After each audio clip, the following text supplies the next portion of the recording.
The Battle of Kadesh, fought around 1274 BC between the forces of Egypt under Pharaoh Ramesses II and the Hittite Empire led by Muwatalli II, is one of the earliest well-documented battles in history. Taking place near the city of Kadesh on the Orontes River in modern-day Syria, it was a pivotal conflict in the struggle for control over territories in the ancient Near East. And despite grand claims of victory by Ramesses, depicted in numerous inscriptions across Egypt, the battle is generally considered a stalemate, with both sides incurring heavy losses and ultimately failing to achieve a decisive victory. This battle eventually led to the signing of the first recorded peace treaty in history, a document which still hangs in the UN headquarters to this very day. Hello there, welcome to the channel. If you're coming back, it's good to see you again. And if you're new here, it's good to meet you. If you'd like to support the channel, links to the Patreon are in the description and comments. Otherwise, a like, comment, and subscribe definitely helps push the video out more. Did you like it? Thank you in advance. Now, without further ado, let's get on to the topic for today. So, please get relaxed, and we may begin. The history of the Battle of Kadesh. After the Hyksos 15th dynasty was expelled around 1550 BC, Egyptian New Kingdom rulers, notably Thutmose I, Thutmose II, and Amenhotep II, aggressively aimed to regain control over their state's borders. Their military campaigns extended from Megiddo to the Orontes River, including conflicts with Kadesh. This period saw the general destabilization of the Jehi region, which was around southern Canaan, with Egyptian campaign accounts reflecting this instability between 1400 and 1300 BC. Thusly, the reigns of Thutmose IV and Amenhotep III marked a continuation of territory lost to the Mitanni in northern Syria, despite Egypt's ongoing efforts. One source that we have for this is the Amarna letters from the 18th dynasty, which indicate Egypt's declining influence in the region, showing a decreased interest in Canaan until the dynasty's end. The last dynasty's ruler, Horemheb, actively campaigned in the region, signifying a rejuvenation of Egyptian interest towards the end of the 18th dynasty. The revival persisted into the 19th dynasty. Seti I, like his predecessor Ramesses I, was a military leader solely focused on restoring Egypt's empire to its former glory. Seti's inscriptions at Karnak detail his campaigns into Canaan and ancient Syria, where he reoccupied Egyptian posts, garrisoned cities, and, in an informal peace with the Hittites, regained control of the coastal areas along the Mediterranean, thusly continuing campaigns in Canaan. His capture of Kadesh and the Amurru kingdom were significant victories, commemorated by stelae.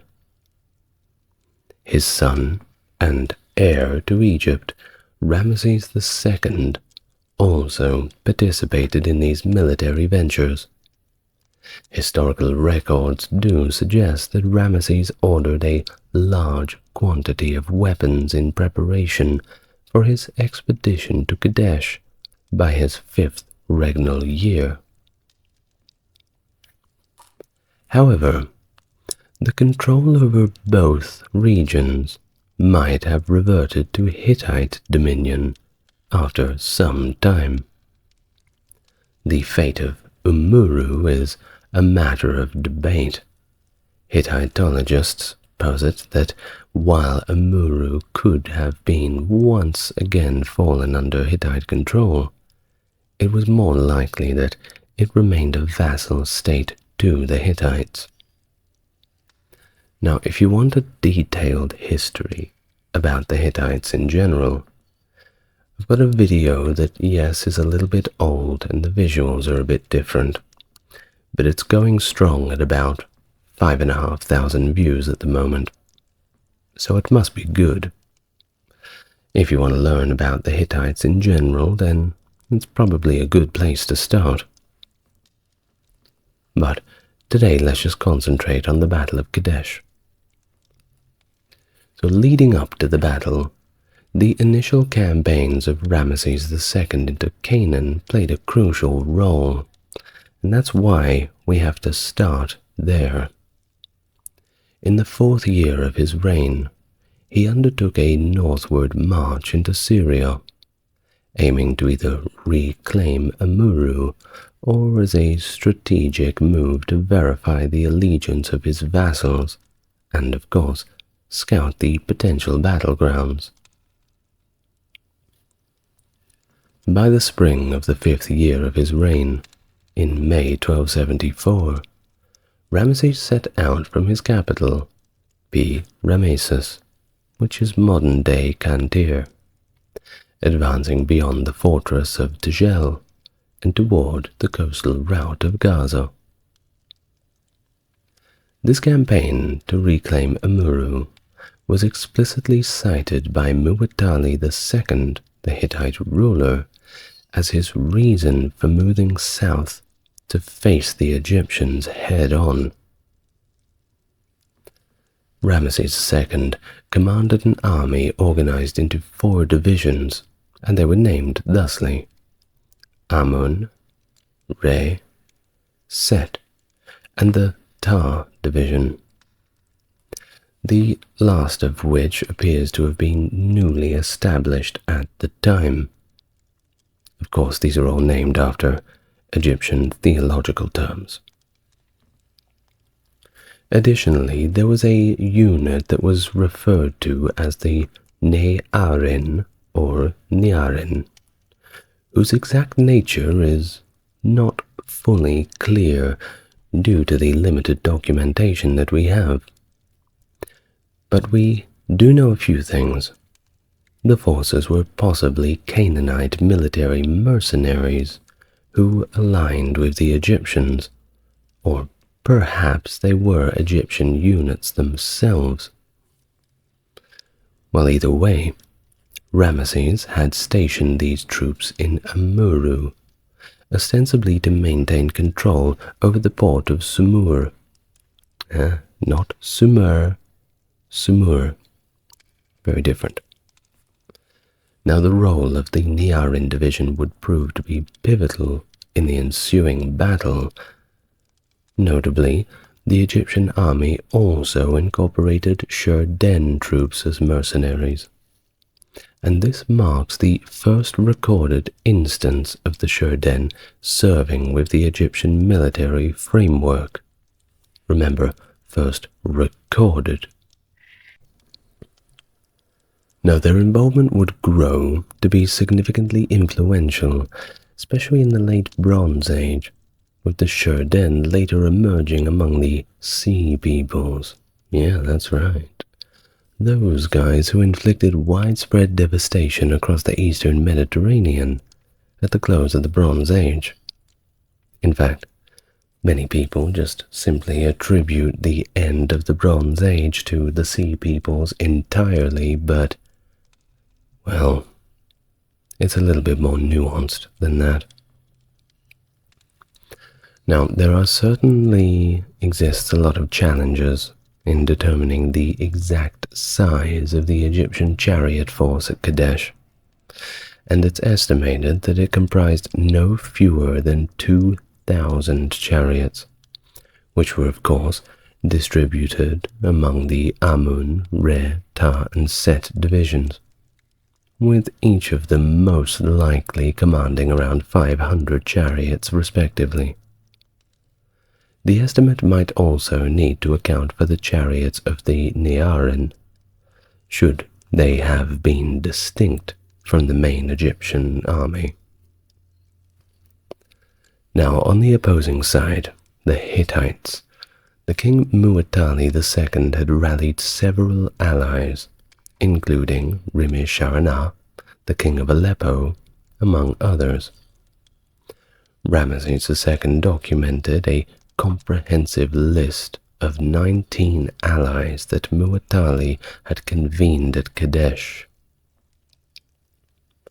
Muwatalli had strategically concealed his forces behind Old Kadesh. Unbeknownst to Ramesses, he was deceived by two captured nomads who falsely claimed that the Hittite army was stationed far, far away near Aleppo. These nomads were, in reality, Hittite spies, tasked specifically with misleading the Egyptian pharaoh. And it worked. Strange to think that in the 1200s BC they had spies and espionage, but they did. Well, trusting this information, Ramesses instructed his troops to quickly establish their camp. He then led a rapid march towards Kadesh, completely unaware that a formidable Hittite force was there, lying in wait for him. Ramesses' arrival at the battlefield is detailed in two inscriptions associated with the battle, one called the poem and one called the bulletin. Let's read from the poem, and this is a translation that can change between whichever source that you view. So, from the poem. Now then, His Majesty has readied his infantry, chariotery, and the sure den of his master's capture. In year 5, the 2nd month of the 3rd season, day 9, His Majesty crossed the fortress at Sele and entered Canaan. His infantry navigated the narrow passes as if they were traversing the highways of Egypt.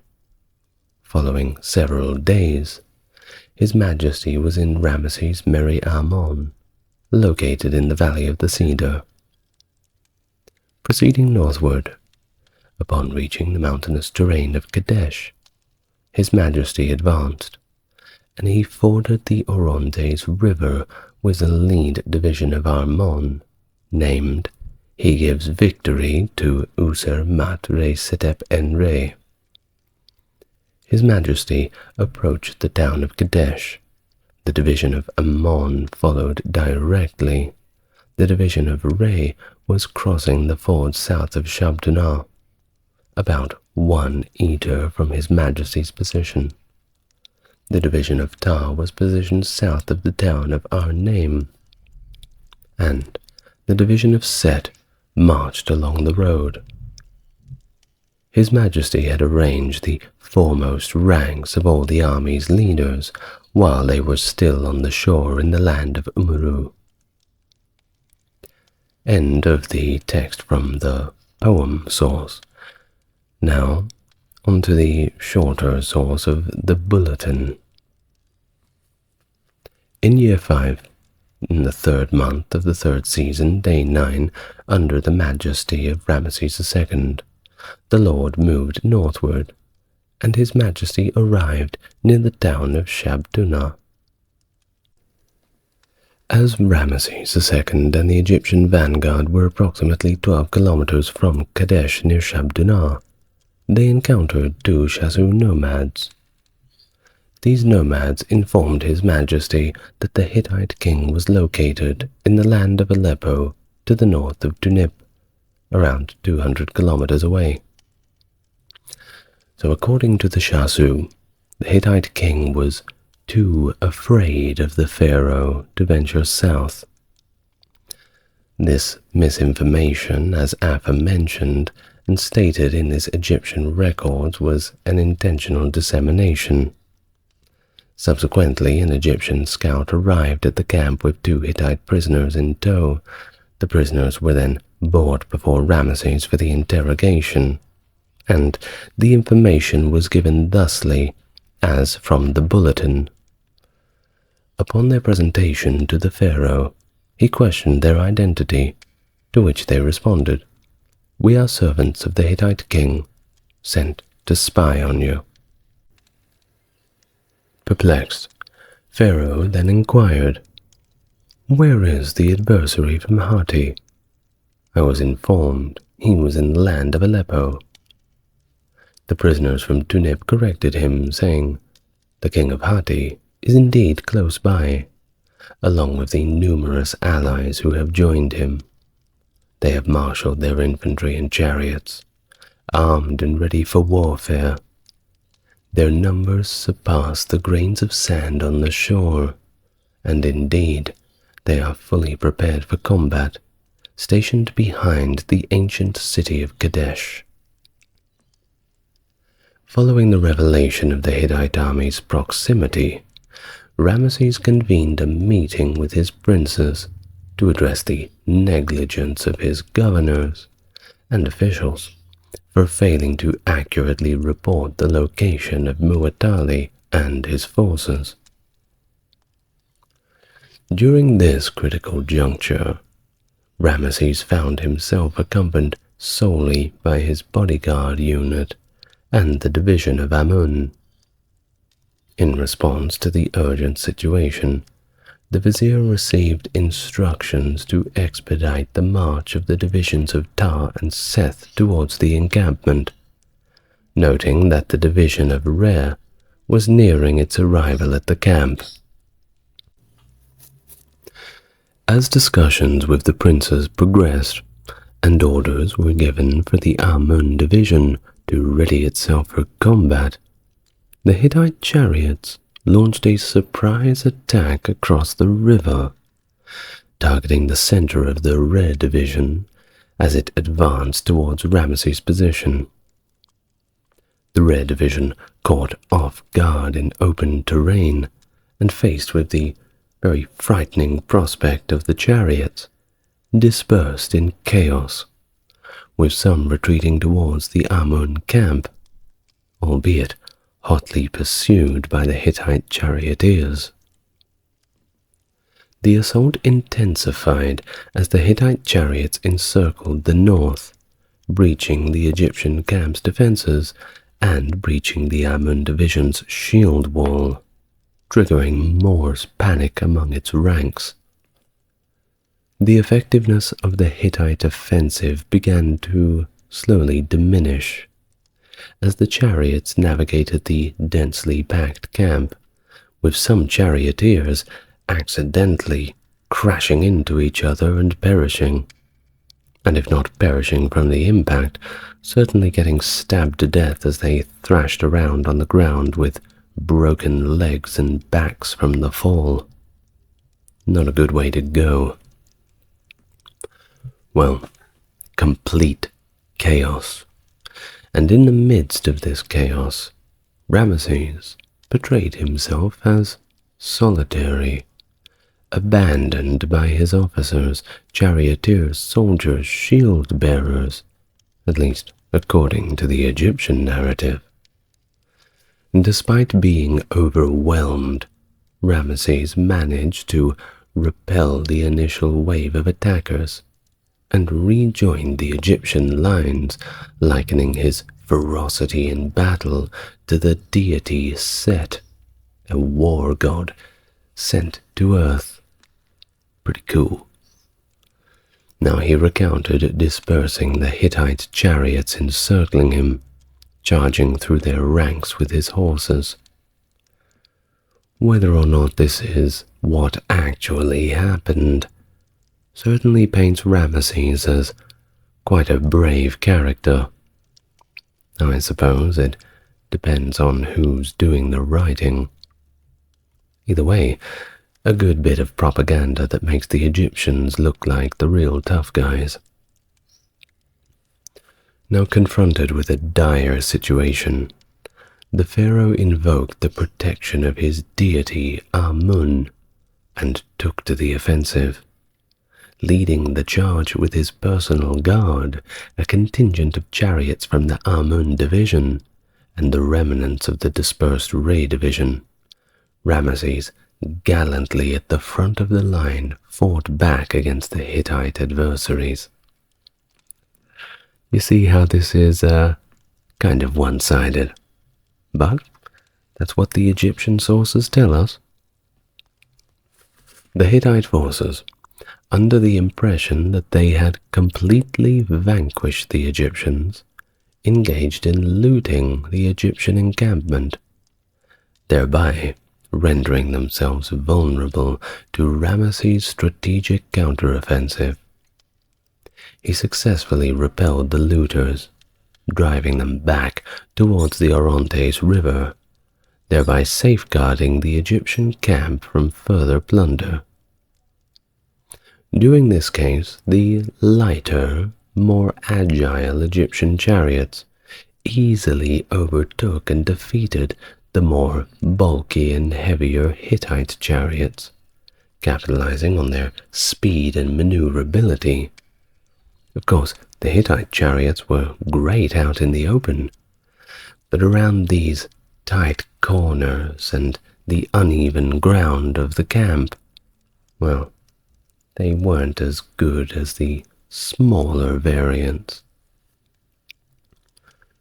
Well, despite this setback, Muwatalli remained at the helm of a formidable force, comprising not only reserve chariotery and infantry, but also the fortified town's protective barriers, and that's gotta count for something. As the Hittites' retreat reached the river, Muwatalli orchestrated a counter-strike with an additional deployment of 1,000 chariots, led by the most noble of his soldiers. This move aimed to reassert Hittite presence near the Egyptian encampment. However, it didn't go as planned. The strategy encountered some unexpected resistance. The Nearin troops, a contingent from Amaru, made a timely and, frankly, very surprising entrance to the battlefield, seemingly out of nowhere, stepping in to further complicate the situation for the Hittites. Compounding Hittite distress, the Egyptian Tar division also made its presence felt from the south, posing a significant threat to the rear of the Hittite forces. The battle was turning in the Egyptians' favor. The battlefield dynamic shifted even more dramatically after 6 intense charges led by the Egyptian forces that resulted in the Hittite forces being nearly encircled with their backs against the Orontes River, and I doubt that all of them could swim. The encirclement forced the remaining Hittite troops into a desperate attempt to flee by abandoning their chariots, simply leaving them there, throwing down all of their things and attempting to swim across the river, likened in the Egyptian narratives to be scurrying away like crocodiles. However, many were not very fortunate. Of course, some made it across, but the majority of them succumbed to the depths of the Orontes River. And, well, they did not last the day. The aftermath of the battle has, of course, been subject to many different interpretations. It ranges from an outright Egyptian triumph to a more equivocal stalemate. Now, some scholars even argue for an Egyptian defeat, suggesting that the Egyptian historical records were more propagandistic than factual in nature. And honestly, I don't blame them for this. Now, while there's no solid evidence to come to this conclusion, when you read through the Egyptian narratives, it seems so fanciful, especially when they're talking about Ramesses II and his heroic actions. It certainly seems like something that's, well, a little bit blown out of proportion. But how far out of proportion can it be blown? Would it be for propaganda purposes, all the way to a complete lie about the victory? I don't think so. Personally, I don't think so. But there's certainly some credence to think that certain aspects were made different for political purposes. It's not the first or the last time that has happened. Now, despite the forced retreat of the Hittite army, the Egyptians were unable to secure Kadesh, which marks the battle's conclusion without a decisive victory. Now, what was the victory condition? Was the condition on beating the Hittites, defending their camp, or was it on the capture of Kadesh?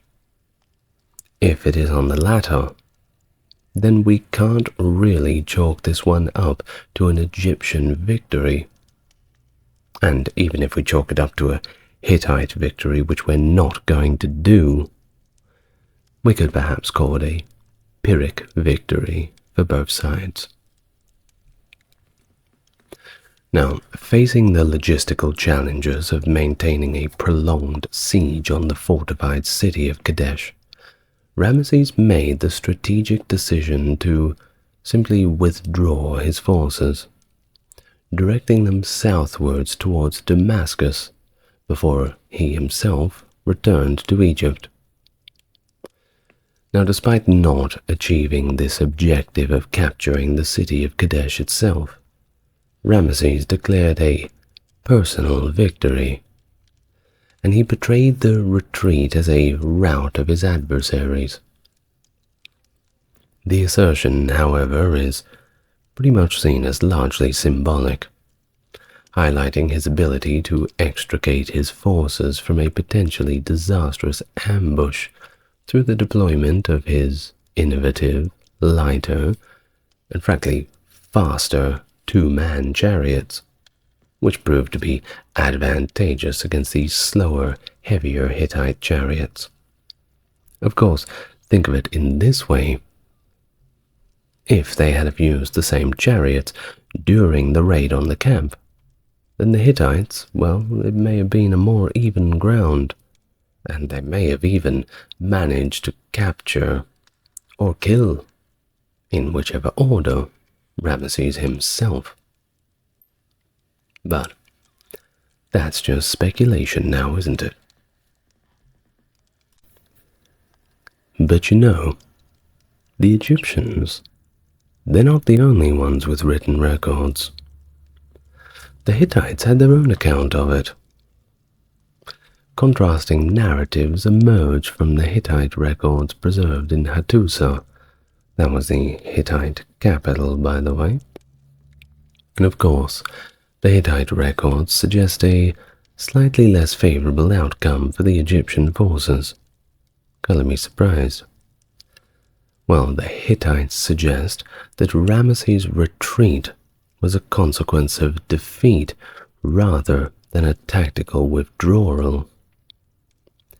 These accounts provide a perspective that certainly diverges significantly from the triumphant Egyptian narrative, suggesting a rather complex aftermath to the battle that is, of course, once again subject to the listener's interpretation.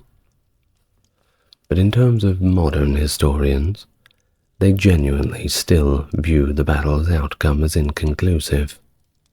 Not much was really lost or gained, and they recognize it as a stalemate, but with significant long-term implications for Egyptian military strategy and tech advancements. And of course, it marks just another pivotal moment in Egypt's ongoing conflict with the Hittites. Well, in the aftermath on the Hittite side, Muwatalli expanded his campaigns into the Egyptian territory of Apa, asserting Hittite control and positioning his brother, the future Hattusili III, as the regional governor. This expansion effectively limited Egypt's influence in Asia to Canaan, a region that itself became unstable due to revolts among Egypt's vassal states. The ensuing years saw Ramesses undertaking a series of campaigns to reinforce Egyptian authority in Canaan, setting the stage, of course, for more confrontations with the Hittites. Ramesses' subsequent military campaigns, particularly in the 8th and 9th years of his reign, saw quite a few notable successes, including the capture of the Hittite-held cities of Dapur and Tunip, territories that had not seen Egyptian military presence since the era of Thutmose III, and that was nearly a century ago.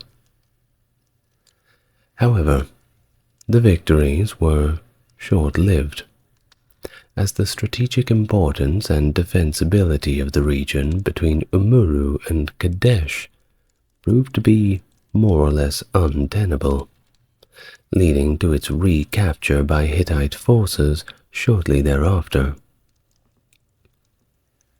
A second campaign against Dapur in Ramesses' 10th year mirrored the impermanence of his earlier achievements. The protracted conflict eventually led to the negotiation of a formal peace treaty with Hattusili III, which was signed 15 years after the Battle of Kadesh. This historic agreement, documented on a silver tablet with a clay copy discovered in Hattusa and currently displayed at the Istanbul Archaeology Museum, symbolizes one of the earliest recorded instances of an international peace treaty. And, as mentioned in the introduction, this treaty, which is also commemorated at the United Nations headquarters, is well known to this day. Walk into the UN, you'll see it up there on the wall. So what is the treaty? What did they get? What did they lose? Well, let's talk about the treaty a little bit.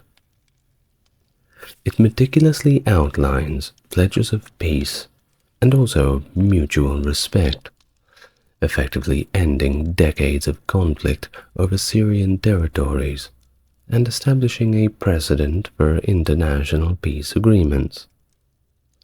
Its clauses articulate a clear intention to maintain peace, delineate boundaries, and prevent future hostilities, signifying mutual recognition of sovereignty and also a commitment to coexistence. A significant aspect of the treaty is its provision for mutual defense, promising aid in the event of an external aggression, or perhaps an internal turmoil. Think about rebellions, that sort of thing. And all in all, that reflects a pretty deep level of strategic alliance that pushes the agreement beyond this mere peaceful cohabitation.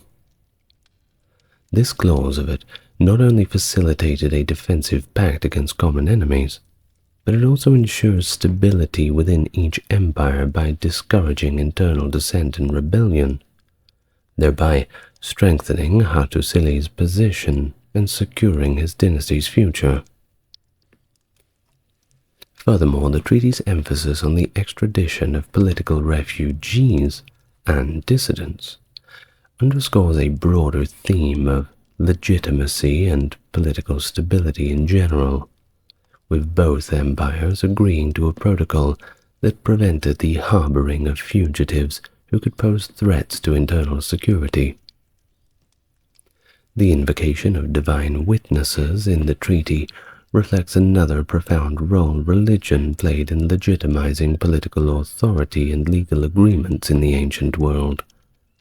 By calling upon the gods to witness and enforce the treaty, the document taps into the religious beliefs and practices of the time, emphasizing the sacred nature of the oath and severe divine repercussions if it is violated. All in all, this treaty of Ramesses II and Hattusilis III is just an example of the advanced diplomatic acumen that the ancient civilizations don't often get credit for.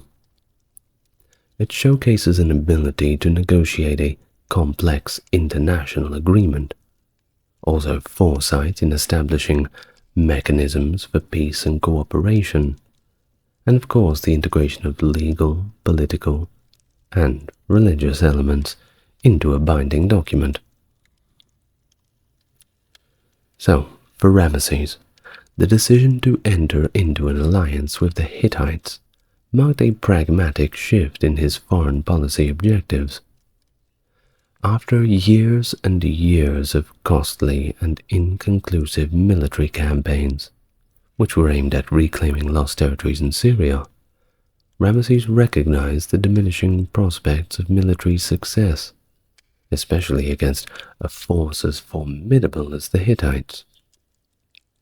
Of course, in light of this realization, he just turned to victory through diplomacy, aiming to bolster his reputation as a capable and influential pharaoh on the world stage. And he did. By accepting the terms of this treaty, Ramesses aimed to achieve several strategic objectives. Firstly, he sought to maintain the status quo in the region and prevent any further depletion of Egypt's resources through costly wars like the one against the Hittites. Secondly, he aimed to secure Egypt's claims in Syria by establishing a mutually beneficial agreement with the Hittites, which of course would grant Egypt access to ports in Hittite territory and facilitate trade routes extending as far north as Ugarit. Thirdly, Ramesses aimed to mitigate the emerging threat posed by the rising power of Assyria, which had begun to assert its own dominance within the region. By forging this alliance, Ramesses simply hoped to deter Assyrian encroachment into Syrian territories and safeguard Egypt's interests against external threats. Did it work? Well, if you want to know, you should go watch my video on Assyria. Shameless self-plug, I know.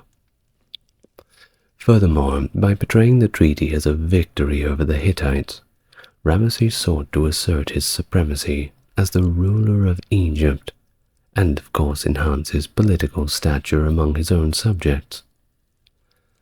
Through carefully crafted depictions at the Ramesseum and other monuments, Ramesses presented himself as the architect of the settlement, positioning the Hittite king as simply a supplicant seeking terms of peace. While this narrative, of course, allowed Ramesses to protect an image of strength and also leadership, further consolidating his authority and bolstering his legitimacy. Now, on the other hand, for Hattusilis, the treaty with Egypt offered a means to address more internal challenges to his reign and navigate the complex politics of the ancient Near East. Facing questions of legitimacy and internal dissent, Hattusilis sought to consolidate his position as the rightful king of the Hittites by securing the endorsement of Ramesses. By entering into an alliance with Egypt, he aimed to neutralize the threat posed by his nephew Urhi-Tesub, who sought to challenge his rule with the support of Ramesses. Of course, old Ramesses can only pick one side, can't he? And he chose Hattusilis.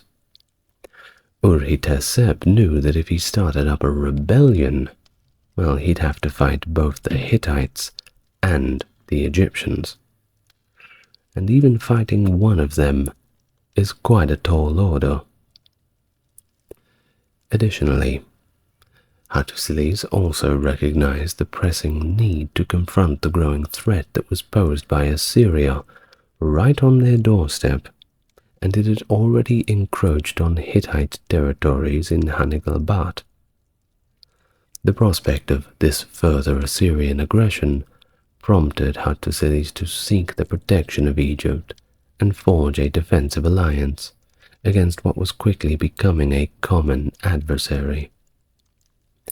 Moreover, by aligning with Egypt, Hattusilis aimed to stabilize the volatile politics within his own region and consolidate his control over Hittite territories in Syria, simultaneously averting the risk of a conflict with Egypt over disputed lands.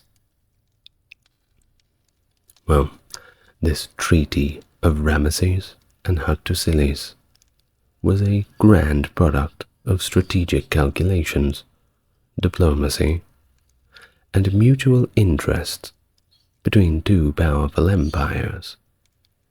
By forging this alliance, Ramesses and Hattusilis safeguarded their respective interests, addressed internal challenges, and definitely left us with a template to follow for the future.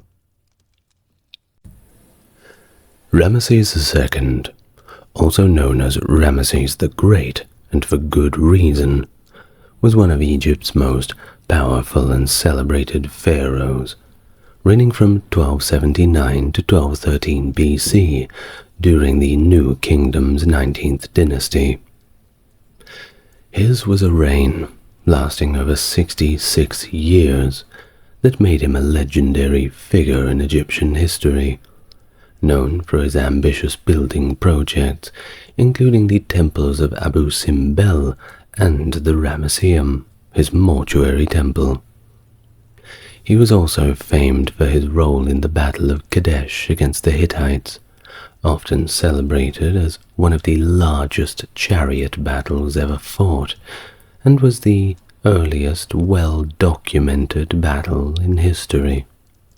He was a builder, a warrior, a leader, solidifying his legacy as a symbol of the Egyptian Golden Age. Hello my friend, and welcome to the channel. If it's your first time here, it's great to meet you, and if you are coming back for more, great to have you back with me again. It's going to be a great video. As always, if you want to support the channel, you're already doing it. The best way is just to enjoy the videos, whatever way you seem fit. However, if you wish to go above and beyond, you will find the means to do so in the description. But for now, let's get nice and relaxed, and let's hear about the life of Ramesses II. Ramesses II was born into a pivotal era of Egyptian history. You see, his grandfather, Ramesses I, was originally a civilian, but he rose through the ranks to become a vizier and a military officer under the great Pharaoh Horemheb. Recognizing his loyalty and capabilities, Horemheb chose Ramesses I as his successor, a decision that would set the stage for the ascension of one of Egypt's most formidable dynasties. As for Ramesses II, Well, he was around 11 years old when his grandfather ascended the throne. This period marked the beginning of his exposure to the intricacies of Egyptian royalty and governance, a whole new world for such a young lad. The reign of Ramesses I, however, was somewhat short-lived, paving the way for Seti I, who was Ramesses II's father, to assume the throne. Under the rule of Seti I, Egypt saw a resurgence of its power. Seti was known for his military campaigns and efforts to restore Egypt's prestige, which had waned in the years prior. At the tender age of approximately 14, Ramesses was appointed Egypt's Prince Regent. A lot of responsibility for a 14-year-old. Well, this early start in the realm of governance, added with his exposure to military and administrative duties under his father's tutelage, prepared him for what was to become a legendary reign, marked by architectural wonder, extensive building programs, and military expeditions that further solidified Egypt's supremacy. Well, he ascended the throne on the 31st of May, 1279 BC, which in the Egyptian calendar corresponds to 3rd Shemu, day 27. I'm not going to explain the intricacies of the Egyptian calendar. I'm just telling you how we know the dates. Well, this day in 1279 BC marked the beginning of a reign that would last over 6 decades, which is very impressive for the time. The Jewish historian Josephus, in translating Manetho's Aegyptica, Manetho being an Egyptian historian, by the way, in his work Contra Apionum, refers to Ramesses II as Armesus Miamum, and attributes him a reign of 66 years and 2 months. Thus this figure closely aligns with the evidence from Papyrus Gorb Fragment L, which notes that the year 67, first Arket day 18 of Ramesses II's reign, was immediately followed by the date marking year 1, second Arket day 19 of his son's Merneptah's reign. This suggests that Ramesses passed away approximately 2 months into his 62nd year as pharaoh. I'm inclined to believe them. My mathematics isn't so good, and neither is my knowledge of the Egyptian calendar. Perhaps a full video on the Egyptian calendar soon, Let's learn about it together. Well, to a more modern research, we have in modern times propositions that Ramesses died between the second Arket day 3 and day 13, based on the Theban Graffito 854 dated to Merneptah's year 1, second Arket day 2. However, there is a fragment from the mid-20th dynasty necropolis journal from the workman's village of Deir el-Medina, indicating that second Arket day 6 was a feast day for commemorating the sale of Usima Re Setepenre, another name for Ramesses II, which suggested a celebration of his passing. Such of these sailing feasts, kind of like a funeral, were observed in Thebes or Deir el-Medina to honor the deified royals. For example, the sailing of Ahmose Nefertari was celebrated on the 2nd Shemu 15th, Seti 1st on 3rd Shemu 24, and Ramesses II on the 2nd Arket 6. Well, whichever case, this sailing ritual, which I'll just elaborate on quickly, essentially preparing the pharaoh and having him go down the Nile on a kind of barge, a kind of funeral popular at the time. So it was laid on a boat, covered by a kind of shrine or canopy, attended to by the priests. Well, early in his reign, he was proactive in restoring Egyptian authority over territories lost to foreign powers like the Nubians and the Hittites, and in securing Egypt's borders. Now you see, the Nubians, they were in the south, which the Egyptians viewed as Upper Egypt. You see, the flow of the Nile would go that way. So towards the Mediterranean, there would be Lower Egypt, and going south along the Nile, Upper Egypt. So, south of Upper Egypt, or at least further up from the Nile, would be the Nubian kingdoms, and the Hittites were kind of near central Anatolia, modern-day Turkey. You can still see their capital city, Hattusa, in modern-day Anatolia. Quite a wonder to see, and certainly on my personal list.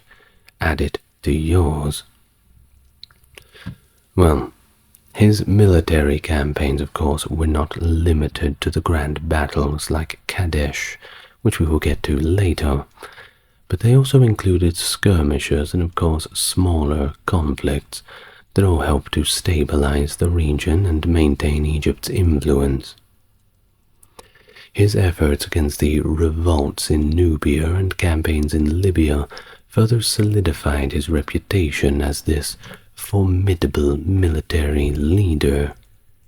Thus, the Egyptian army under his command was a massive force, estimated to be around 100,000 soldiers, of course playing this crucial role in projecting Egyptian power and influence across the known world, or at least the world that was known to the Egyptians.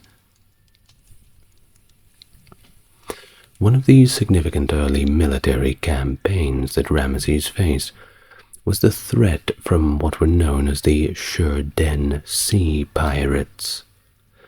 In the second year of his reign, these pirates were causing significant disruption along Egypt's Mediterranean coast, attacking and plundering cargo ships traveling to Egypt. The Shurden were seafaring warriors, likely originating from the coast of Ionia, southwest Anatolia, or possibly the island of Sardinia. Thus Ramesses devised a strategic plan to deal with them. He stationed troops and ships at critical points along the coast, and waited for the pirates to strike, luring them in. Well, when the Shurden pirates took the bait and engaged their targets, Ramesses' forces launched a surprise counterattack. In this decisive sea battle, the Egyptian forces managed to capture all of the pirates in a single, well-executed maneuver.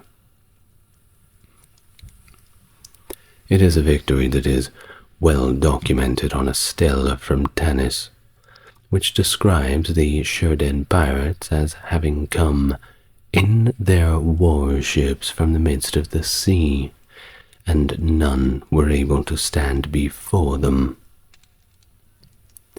This suggests that the battle actually took place near the Nile's mouth, where Ramesses' forces were likely strategically hidden to launch their surprise attack. Well, following the victory, many of the captured Shurden were incorporated into Ramesses' bodyguard, and this was a practice that was not uncommon in ancient military strategies, to utilize the defeated foes as your own military assets. Kinda like recycling, you know what I mean.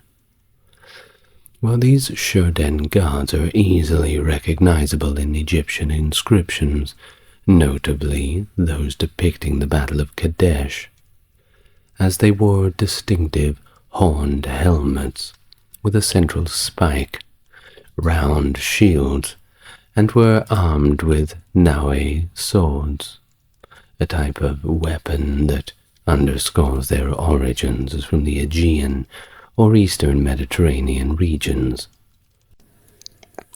Now, it wasn't just the Shurden. Ramesses' forces also confronted and defeated other seafaring tribes during this battle, including the Luca, likely the ancestors of the Lycians, and the Shekelesh. The initial military campaigns of Ramesses set the stage for these significant conflicts to come, particularly with the much more formidable Hittite Empire. His first campaign occurred in the 4th year of his reign, and was marked by the erection of the first commemorative stele of Nar el-Kalb, near modern-day Beirut, in Lebanon. However, the inscription on this stele has been mostly lost to weathering, rather unfortunate, which obscures a lot of the details of the campaign. Hopefully we can find something waiting under the ground. Those old tablets certainly seem to keep their quality. Well, during this same year, Ramesses achieved a significant victory by capturing the Hittite vassal state of Amurru during his campaign in Syria, an action that was part of a broader effort to reassert control over Canaan and push the boundaries of Egypt's influence further into Syrian territory.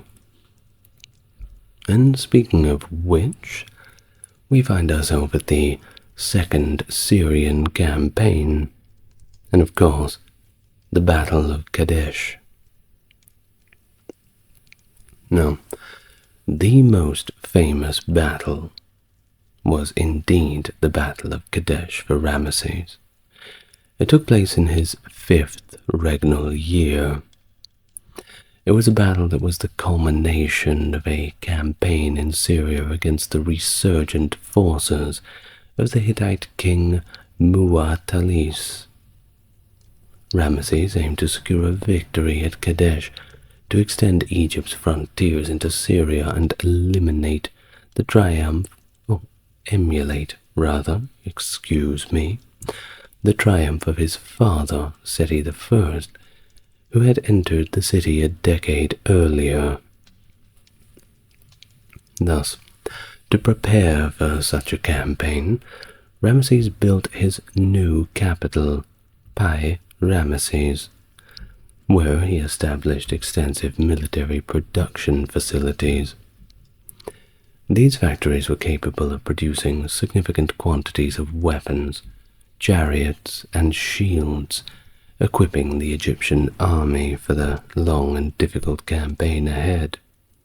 Of course, the Hittites were, as I've mentioned, a formidable force. They weren't just a bunch of tribesmen or rebellious pirates. Nope. If the Battle of Kadesh had have gone differently, perhaps all of those long videos would be about the Hittite Empire rather than the great Egyptians. But it didn't, so here we are. Well, let's find out.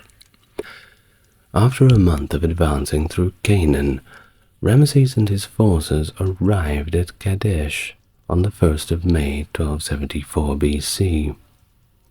The Egyptian troops were unexpectedly ambushed by Hittite forces, leading to a chaotic battle where the Egyptian chariotry was initially overwhelmed.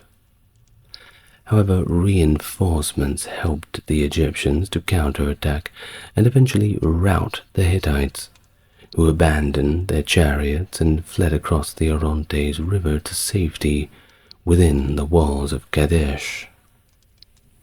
Although Ramesses held the battlefield and claimed a great victory, the strategic outcome was more complex. The inability of the Egyptians to sustain a long siege and their subsequent retreat allowed the Hittite forces to occupy, albeit briefly, Egyptian territories in the Damascus region. This outcome led many to view the campaign as a Hittite victory, despite the tactical success of the Egyptians on the field. And if you want a very detailed breakdown of the battle, I've already done a full video on it, which I'm surprised that the video about the Battle of Kadesh came before the video about Ramesses II, but thus we find ourselves in this position. Now on to the Third Syrian campaign. So following the Battle of Kadesh, the Egyptian sphere of influence was confined to Canaan, while Syria predominantly fell under Hittite control. Inspired by the Egyptian military's apparent weaknesses and encouraged by the Hittites, Canaanite princes began revolts against Egyptian rule. Determined to counteract these developments, Ramesses embarked on his Third Syrian campaign, late in the 7th year of his reign. The campaign was more successful against the Hittites, with Ramesses managing to split his forces effectively. Now one part of his army, led by his son Amun-her-Kepeshef, pursued the Shashu tribes across the Negev to the Dead Sea, capturing Edom Seir, and then advancing to Moab. Meanwhile, Ramesses himself led another force that attacked Jerusalem and Jericho, before also entering Moab and reuniting with his son's forces.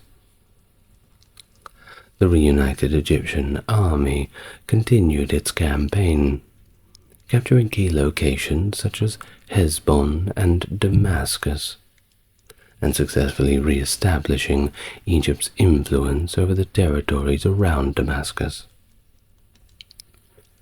In the 8th and 9th years of his reign, Ramesses continued to assert Egyptian military power far beyond its traditional boundaries. His armies crossed the Dog River and pushed into Amurru, advancing as far north as Dapur. This region had not seen an Egyptian military presence since the time of Thutmose III, almost 120 years earlier. Ramesses II's forces laid siege to Dapur, eventually capturing the city. His journey northward was marked by the erection of the commemorative statue, signifying his presence and conquest in northern Amurru, well beyond the strategic city of Kadesh. And indeed, he loved putting up little statues everywhere.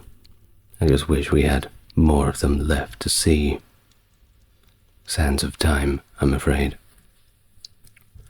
Well, by November of 1272, Ramesses had returned to Egypt, arriving in Heliopolis, which means the city of the sun, by the way, and that's the Greek word for it, Helios being sun and polis being city, just in case you were wondering. Well, even though he had arrived back in Egypt, his control over the newly conquered territories was certainly short-lived. The thin strip of land between Amurru and Kadesh proved to be very difficult to hold, and within a year these areas had reverted back to Hittite control. This prompted Ramesses to lead another military expedition against Dapur in his 10th year. Remarkably, during this campaign, he claimed to have entered the battle without his armor for the first 2 hours, a testament of his confidence, or perhaps arrogance, depending on who you ask. Either way, this campaign was a family affair, with 6 of his young sons participating, their youth marked by the traditional side locks of hair, as we can see in some of the stelae. Now, despite his repeated military successes, the gains in these regions were simply not durable, nor were they practical to maintain. The contested territories oscillated, therefore, between Egyptian and Hittite control, with neither side able to secure a decisive and lasting victory. Ramesses' engagements in these areas, such as the captures of towns in Retjenu and Tunip in Naharin, were significant enough to be recorded on the walls of the Ramesseum, that being his mortuary temple, which we'll talk a little bit about later. Well, by his 18th year, the situation had somewhat stabilized, allowing Ramesses to put up a stele at Beth Shean on January 19th, 1261. This stele served as a symbolic assertion of his presence and power in the region, despite this ephemeral nature of his territorial control. The episode involving the deposed Hittite king Muwatalli III marks another significant moment in the diplomatic history of the ancient Near East. Muwatalli III fled to Egypt after his unsuccessful overthrow of his uncle, which led Hattusili III, the new Hittite king, to demand that Ramesses, the pharaoh of Egypt, extradite the fugitive prince back to Hatti. Well, Ramesses denied him. And he said, "Well, I don't know anything about that. I don't know who you're talking about. Go away."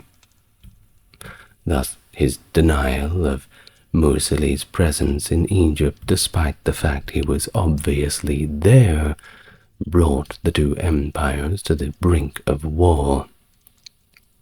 However, by the 21st year of Ramesses' reign, which was around 1259, the situation evolved towards a more diplomatic resolution.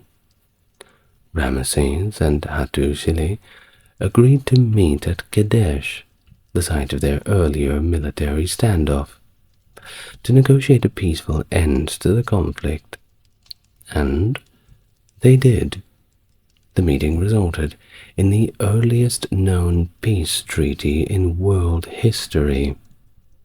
And in fact, if you go to the UN headquarters, a copy of this peace treaty hangs up on the wall.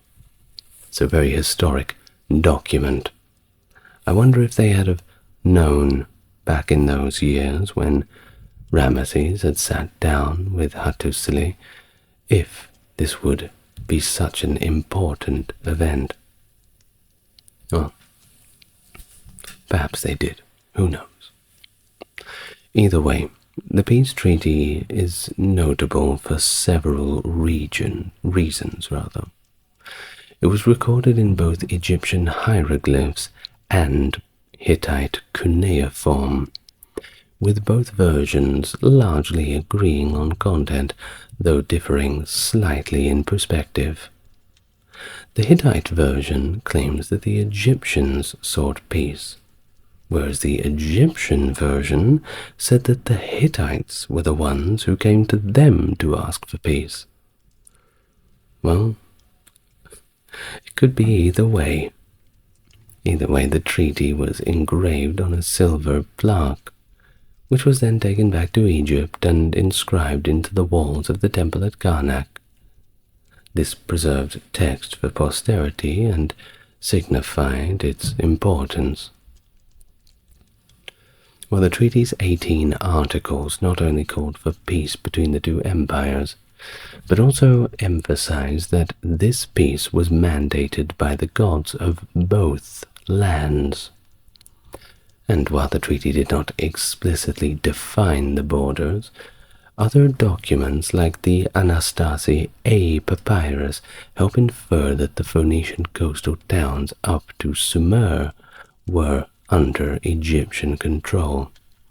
And that's not the Sumer you're thinking of. That was long gone, but we're thinking of Sumer, the Egyptian city. Well, marking the northern boundaries of Ramesses' influence. So it was not too clearly defined in the original agreement, but further documents tended to put things into a bit more perspective. Now, following the treaty, there were no further Egyptian military campaigns in Canaan, indicating a stable and secure northern border for Egypt under Ramesses II. This period of peace allowed the pharaoh to strengthen his rule domestically until his death. The diplomatic correspondence between Hattusili III and Kadashman Enlil of Babylon reflects a broader implication. Hattusili's letters suggested a shift in regional dynamic, where former adversaries were now encouraging cooperation against common enemies, for example, Assyria.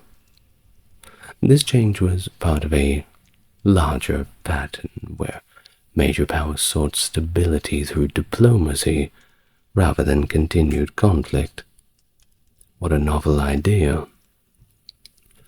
Well, Ramesses' campaigns into Nubia now, particularly south into the first cataract of the Nile, form a significant part of his military legacy that's not often talked about.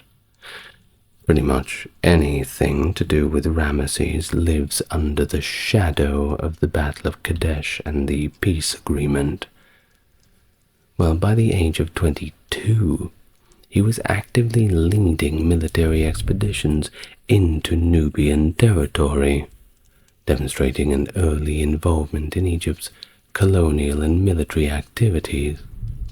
And during these campaigns, he was not only at the forefront of the battle, but he brought along his sons, a family affair, as part of the royal entourage, indicating his role in their military training and intention to showcase the continuity of rule and valor. The conquest and continued dominance over Nubia were important for Egypt both strategically and economically. Nubia had been under Egyptian control for around 200 years by the time of Ramesses. But the region's rich resources and its strategic position as a buffer against other African powers made its reassertion a significant focus for Ramesses' military efforts. These campaigns and their significance are vividly recalled in the decorations of several temples Ramesses constructed in northern Nubia. The temples at Beit al-Wali, Gurf Hussein, and Kalab Shah are adorned with reliefs and inscriptions that detail these military exploits. In fact, the Oriental Institute's epigraphic work during the Nubian Salvage Campaign of the 1960s helped to uncover and preserve these vital records. One of the most telling depictions of these campaigns is found on the south wall of Beit el-Wali Temple. Here, Ramesses is depicted charging into battle on his war chariot against the tribes of south of Egypt. What is notable about this depiction is the presence of his two young sons, being Khaem Wamset and Amun-Er Kepheshef, who are portrayed behind him in their very own war chariots. A portrayal that not only emphasizes Ramesses' role as a warrior king, but also highlights once again these familial aspects of the campaigns, Ramesses preparing his sons the only way he knows how. Of course, it's always best to learn on the job, right? Well, another intriguing aspect of these campaigns, as depicted on the temple walls, is Ramesses' claim of having engaged in battle against certain tribes without the aid of his soldiers. That's right. Well, this could suggest a surprise attack or a special expedition where Ramesses felt compelled to simply demonstrate his personal bravery and leadership by fighting without the usual military support, possibly in a skirmish or sudden confrontation with local tribes. So, during Ramesses II's reign, Egyptian influence extended significantly along the Mediterranean coast, particularly over a 300-kilometer stretch up to Zawiet el-Rakam, where evidence of Egyptian fortifications have been found.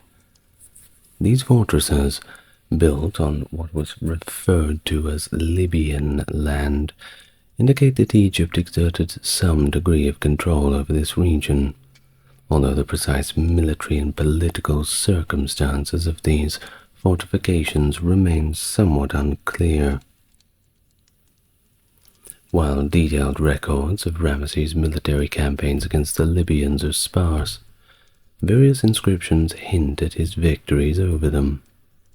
These references might be retrospective, celebrating his involvement in campaigns led by his father, Seti, who likely established initial control over the region and initiated the construction of these defensive structures.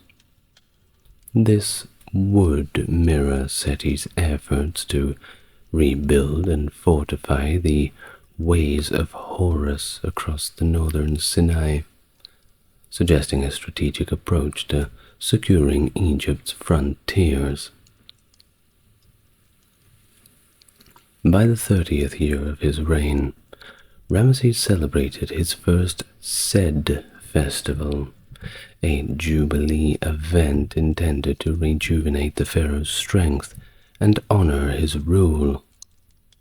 This marked Ramesses as one of Egypt's most enduring rulers, a king whose reign would eventually span 66 years, unheard of, really, making him an exceptional figure among the pharaohs, not just for his longevity, of course, but also for his accomplishments. But hey, longevity always gets you points. Now, at this point in his reign, Ramesses had not only ensured peace and security along Egypt's borders, but had also overseen a period of prosperity and monumental building that revived Egypt's power and prestige. His achievements by his 30th year had already far surpassed those of most of his predecessors. So, he continued to celebrate these Sed festivals, traditionally held every 3 years after the 30th year. However, Ramesses, ever the exceptional ruler, held these festivals sometimes every 2 years. Everyone loves a good party, don't they? Celebrating an unprecedented 13 or 14 such festivals during his long reign. Well, by the end of the reign, he had embarked on an extensive building program that was unparalleled in scope since the era of the pyramids, which was, by the way, some 1500 years earlier. He mobilized the Egyptian population to transform the landscape from the Delta to the Nubia, leaving an architectural legacy that surpassed any pharaoh before. So here's a look at some of the significant aspects of his building initiatives. He was known for remodeling and usurping the works of his predecessors, transforming existing temples across Egypt, particularly in Thebes, ensuring that these spaces celebrated his divine nature and power. And celebrate they did. By modifying these structures, he shoehorned himself into the narrative of Egyptian gods and kingship. Unlike the shallow reliefs of previous pharaohs in the masonry and artistic space, which was susceptible to being erased and overwritten by successors, Ramesses had his carvings much deeper engraved into the stone, a technique that not only preserved his inscriptions from being easily altered, but also made them more prominent under the Egyptian sun, reflecting his association with the sun god Ra. He also used art to propagate his victories and achievements. Temples and other structures across Egypt were decorated with reliefs that depicted his triumphs over foreign enemies, serving as visual propaganda that reinforced his image as this powerful warrior king. Thus his cartouches and images appeared everywhere, even on structures that he did not originally build. Oh, that word just then, cartouche. It's the French word for bullet. And the reason why they called them cartouches, well, if you look at a lot of the name styles of the old Egyptian pharaohs, they're often wrote in this bullet-shaped border. Thus, when the French were excavating and during that golden age of archaeology, pilfering a lot of little artifacts, they called these inscriptions cartouches. So there you go. Well, his desire to be omnipresent led to his name and likeness being a common sight across countless monuments and buildings throughout all of Egypt. In fact, Ramesses established a new capital city called Pi-Ramesses in the Nile Delta, which had served as a summer palace during his father Seti I's reign. This new capital was not just a political center, but also a manifestation of Ramesses' vision and his desire to create a legacy that would endure through the ages. He also expanded gold mining operations, which were mainly around Akuyati, which is modern-day Wadi al-Aki, helping to finance his extensive building projects and, of course, bolster the economy of Egypt. Take a cheeky little bit for yourself, too, Perhaps one of his most famous architectural developments was the temple complex at Abu Simbel, carved out of a mountainside and renowned for its colossal statues of Ramesses at its entrance. These temples celebrate his reign and his divine status, and were designed to awe both his subjects and the gods. Next, of course, is the Ramesseum, a mortuary temple in western Thebes, built by Ramesses between Kurna and the desert, an object of awe since the 19th century. Now, unfortunately, it lies mostly in ruin. The Greek historian Diodorus Siculus, I'm sure you're familiar with, once marveled at this gigantic temple complex, showcasing the grandeur of Ramesses' reign.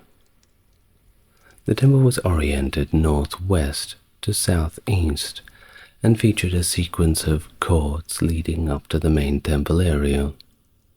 The complex started with an enormous pylon that formed the first court, where scenes depicted Ramesses and his army triumphing over the Hittite forces at the Battle of Kadesh.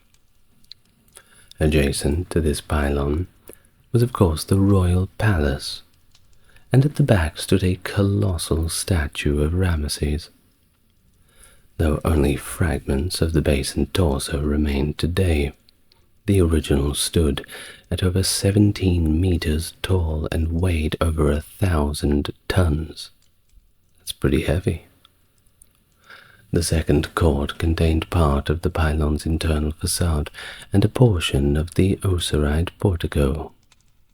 Here, the walls narrate the story of the battle against the Hittites, with scenes of war and the pharaoh's victories. The upper registers of this court, there are scenes honoring Min, the god of fertility, depicting feasts and celebrations. The grand hypostyle hall, measuring 41 by 31 meters, still has 39 of its original 48 columns standing. The columns are also adorned with scenes of Ramesses before various gods. Portions of the whole ceiling, decorated with gold stars on a blue background, are preserved, adding a celestial touch to the grandeur of the hall. The walls also feature processions of Ramesses' children, hinting at the familial aspect of his reign. Surrounding the main temple were extensive storerooms constructed from mud brick, which outline the functional aspects of the temple's operations. Traces of a scribe school found among the ruins indicate the temple's role in education and administrative work. Thus, the Ramesseum not only served as a religious center, but as a monument to Ramesses' military achievements and divine status. Sadly, of course, it's now a shadow of its former self, a ruin, a dusty, old, broken ruin. What a shame. Well, that brings us to the end of our video about Ramesses. His impact on Egypt was indeed profound. A reign of 66 years and 2 months. And by the time of his death, he was approximately 90 years old, and that is a very good innings for those days. Of course, his advanced age brought with it many health issues, as of course it always does, including severe dental problems, arthritis, and the hardening of the arteries. Despite the personal ailments, he had brought considerable wealth to Egypt through the vast supplies and spoils he had amassed from various empires. He outlived many of his wives and children, and changed Egypt forever, especially with the monuments and temples that he left behind, a legacy so influential that 9 subsequent pharaohs adopted the name Ramesses in his honor. Surely a testament to an enduring legacy and the high regard in which he was held for generations to come. Of course, we're still talking about him now, aren't we? So many thousands of years later. In ancient Egypt, women enjoyed certain rights that were uncommon in contemporary societies. They had the ability to own property and were considered legally equal to men, at least within the court's eyes. However, despite these rights, ancient Egypt was still a deeply patriarchal society, with men holding dominant positions of power. While a few women held significant administrative roles, overall, positions of authority were pretty much always occupied by the men. Nevertheless, there were instances of female rulers and even female pharaohs in ancient Egypt. But typically, women who held positions of influence within the royal court achieved their status through their familial connections to male kings. Hello everyone, and welcome. If you're new to the channel, it's good to meet you, and if you're coming back, it's great to have you back here with me. If you'd like to visit our Patreon, you can view all videos ad-free. It's a great way to support the channel and keep me going. Alternatively, help me out in that algorithm with a like, comment, and subscribe, and you'll get plenty more of videos like this. Without further ado, let's get on with the topic for today. Women in ancient Egypt. What was it like? Well, let's find out. In ancient Egypt, the majority of women were part of the peasantry and typically worked alongside their husbands in agricultural tasks. They often managed farms or businesses when their husbands or sons were absent. Among the upper classes, however, women typically did not engage in work outside the home. Instead, they supervised household servants and oversaw the education of their children. One notable exception, of course, was in the textile industry, where women were prominent as weavers. Historical evidence, such as a letter found at Lachen dating to around 1800 BC, mentions 6 female weavers. In the Old Kingdom, affluent women frequently owned their own households, and it was common to find both men and women working together in these settings. In the staff of women's households, other women often held administrative titles, indicating a degree of female authority. Tomb scenes from this period often depict men being served by men, while women are served by other women, illustrating a separation of the sexes. Now, what about women who were a bit more well off? Well, the women from wealthy families could afford nannies to assist with childcare, often pursued professions such as perfume making in their free time. Additionally, they found employment in courts and temples as acrobats, dancers, singers, and sometimes musicians, occupations which were considered respectable for an upper-class woman. Across all social classes, women could work as professional mourners or musicians, which were common roles. Especially musicians, there were quite a great many of them. Noble women could also hold positions in the priesthood, serving either a god or a goddess. Now, in some cases, women rose to prominent positions in business.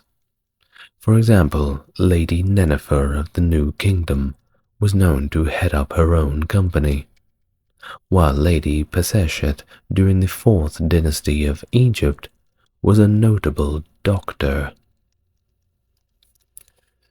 Well, in terms of family and marriage, if you were going down that route, which 99.9% of people were, there was no real concept of the independent boss babe in ancient Egypt. Well, it was basically how you would assume it to be. To demonstrate this, there's a little saying from the New Kingdom. It goes like this: "Take a wife while you are young, that she make a son for you. She should care for you while you are youthful, It is proper to make people happy is the man whose people are many. He is saluted on account of his progeny. Yes, some Egyptian depictions suggest egalitarian relationships between the husband and wife. In love songs, the term brother carried the same significance as husband, implying a sense of equality in the relationship. The use of sun, which means brother, also connotes peer, mate, or second, further indicating a level of partnership between spouses. Additionally, the interbreeding among royalty, such as Osiris marrying his sister Isis, set an example for such relationships. Though much of the ruling class were the ones keeping it within the family. Far be it from me to judge other people's proclivities, but that's a bridge too far for me. Marriages were typically depicted as affectionate partnerships, with husbands and wives often shown together with their children, suggesting overall family happiness. However, marriages were also pragmatic, with wives sharing responsibilities and collaborating with their husbands. While monogamous marriages were common, men of high economic status sometimes had multiple wives, particularly if the first wife was somehow unable to bear children. Not happy with that? Well, you could get a divorce, but that was pretty challenging to get one of them. You had to go through the court for that. Parents usually would arrange marriages, selecting suitable partners for their children. Sounds strange by our modern standards, but many countries, even to our modern age, still observe this practice. Despite legal frameworks, women often made more family decisions and controlled aspects of the household. They had ownership over much of their property and could act as legal entities, bringing cases to court and engaging in public roles. Husbands did not have complete control over their wives' property, as women enjoyed a degree of independence. Not complete independence, but certainly a lot more than many of the other societies of the day. From around 365 BC, new marriage contracts emerged, offering greater protection for women against divorce and placing additional financial responsibilities on the men. The influence of queens and queen mothers was significant in granting women special rights compared to other societies. Pharaohs often sought advice from their mothers and principal wives, emphasizing the importance of female influence. Must have a woman's touch, right? While women in ancient Egypt were relatively independent, widowhood could bring suspicion due to the absence of male oversight. However, widows also gained legal freedoms, such as the ability to buy and sell land, make donations, and even issue loans. Ancient Egyptian society placed great importance on fertility, with complex beliefs and practices surrounding it. If a woman was unable to conceive, her husband had the option to divorce her for not producing heirs. Religious beliefs included purification rituals, common in other religions of the region, which deemed menstruation as a period of impurity. Women were excused from work and prohibited from entering certain areas of temples during that period of menstruation. Couples seeking children often engaged in fertility rituals, as contraception was practiced too. Medical texts contain references to various contraceptive formulas, although some of the ingredients are now a little difficult to identify. While some methods, like drinks made of celery base and beer, are pretty questionable, others showed a basic understanding of effective techniques, such as a spermicide made from fermented acacia gum. During pregnancy, the uterus was believed to be under the protection of the goddess Tenenet. Ritualistic medical care involved anointing the woman with beneficial oils, often using a small bottle shaped like a woman with her hands on her round stomach. Ancient Egyptians had a method for determining the sex of a child, which later spread to Greece, Byzantium, and Europe, with its origins not being completely recognized. This method involved placing grains of barley and wheat in a cloth sachet, soaked in the pregnant woman's urine. If barley sprouted first, it was believed that the baby would be a boy, and if wheat sprouted first, a girl. In Egyptian culture, barley was of course synonymous with father. Perhaps don't try this one at home. During childbirth in ancient Egypt, pregnant women were aided by midwives. As part of the birthing process, the women would undergo shaving, including her head. Midwives provided support to the woman during labor, while she assumed a squatting position on a mat. Positioned at the corners of the mat were 4 bricks, symbolizing the embodiment of the 4 goddesses, being Nut, the revered goddess of the sky; Tefnut, the elder, representing the feminine aspect of the primordial coupling; Aset, the goddess of beauty; and Nebet-Het, associated with excellence. A few preserved examples exist of women holding high state positions. One notable example is Nebet, who rose to the position of vizier during the 6th dynasty.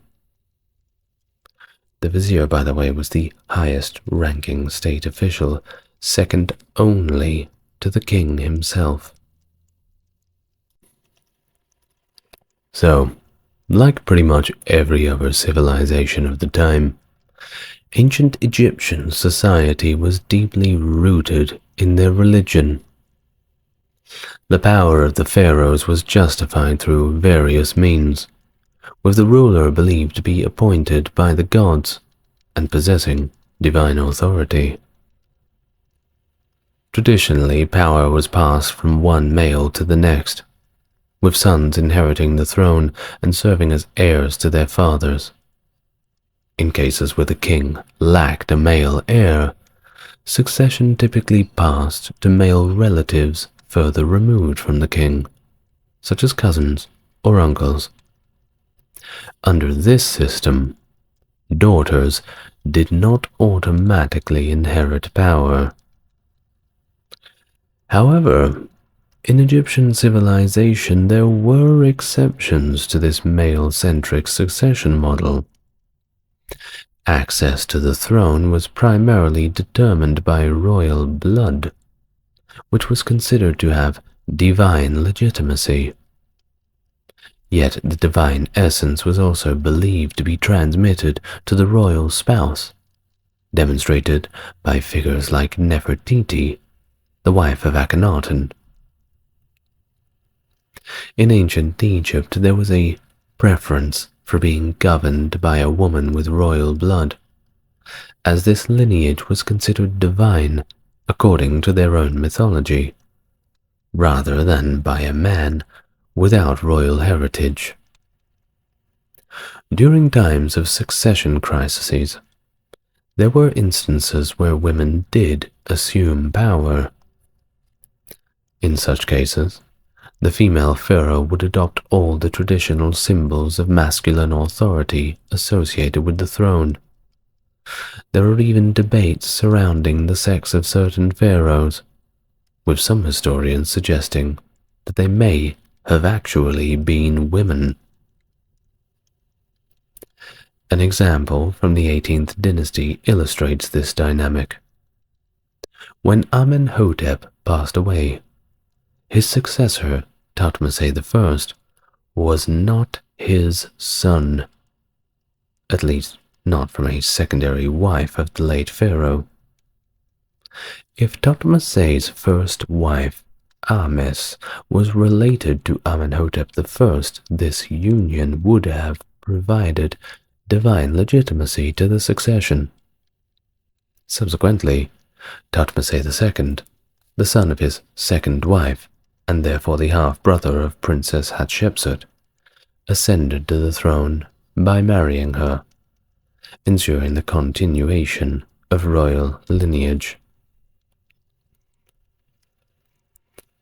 In ancient Egypt, it became increasingly common for women to ascend to the throne. One notable example is Hatshepsut, who assumed the role of pharaoh after her husband's death, displacing her nephew Thutmose III. Upon inheriting the throne, Hatshepsut's daughter, Neferure, took on duties that surpassed those typically assigned to a royal princess, assuming a more queen-like role. Among the prominent female pharaohs, of course, Cleopatra stands out as the most famous. Renowned not only for her beauty, which apparently was not that impressive, but also for her relationships with Julius Caesar and later Mark Antony, both of whom relied on her throne for political support. And by the way, when we say Cleopatra, that Greek name, what we mean is Cleopatra the Seventh, not the first, second, third, fourth, fifth, sixth, as there were many Cleopatras before the Cleopatra that we know of most commonly. So, the most well-known female pharaohs, whose reigns are more certain to historians, include Nitocris from the 6th dynasty, Sobekneferu from the 12th dynasty, Hatshepsut from the 18th dynasty, Nefertari, also from the 18th dynasty, and Tuasret from the 19th dynasty. Many of the royal wives in ancient Egypt held significant diplomatic and political roles alongside their husbands. Notable examples include Tai, the wife of Amenhotep III, Nefertiti, the wife of Amenhotep IV, or Akhenaten, and Nefertari, the wife of Ramesses II. In some cases, these wives were invested with divine titles, such as Wife of the God or Hand of the God, signifying their elevated statuses. Hatshepsut, the wife of Thutmose II, was the first great wife to receive the title of Hand of God, marking a significant milestone in the recognition of royal wives' authority. In terms of bureaucratic positions, Nebet is cited as vizier during the 6th dynasty, representing a rare instance of a woman holding such a high office. However, it wasn't until the 26th dynasty that similar situations of women in top bureaucratic roles became more evident. While women did occupy various bureaucratic positions, such as scribes, during most periods, the new kingdom saw these roles as predominantly male ones. Anytime a woman was in there, it was pretty much by circumstance and not by principle.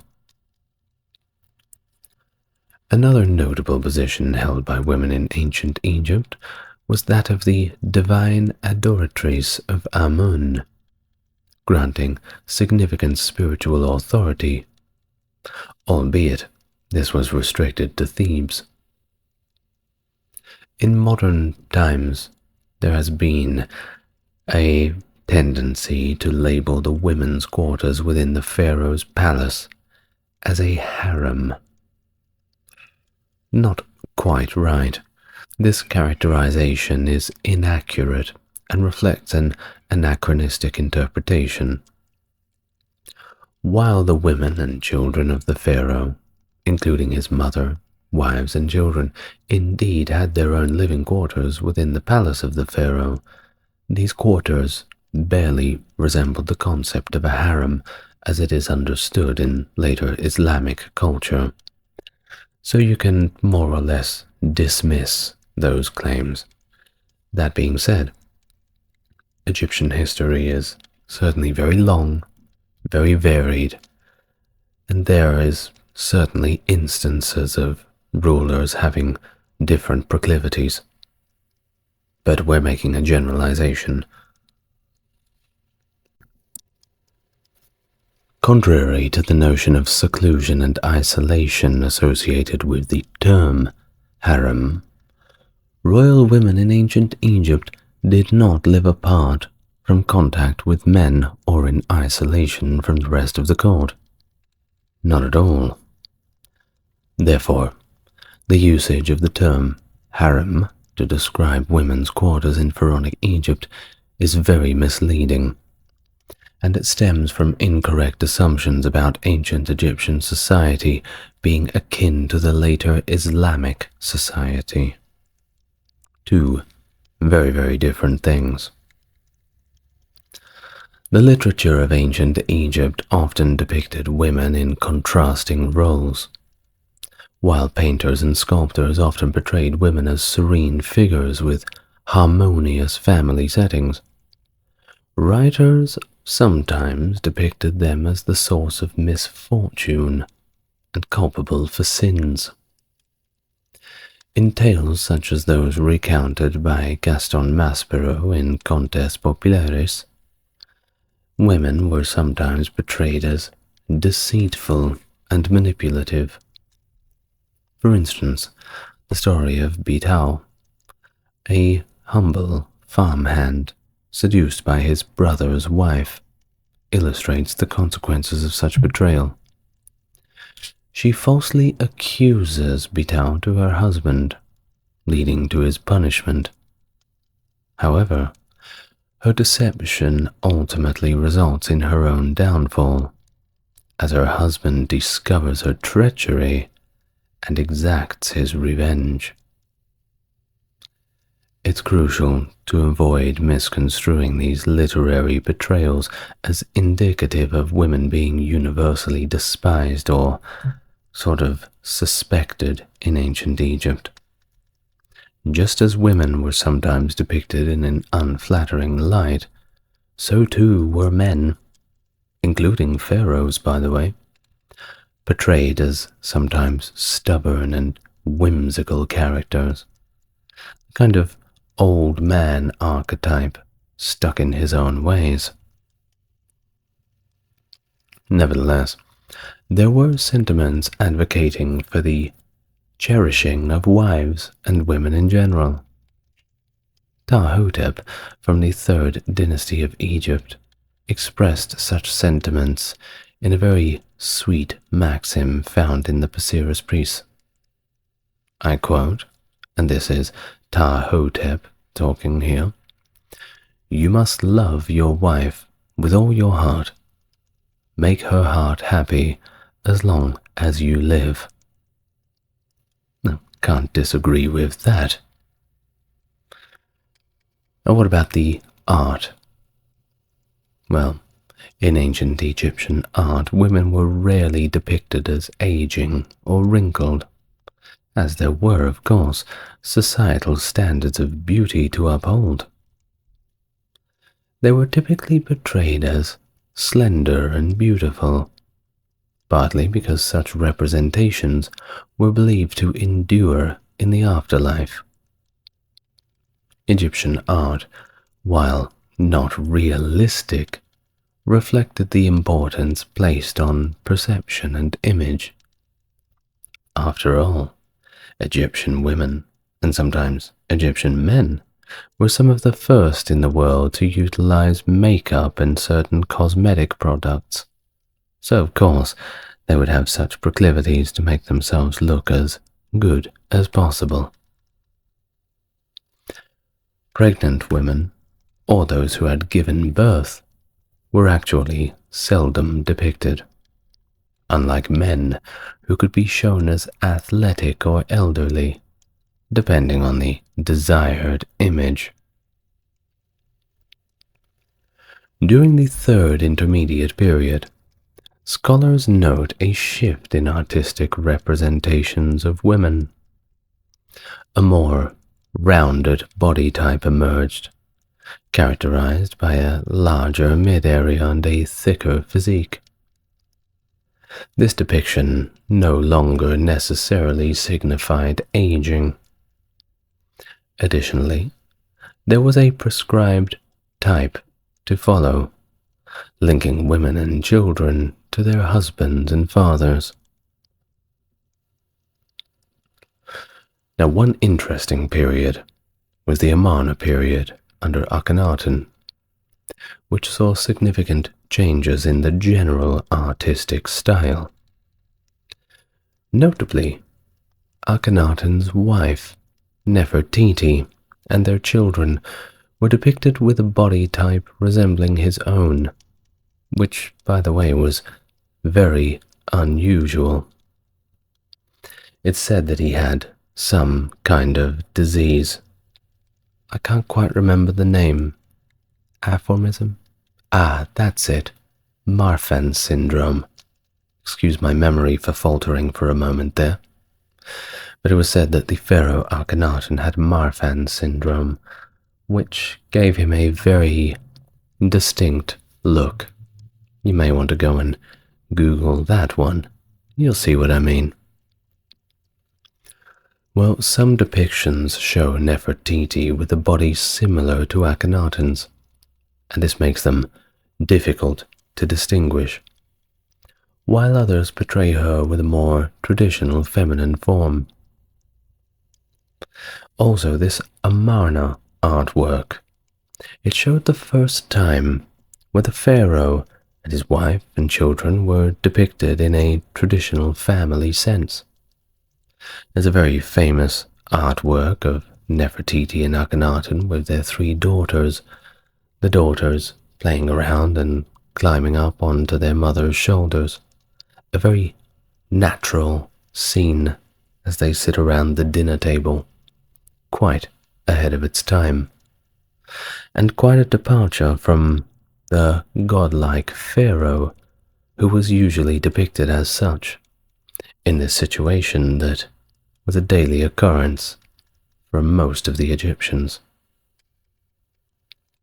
Now, following the Amarna period, which ended at Akhenaten's death, elite women occasionally appeared in art, but they had much fuller figures. The rich array of divinities in Egyptian mythology included numerous goddesses, akin to the situation in Greek mythology. So an examination of their symbolism, one can gain insights into the perception of women in ancient Egyptian society. Many of these goddesses were interconnected through familial or marital relationships, such as Isis and her sister Nephthys, both wives respectively to Osiris and Set, who were also brothers. Women in the mythology were often associated with themes of life and, of course, fertility. For instance, Isis, as the wife of Osiris, who was slain by his brother, was intertwined with funerary practices. As a mother, she embodied the nurturing and life-giving aspects of femininity. Through her, the concepts of life and death were intricately intertwined. While she was connected with funerary rites, these rituals aimed to ensure the deceased's easy transition to the afterlife, symbolized by the abundance of food that was found in tombs. Additionally, the physical aspects of life were imbued with spiritual significance, with death marking the beginning of not the end, but an eternal journey out into the duat. The palm tree, symbolizing that eternal life, was among the symbols associated with the goddess Isis, who bestowed the breath of eternal life upon her deceased husband. Isis symbolized the reverence for women during her era, embodying the concept of eternal life and maturity as the celestial mother. Her significance elevated her to arguably the most important deity in Egyptian mythology.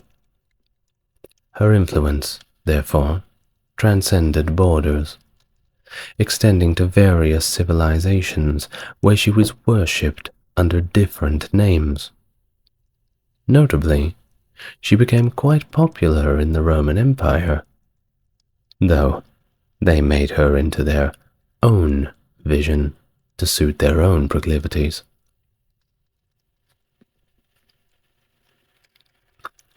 Prominent goddesses besides Isis included Hathor, associated with nourishment and love, Bastet, the guardian of the home, and Sekhmet, representing wrath.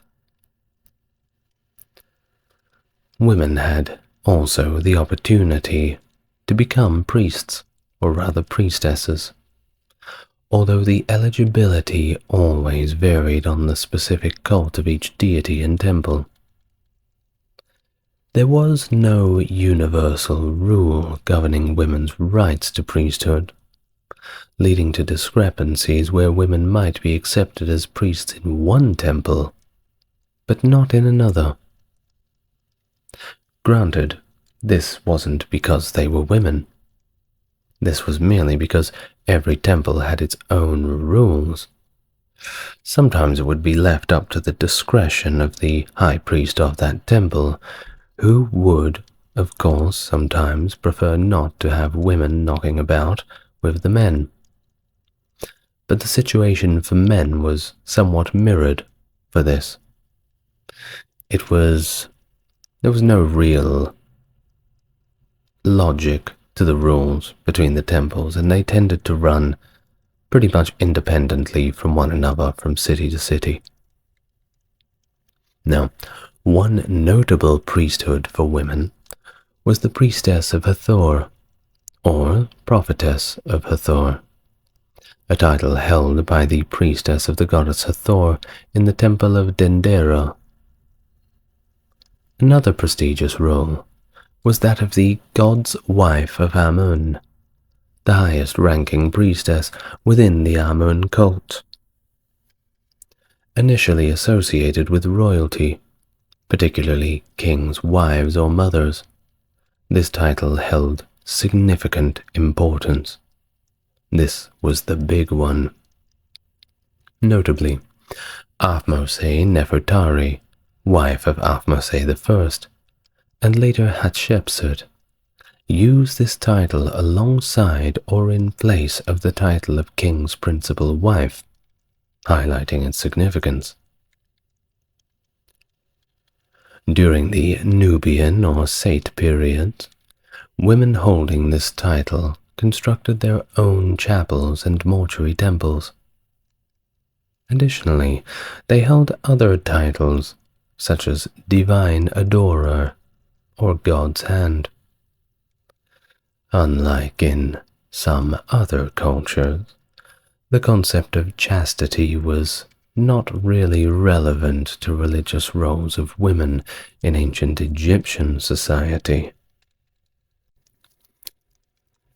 Now, all of these depictions certainly challenge the notion of women solely as traditional homemakers, don't you think?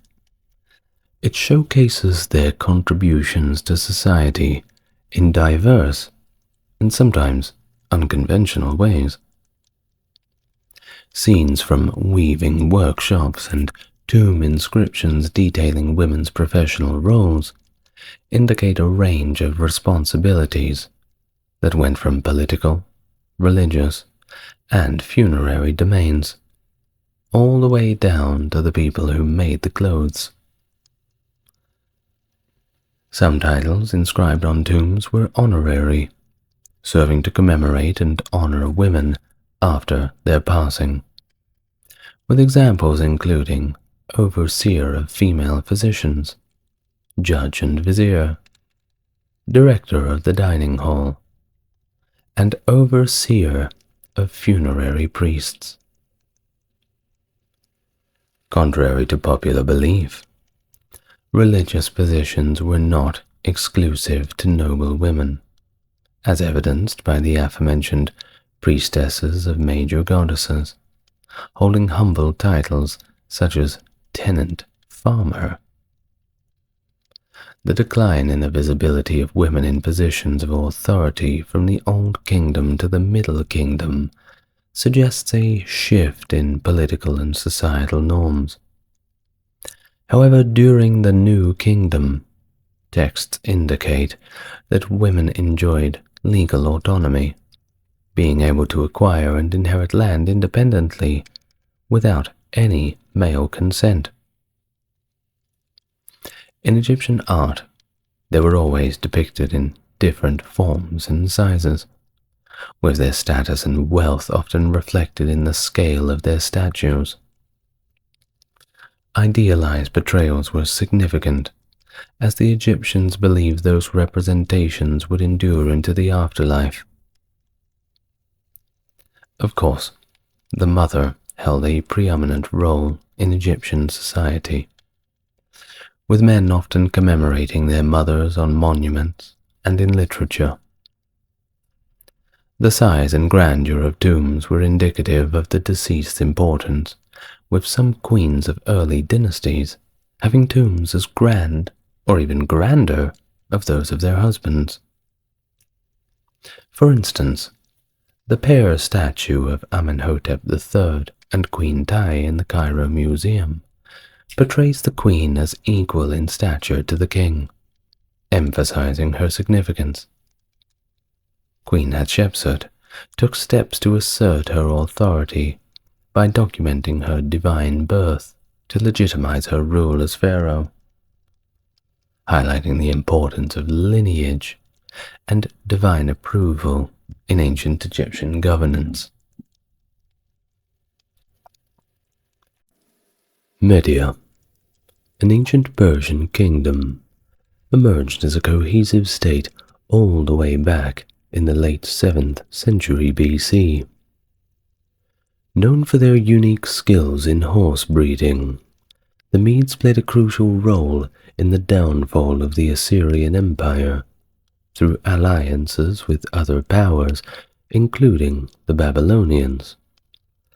The Median kingdom eventually fell to Cyrus the Great of Persia, marking the rise of the Persian Empire.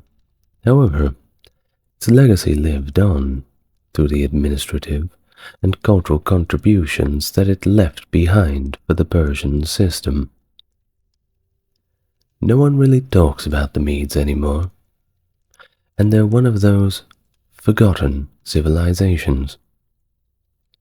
If you want to learn about them, you've come to the right place, because I'm going to tell their story the best I can. Hello and welcome to the channel. If you're new here, it's good to meet you, and if you're coming back, it's time for another video together. As always, if you'd like to support the channel, head on over to the Patreon, and if you want to like, comment and subscribe, well, you can do that too. Now get yourself comfortable, because we now tell the story of the history of the Medes. As the second millennium BCE drew to a close, Median tribes began to establish themselves in the area that would later become known as Media, located in what is now western Iran.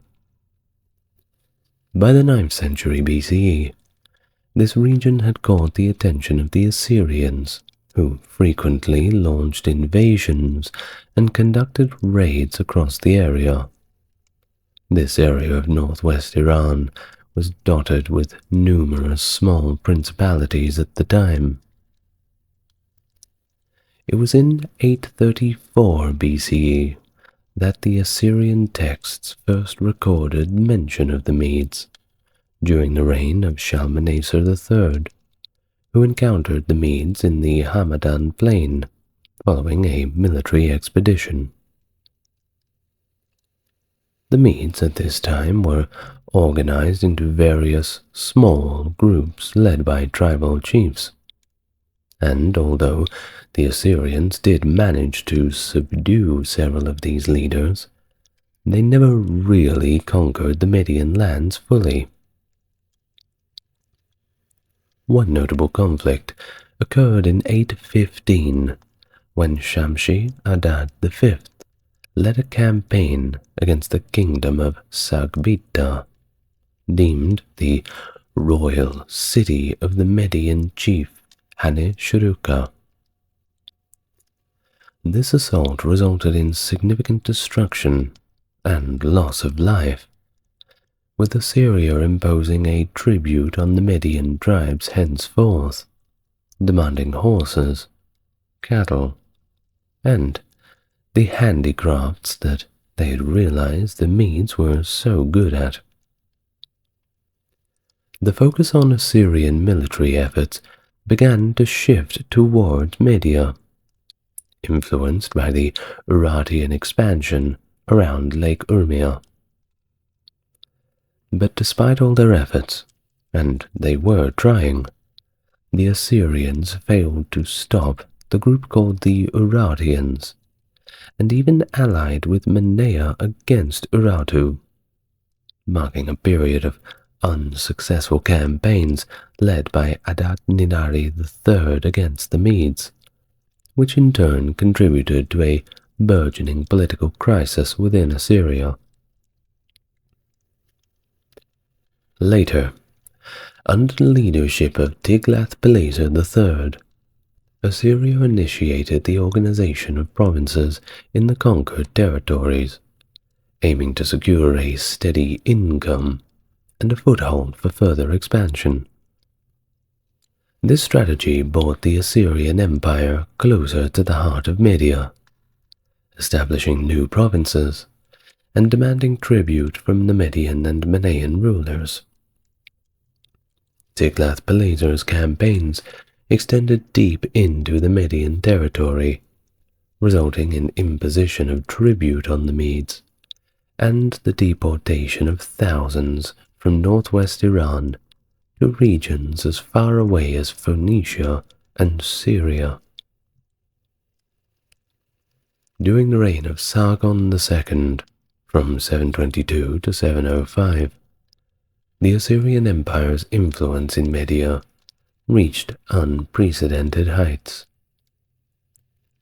You see, Sargon's strategy involved exerting direct control over those distant lands by implementing the provincial administration system that had proved very effective in closer and more easily managed territories. In this system, Assyrian governors were appointed alongside the existing local rulers, with governors likely overseeing aspects such as long-distance trade and taxation, while the local city lords managed the day-to-day affairs within their domains.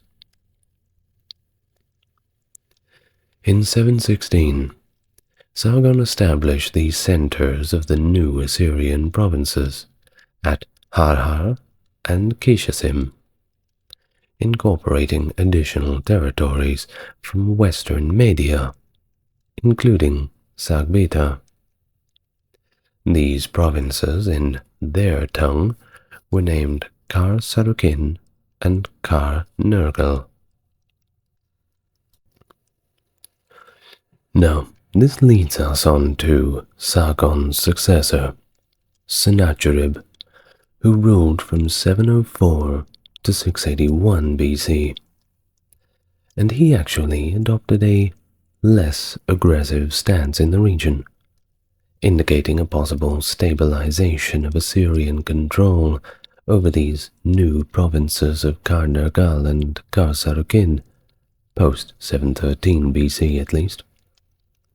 The system that paired Assyrian provincial governance with local Median rulers appeared to achieve a pretty good balance, at least in function. But, of course, it still had to maintain Assyrian dominance over territories established by Tiglath-Pileser and Sargon II up to the time of Esarhaddon. Sennacherib's campaign in 702 against the Zagros kingdom of Elypi marked his sole direct engagement with the Medes, from whom he received a decent amount of tribute. The Assyrian records consistently depict the Medes in this fashion, residing in settlements governed by city lords called Bel-Lalani, hinting at the emergence of a centralized authority among the Medes through their interactions. This dynamic likely facilitated the development of a more structured political and economic organization among the Median people, pushing them further and further towards an entity that resembled a state rather than just a tribe that's added to the list of conquered peoples. But this was still early days. We'll get there, don't worry. This evolution was partly driven by the necessity to respond to continuous Assyrian aggression, which also underscored the strategic importance of trade routes passing through Media, and there were plenty of them. The thriving east-west trade, especially in luxury items like lapis lazuli from Bactria, well, that just shows the evidence we have how important this area was. And in later times, it eventually catalyzed the unification under Ecbatana, I'm sure you've heard that name before, as its central city. Well, those who've watched Bronze Age history, I'm sure you've heard the name Ecbatana before. And now for a source that isn't a Persian source. Herodotus, who tells us of the story of Deioces, who leveraged a period of lawlessness in Media to establish himself as a just and impartial judge, winning widespread acclamation. However, when he stopped rather abruptly offering his judicial services, complete chaos broke out, compelling the Medes to convene and ultimately elect Deioces as their king. So much for his retirement. Well, following his elevation, Deioces ordered the construction of Ecbatana, centralizing all governmental power within its walls. Despite the intrigue of this tale. It comes from Herodotus, so, you know. Contemporary texts and archaeological evidence don't really support the existence of a unified Median state under Deioces in the early 7th century BC. It's just not there.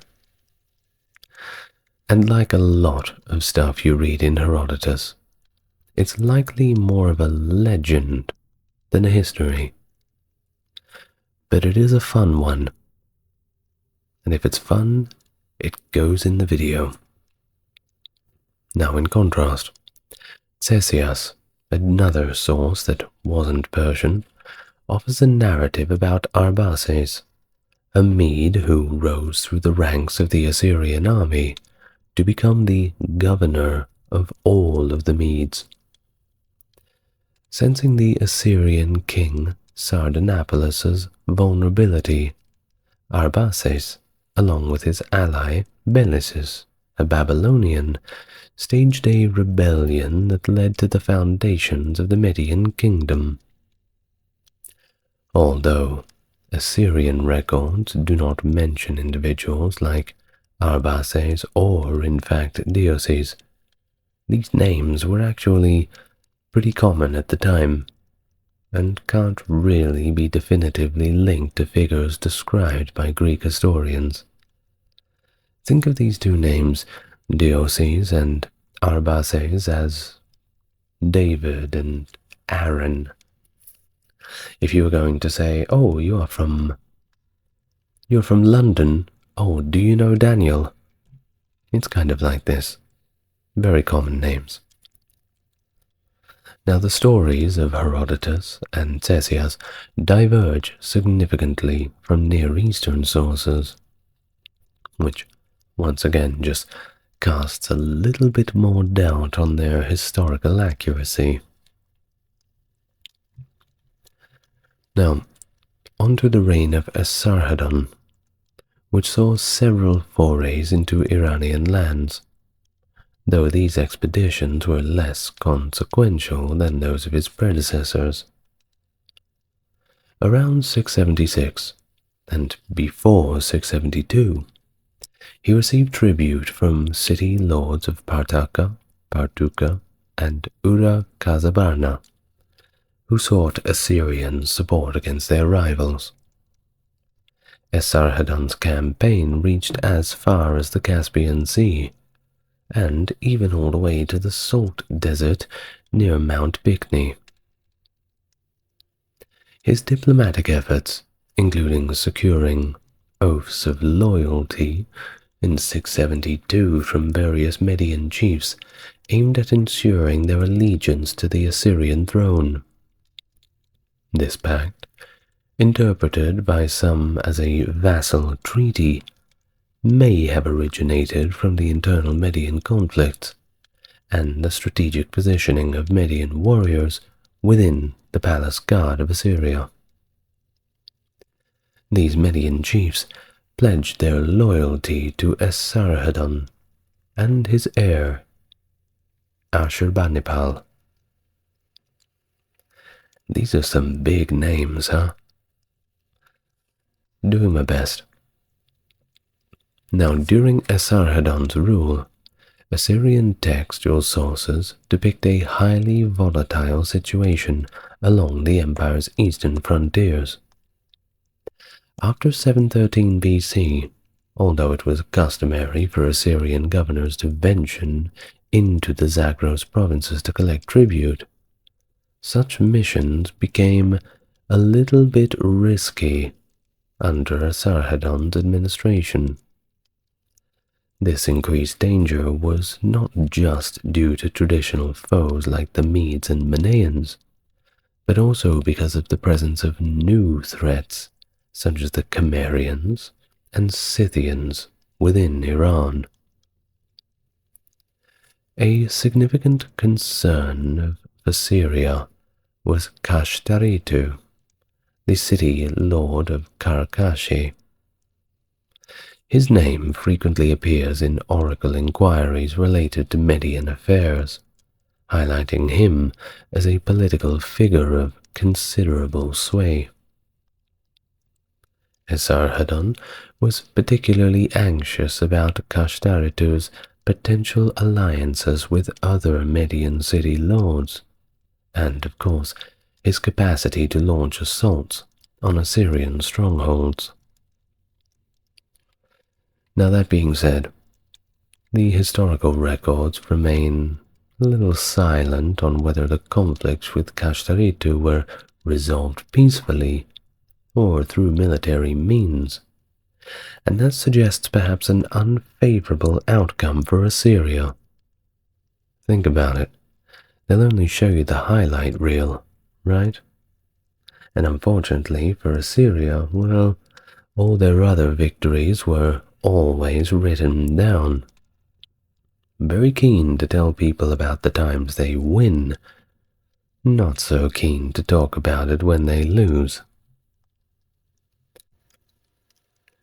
Now, this period in general saw a general decline in Assyrian control in the east, exemplified by the loss of Saparda, which had been incorporated into the province of Harhar in 716 BC.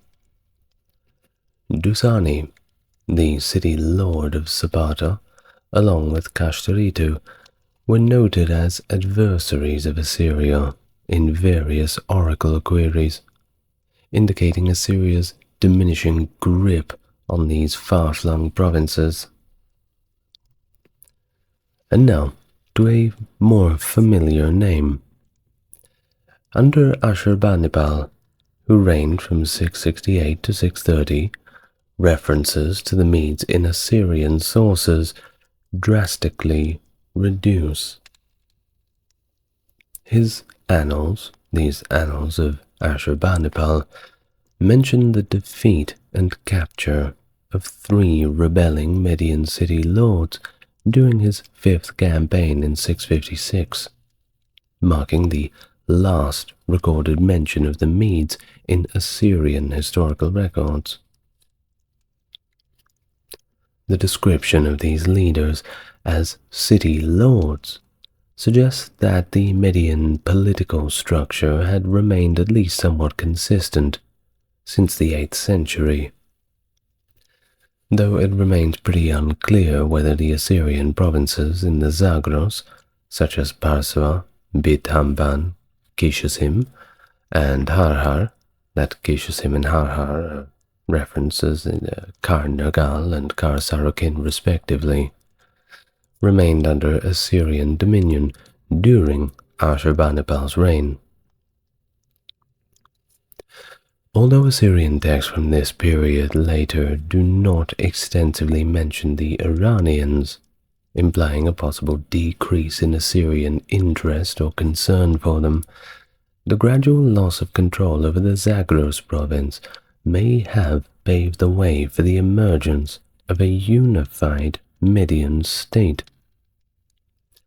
Despite the somewhat lack of Assyrian documentation on a consolidated Median realm akin to the major powers of the time like, for example, Elam, Manea, Urartu, and Assyria itself, well, the majority of scholars are pretty hesitant to dismiss Herodotus's narratives completely, and the possibility is open that his accounts hold some historical merit. Some historical merit. Well, around 40 years following their last mention in Assyrian texts, the Medes re-emerged in historical records by 615. This time under the leadership of one Caesares. They launched an offensive against the Assyrian core territories and formed an alliance with the Babylonians. The rise of Cyaxares as the leader of a unified Median force is not really talked about in the Assyrian sources, which are conveniently silent on the internal and foreign policy dynamics of Assyria during the latter half of the 7th century. the absence of records leaves us with quite a gap in understanding of the events that led to the Median consolidation under Cyaxares. But once again, only show the highlight reel. Now, this period, from 670 to 615, possibly under Ashurbanipal or his successors, is speculated to have been crucial for the formation of a unified Median state. And this scarcity of records leads us to Herodotus, particularly regarding Cyaxares. Now, his depiction of Cyaxares and the latter's significance in the downfall of Nineveh is supported by several Babylonian chronicles, lending a little bit more weight to Herodotus's portrayal of Cyaxares' reign and his leadership over this new united Median entity.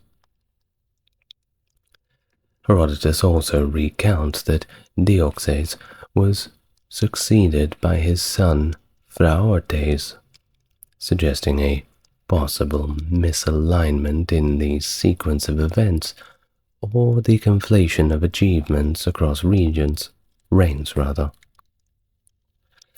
Well, all in all, this narrative essentially proposes that the actual unification of the Median tribes and the establishment of Media's capital may have been the work of Deoxys' successor, rather than Deoxys himself.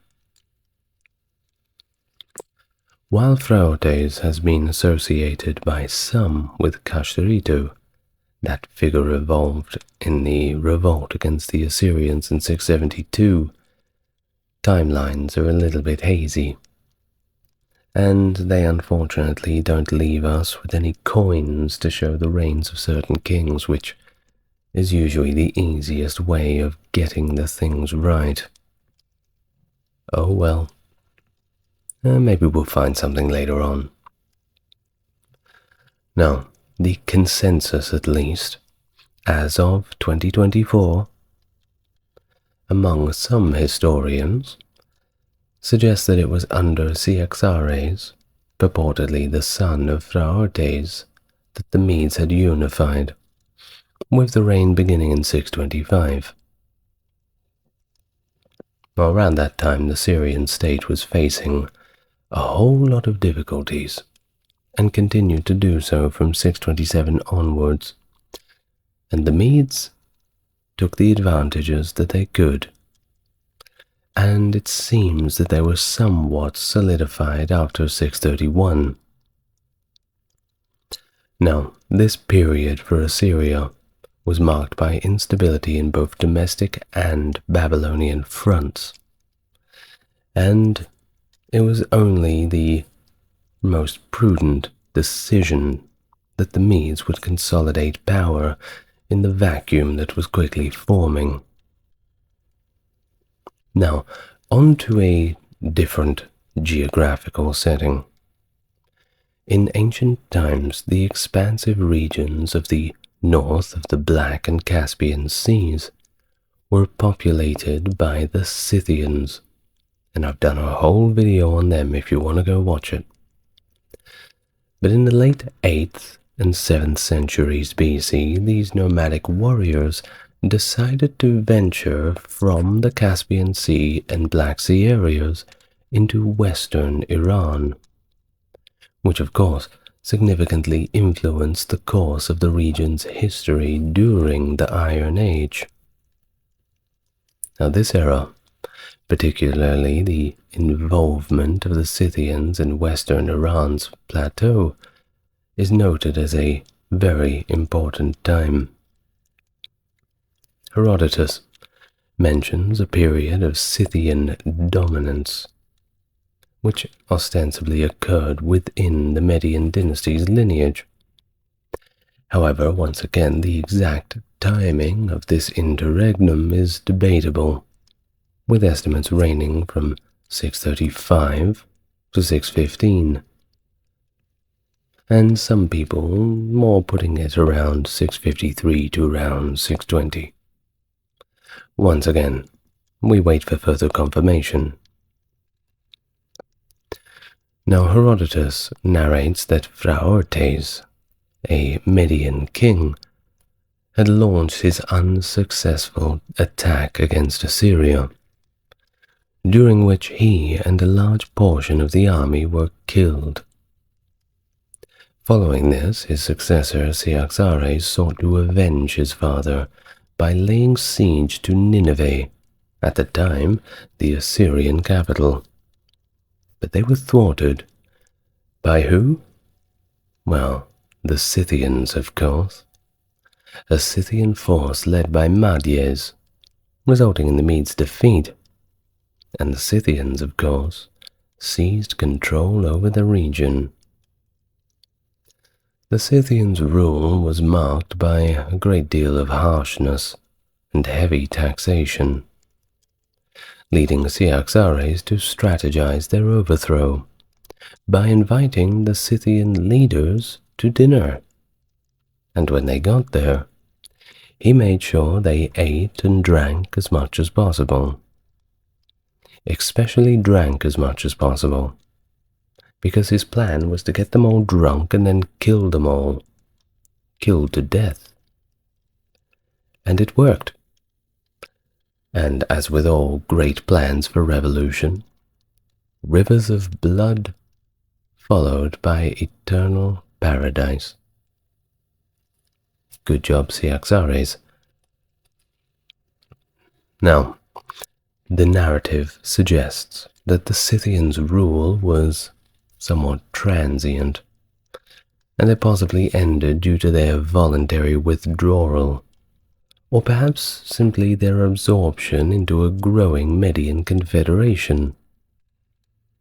While Herodotus assigns a 28-year period to Scythian domination, this duration is highly improbable due to the nomadic nature of the Scythians, who were unlikely to maintain control over large territories for such a long period of time. I mean, it could have happened, but the Scythians generally did not like that. It is argued, however, that the Scythian presence in western Iran was much, much shorter, with the Medes quickly regaining their strength and territory shortly after the Scythians, well, the ones that were left after the dinner party, decided to unhitch their horses and ride away to their next adventure. Which leads us to the death of Ashurbanipal, which of course is going to affect the Medes as well as it affects everybody. He died in 631, and the Assyrian Empire faced a significant political instability, setting the stage for the Babylonian rebellion led by Nabopolassar in 626. Now he was initially the governor of the southern regions, and emerged as a key figure in this revolt, and soon recognized as well as the King of Babylon. Lofty title, I know. While he succeeded in taking control of Babylon, his dominion over all of Babylonia wasn't immediate, and he was necessitated in making alliances against the Syrian force.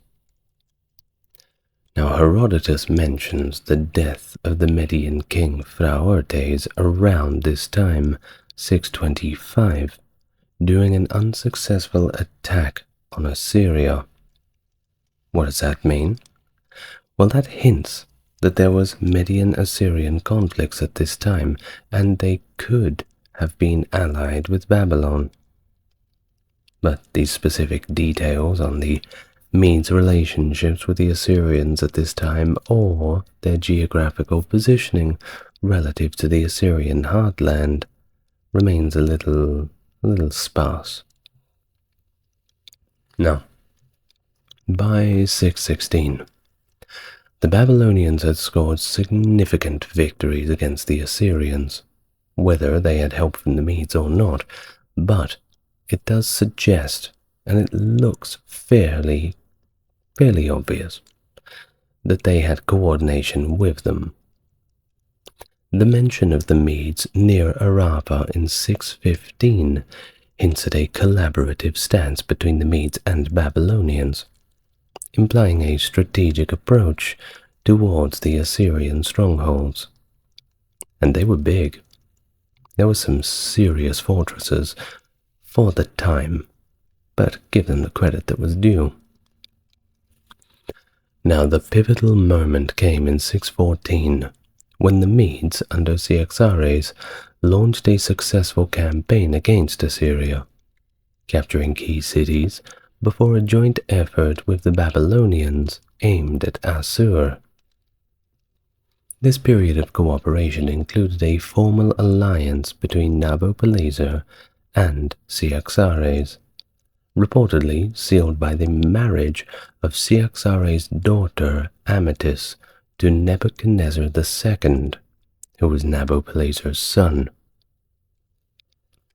The narrative from 613 to 612 shows fluctuation in the mentions of the Medes in historical records, but it does culminate in a significant role during the siege and fall of Nineveh in 612.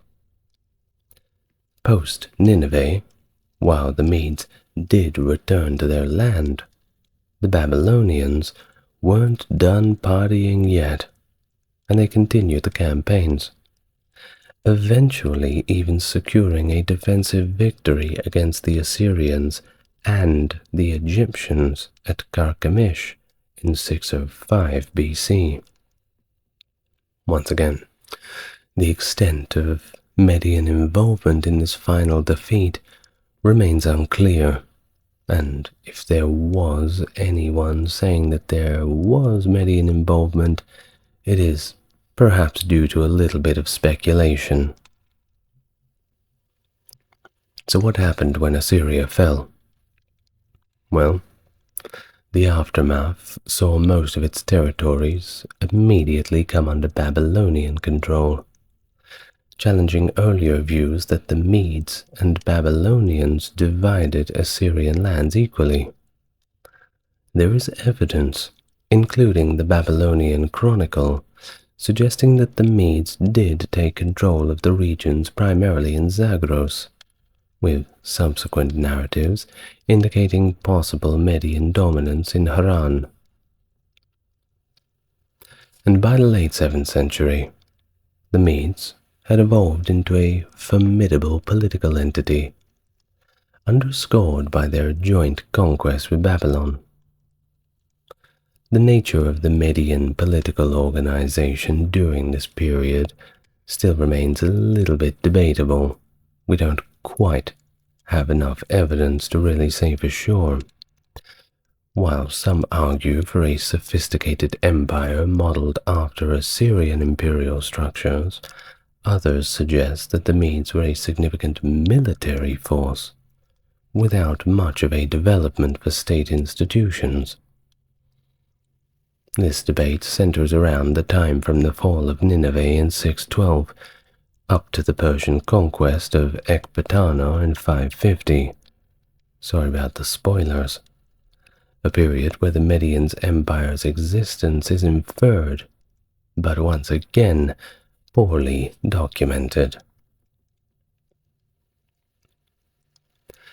Now, despite the lack of these detailed records, which is of course a real shame, evidence from Babylonian and biblical texts confirms the Medes' critical political influence in the post-Assyrian Near East, putting them aside Lydia, Egypt, and Babylon as one of the four dominant powers. Their expansion established a direct border with Lydia in central Anatolia, indicated by hostilities traced back before a solar eclipse in 585, suggesting Median conquest of Mycenae and Urartu prior to 590.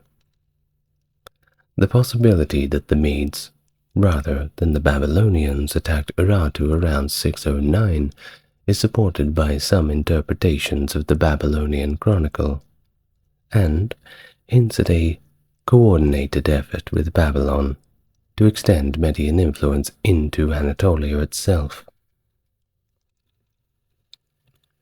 The destruction of Urartu, often attributed to the Medes, alongside the decline of the Cimmerian power in Cappadocia, facilitated their expansion into Asia Minor. This expansion set the stage for conflict with Lydia, leading to a war punctuated by a notable solar eclipse during the battle, prompting peace negotiations mediated by influential figures from both Babylon and Cilicia. The resulting treaty established the boundary of the Halys River between Media and Lydia, solidifying a new regional power balance through strategic marriages and alliances.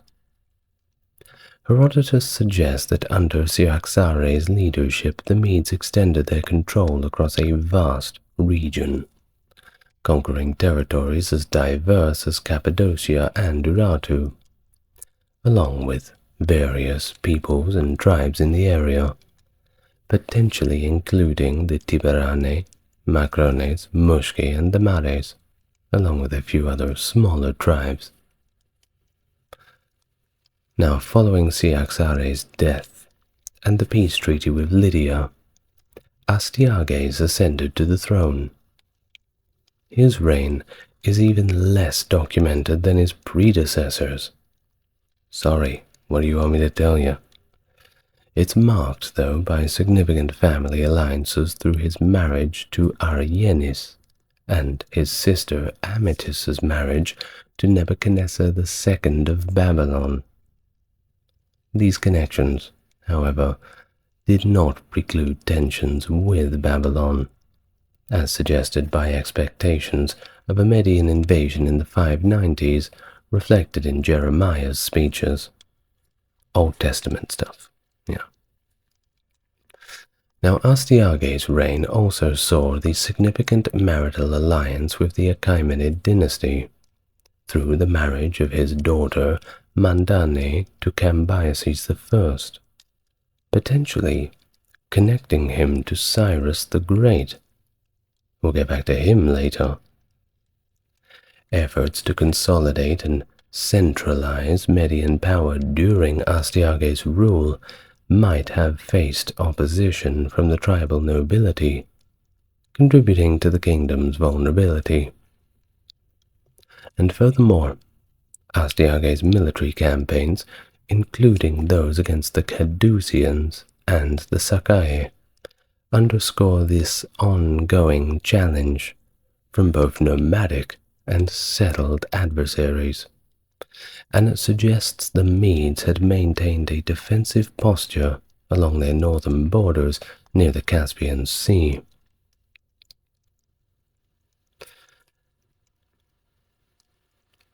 Despite a relatively stable reign, Astyages eventually faced internal and external pressure, and it culminated in conflicts such as the Armenian King Tigranes, although these accounts are considered a little less reliable. Herodotus and Ctesias present the conflict between the Medes and the Persians as an extended uprising, with Cyrus II leading Persia against Median dominance, a portrayal not directly corroborated by contemporary sources, mind you.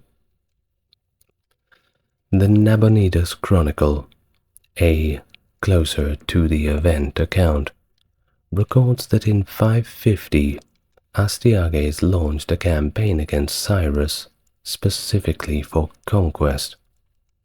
But his troops were not having it, and I think this is rather hilarious. Apparently, while he was trying to rouse them up and say, guys, we're going to war, we are going to take out Cyrus and we are going to take the spoils, the troops revolted, captured him, bailed him up, and delivered him straight to Cyrus. I mean, talk about disobeying orders, right? Of course, all of this led to the capture of Ecbatana by Cyrus. Well, and it certainly also suggests this sudden end to Median rule in this rather sad and embarrassing manner. Now, Babylonian records, focusing on titles and identities, distinctly recognize Cyrus as the king of Anshan and Astyages as the king of the Medes, without hinting at familial connections that Herodotus sometimes attributes to them. And this discrepancy raises a few questions about the historical accuracy of Herodotus's version, particularly his portrayal of Cyrus as both Astyages' vassal and grandson. Yeah, Herodotus's proofreading is a little bit strange, but it's fun. Leave him alone, it's okay. Now, this revolt of the Median army, which was pivotal in the transition of power, may have stemmed from a lot of broader societal changes within the Median and Persian realms. By the 6th century, Iranian tribes were increasingly adopting more settled lifestyles, as in they weren't nomadic anymore, and their leaders were taking on more regal roles and behaviors distinct from the traditional tribal chiefdom customs. Astyages' punitive actions against these emerging leaders likely fueled more than a little bit of discontent, setting the stage for a rebellion that facilitated the ascent of Cyrus and the establishment of a Persian supremacy over Media. So, Cyrus, following the victory over Astyages and the seizure of Ecbatana, transferred all of its wealth back to Anshan, stripped the whole city. The true breadth of territories that came under Cyrus's control through conquest is something that we're not really sure, especially around Media, but it did potentially encompass vassal states like Armenia, Cappadocia, Parthia, Arya, and Drangiana. The legitimacy of Cyrus's rules could partly be attributed to his familial ties with Astyages, a connection that may have been fabricated or exaggerated to justify the Persian dominance over the Median territories. Further narratives, such as the ones from Ctesias, introduce another layer of complexity by suggesting that Cyrus married a daughter of Astyages, possibly named Amythis, to solidify his claim to the throne. No other reason but that. A strategic alliance. Well, it certainly is a recurring theme in the consolidation of power, especially in Near Eastern politics. Well, Cyrus, he didn't stop at Media. He soon confronted Croesus of Lydia, extending Persian control even further west and eventually even conquered Babylon.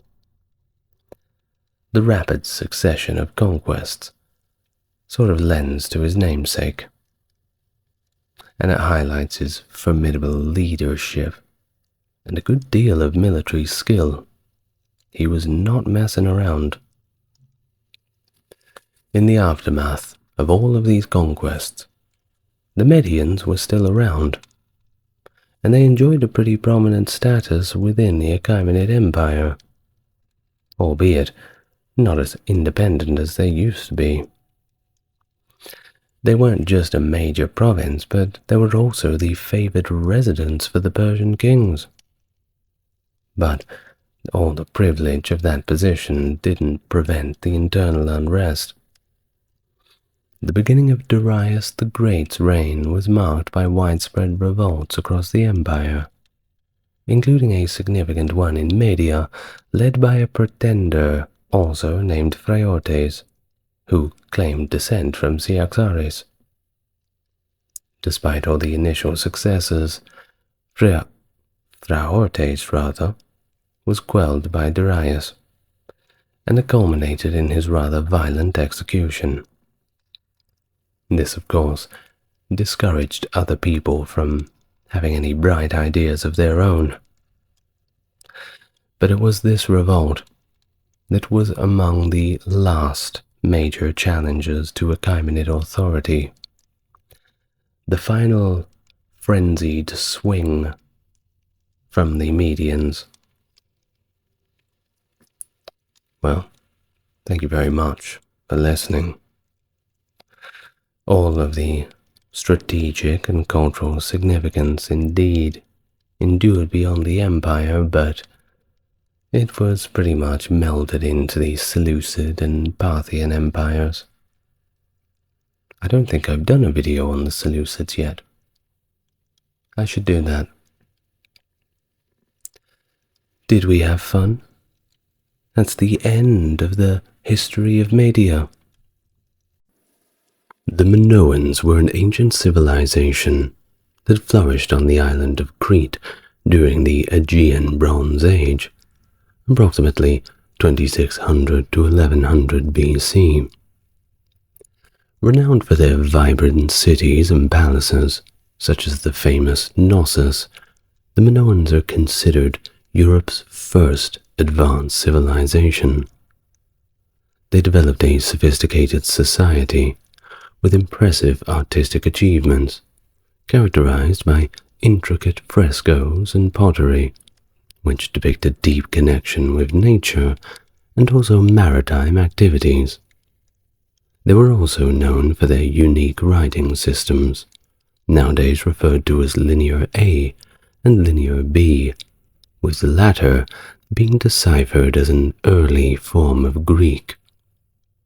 Their civilization gradually declined under mysterious circumstances, including possible natural disasters or perhaps invasions, leading to the eventual rise of the Mycenaean civilization on mainland Greece. Do you want to learn more about them? Well, you are in the right place. Welcome to the channel. If you're new here, it's good to meet you, and if you're coming back, it's great to have you back here with me again. As always, if you want to support the channel, there's a link to the Patreon in the description. Otherwise, if you think YouTube should show my videos to more people, clicking the like button will push them in the right direction. Now, without further ado, let's begin our exploration into the Minoans. Before we do begin, much of our references will be archaeological ones, and do keep in mind that there is a lot of speculation involved, particularly since we are talking about a civilization that existed around 4,000 years ago. So, please bear that in mind. The Minoan civilization of Crete is categorized using two primary systems of chronology. The first is based on pottery styles and divides Minoan history into three main periods. There's a few abbreviations, so we'll go through them. The first is EM, Early Minoan. That's from around 3100 to 2100 BC. MM is Middle Minoan, from around 21 to 1600 BC, and LM being Late Minoan. That's from 1600 to 1100 BC. Now each period is further divided using Roman numerals and letters, such as EM1, so Early Minoan 1, EM2, EM3, and then, of course, LM1, MM2, and so on. Do you get it? Great. Well, there's another system that was developed by Nikolaos Platon, and it organizes Minoan history into four broad periods, those being pre-palatial, proto-palatial, neo-palatial, and post-palatial. Now, both of these systems are okay to use, but will generally be using the former one around the EM, MM, and LM. Though if you do hear mentions of the one from Nicholas Platon, that is completely fine too. Now, establishing an absolute chronology for Minoan civilization has always been complex, due to many discrepancies between the historical synchronisms and scientific dating methods, such as carbon dating. For instance, the volcanic eruption at Terra, a crucial event in the LM1A period, remember, late Minoan, is dated around 1600 BC by carbon dating, but it is placed about a century later when aligned with Egyptian historical records, which we have a few more of and we tend to understand a little bit better.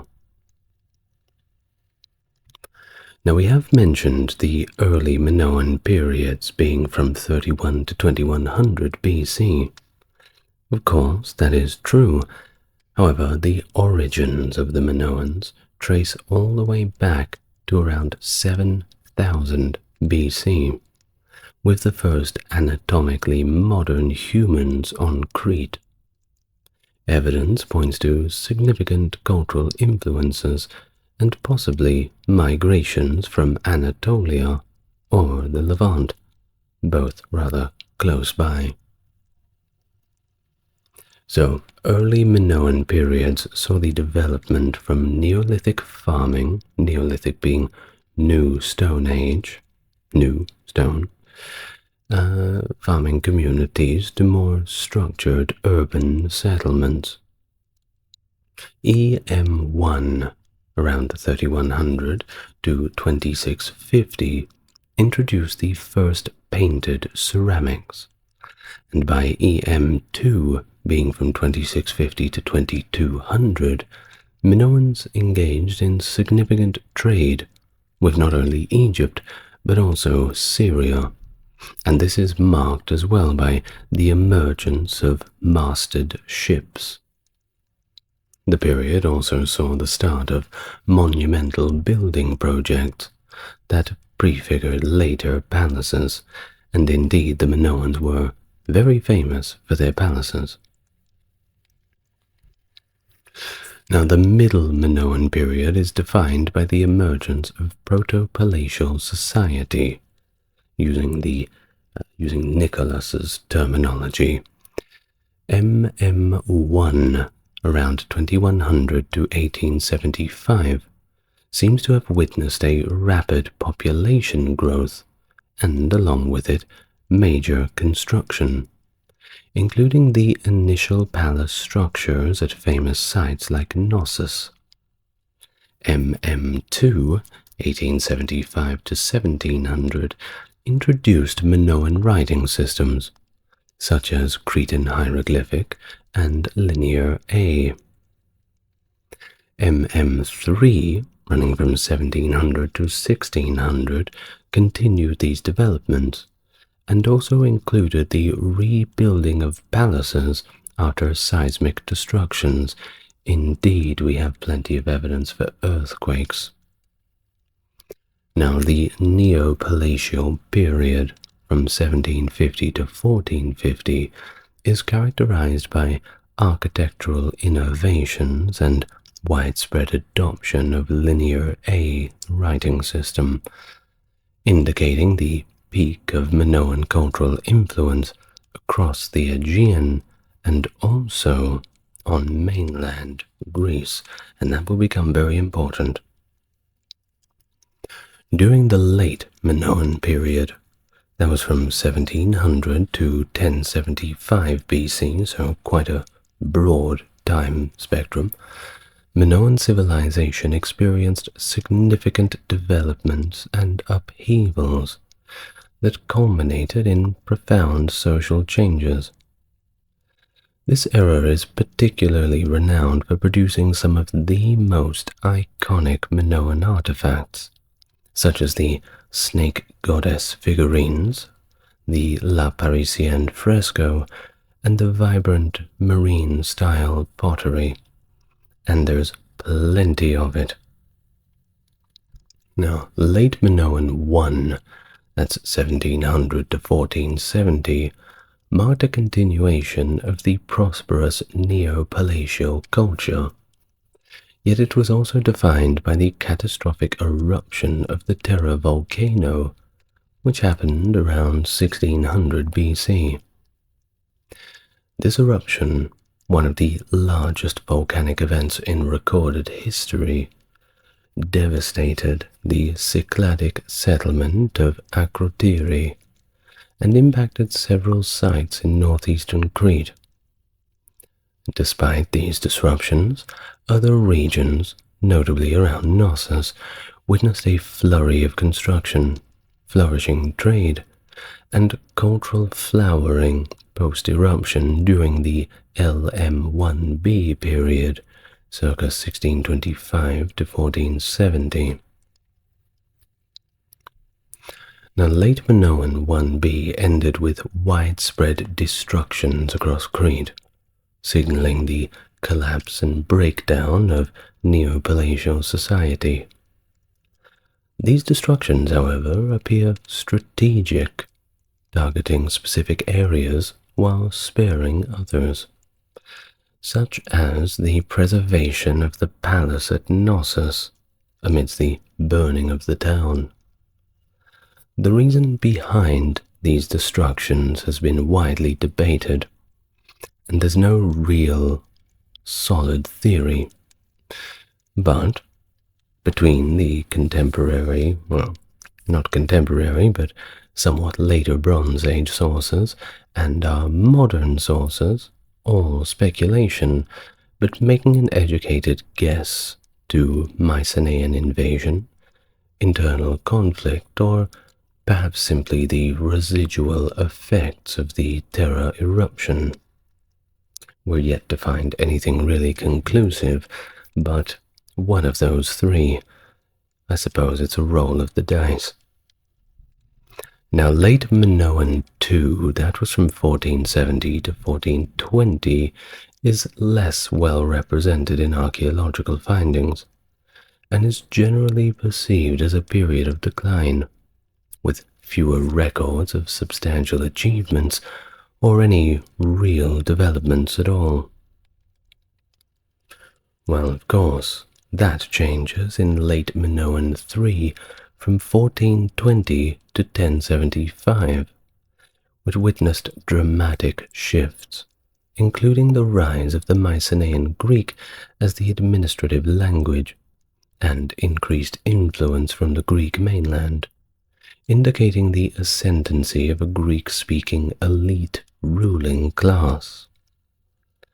This period saw the systematic decline of Minoan palatial centers, with only Knossos remaining active until its final destruction in LM3B2.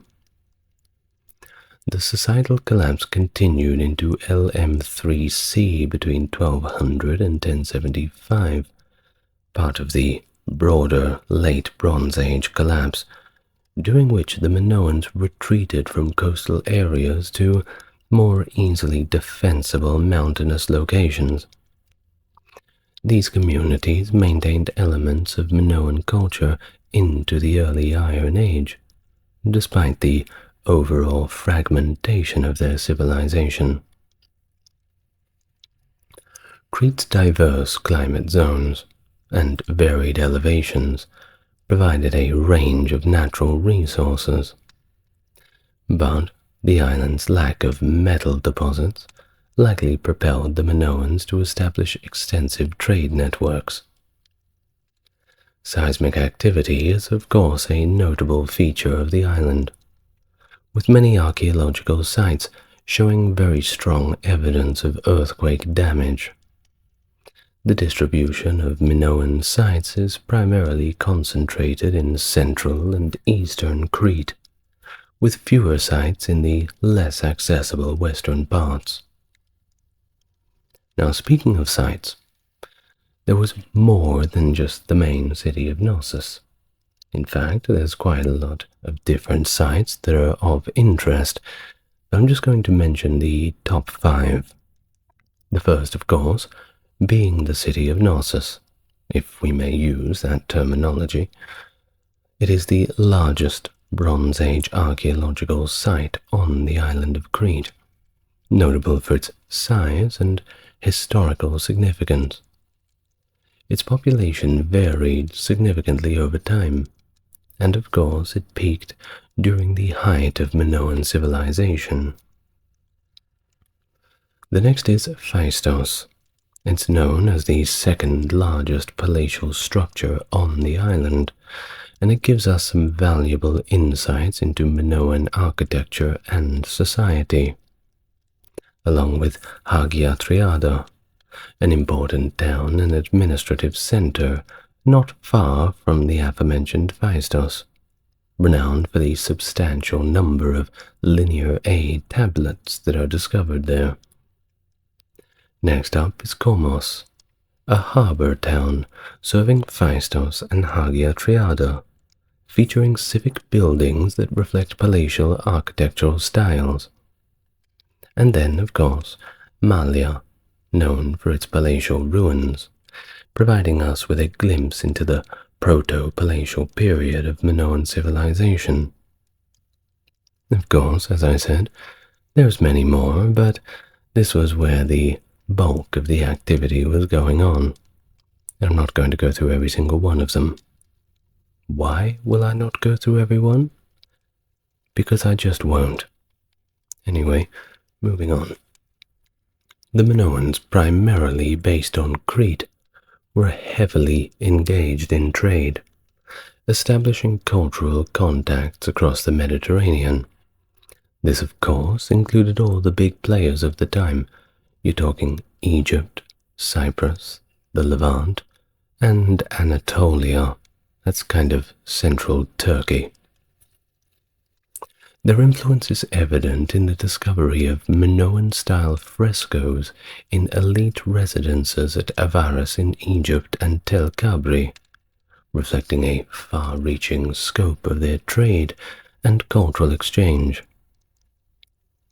Minoan ceramic styles and techniques varied in their impact on Helladic Greece, showcasing a dynamic interplay of different cultural influences. And beyond Crete, Minoan settlements or trading outposts extended to several key locations. First being Castri or Kythera. This island near the Greek mainland saw Minoan influence from the mid-3rd century BC, until it was overtaken by the Mycenaeans in the 13th century BC. The transition here represents a significant cultural shift from mainland-derived cultures to Minoan dominance, and then, of course, the later Mycenaean occupation. Cyclades. This group of islands was within the cultural orbit of the Minoans, further emphasizing their maritime capabilities and the spread of their influence. Next up was the 3 islands of Carpathos, Saria, and Kassos, which hosted Middle Bronze Age Minoan colonies or settlements. Although most were abandoned by the LM1 period, Carpathos notably continued Minoan cultural practices, all the way until the end of the Bronze Age. And last is probably one you may have heard of, being Rhodes, specifically the settlement at Ialissos on Rhodes serves as a evidence of Minoan expansion and also colonial activity. The presence of Minoan culture and its artifacts in places like Thebes, that's in Egypt, around the 15th century BC, where paintings depict Minoan-appearing individuals, suggest active and possibly official interactions, with inscriptions referring to them as coming from Keftiu, a term which we believe to indicate Crete or just the Cretans in general. Now, on Crete itself, the Neopalatial site of Kato Zakros is exemplary of Minoan outward-looking societal structure. Positioned near the modern shoreline, its numerous workshops and rich site materials suggest that it functioned as an entrepot, a hub of trade and commerce. This interpretation is supported by artistic depictions such as the flotilla fresco from Ancratiri, which illustrates the Minoans' extensive maritime activities and their integration into the broader Mediterranean world. Now, Minoan art, celebrated for its lively and imaginative qualities, especially for the time, is a cornerstone of Aegean art and exerted a significant influence on the contemporary Cycladic art, even maintaining its dominance after Crete's occupation by the Mycenaeans. Due to the perishable nature of the materials like wood and textiles, the surviving examples of Minoan art primarily include pottery, intricately carved seals, frescoes, small sculptures, jewelry, and quite a good bit of metalwork. The subject matter in Minoan art, of course, varies widely, often recurring across different media. Iconic scenes such as bull leaping, which likely held religious significance, are depicted in both paintings and sculptures. The portrayal of animals, particularly marine life, is also prevalent, exemplified by the marine-style pottery from the Middle Minoan III and Late Minoan I periods, which features sea creatures like octopuses enveloping the pottery, inspired by similar fresco scenes.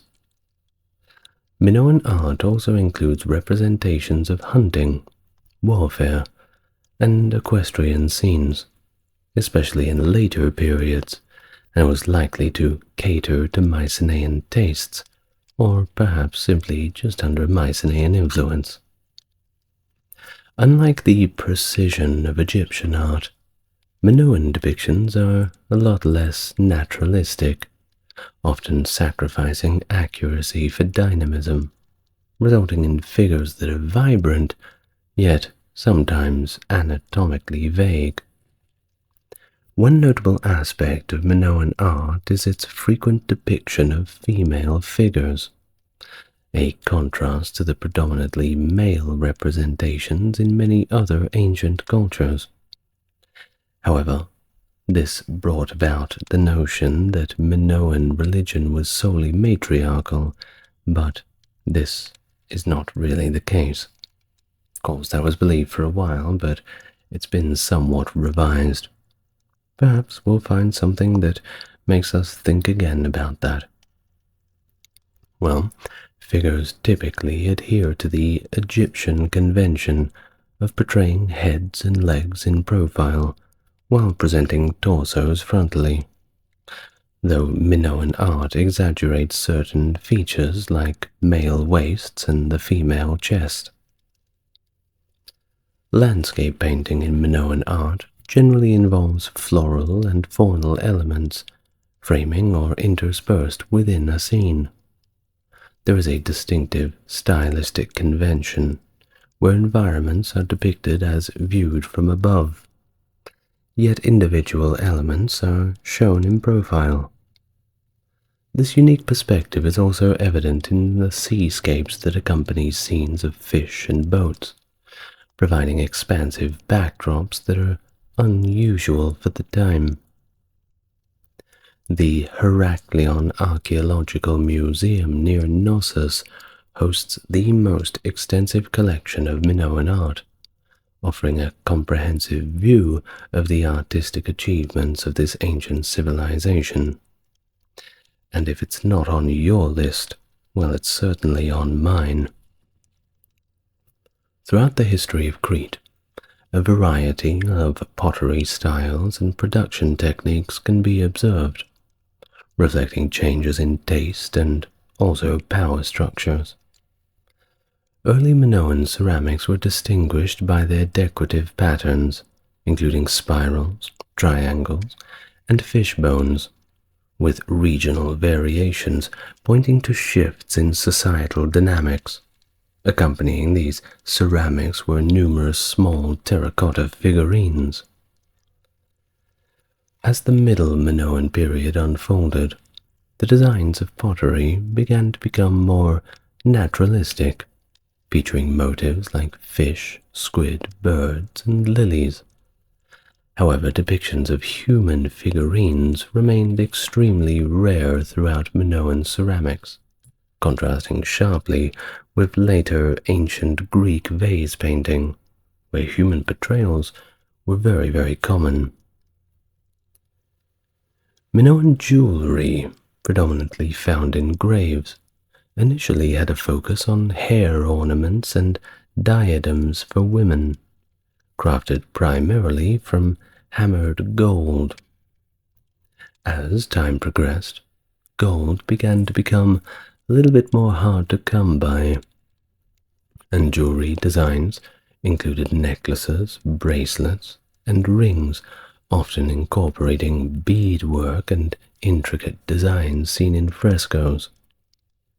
Notably, the Minoans excelled in granulation.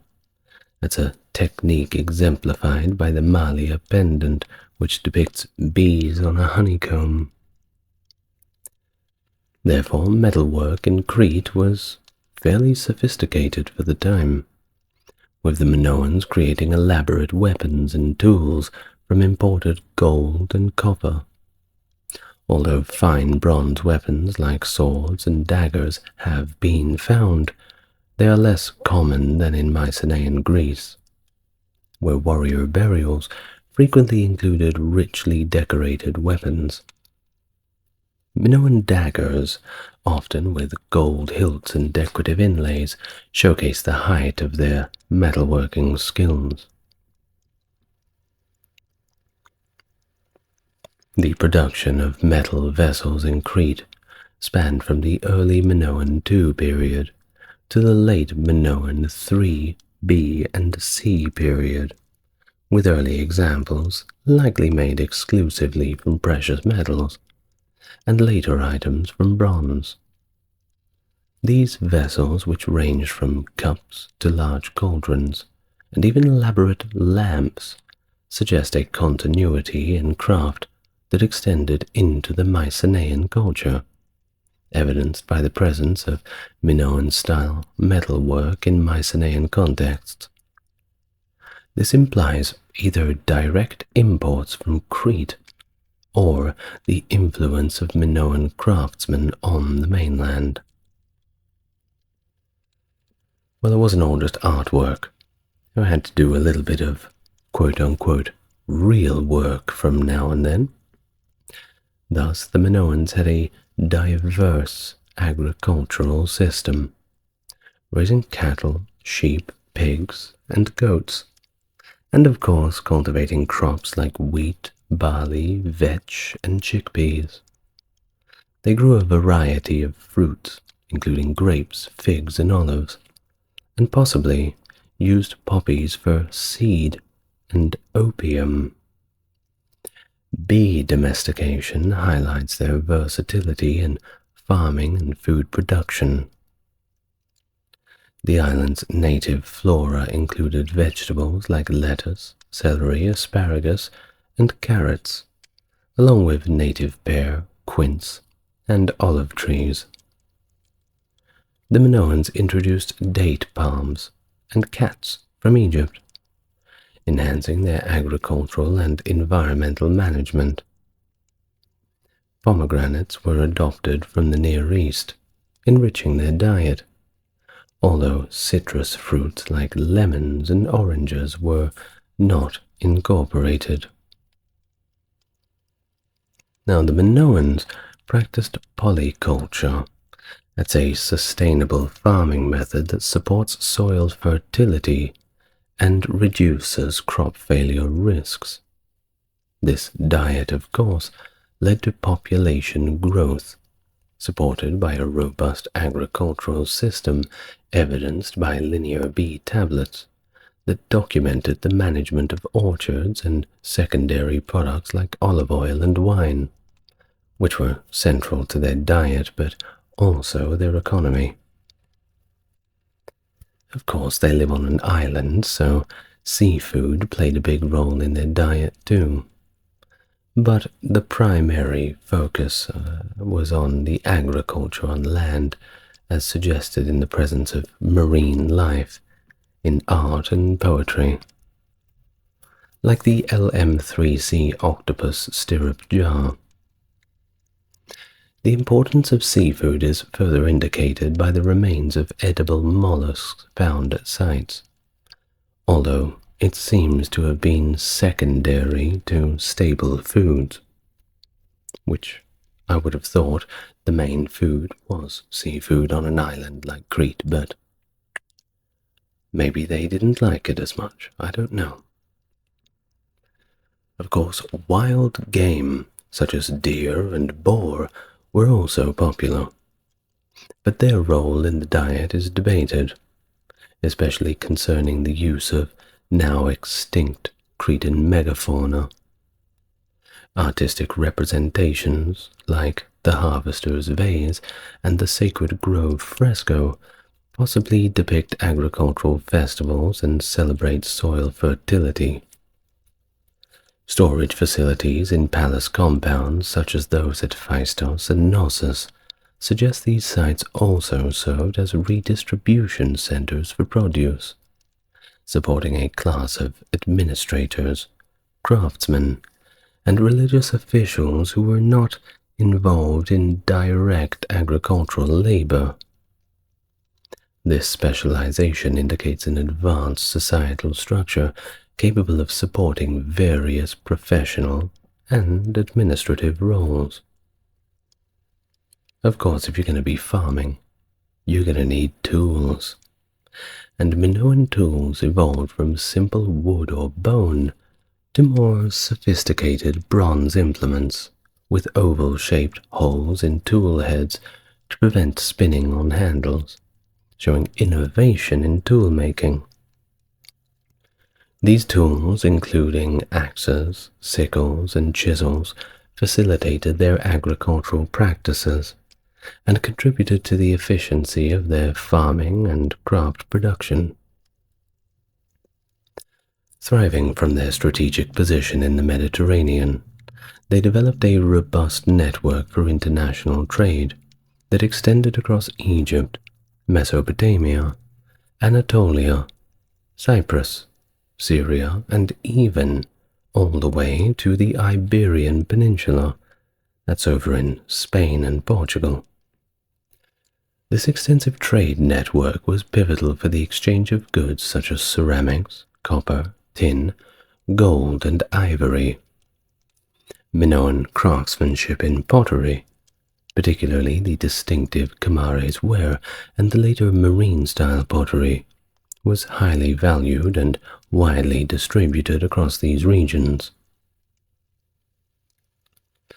Now on to a little bit about religious practices in Minoan culture, which prominently featured female deities, with numerous frescoes and sculptures depicting priestesses or goddesses, which indicates significant roles for women in both religious and potentially political spheres.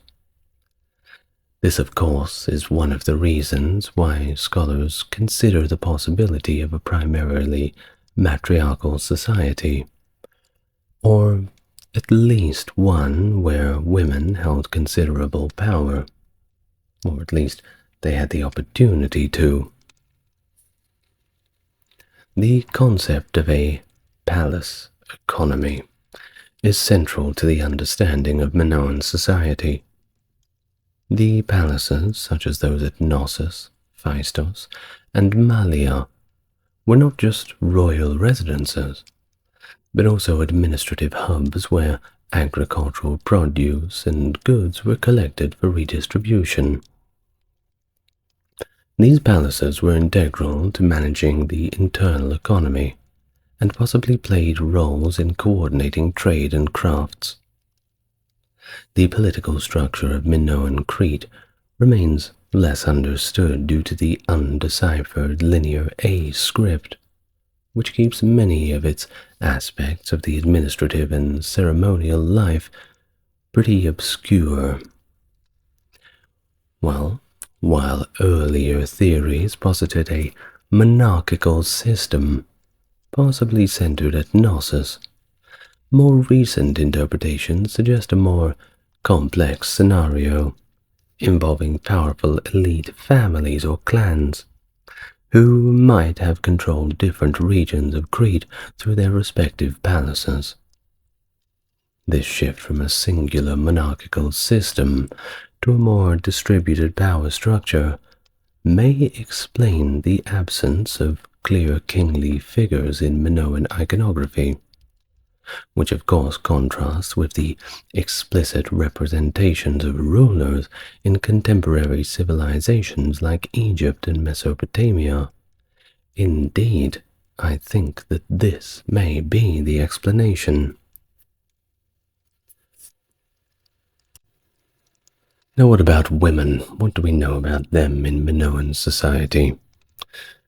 Well, a little bit.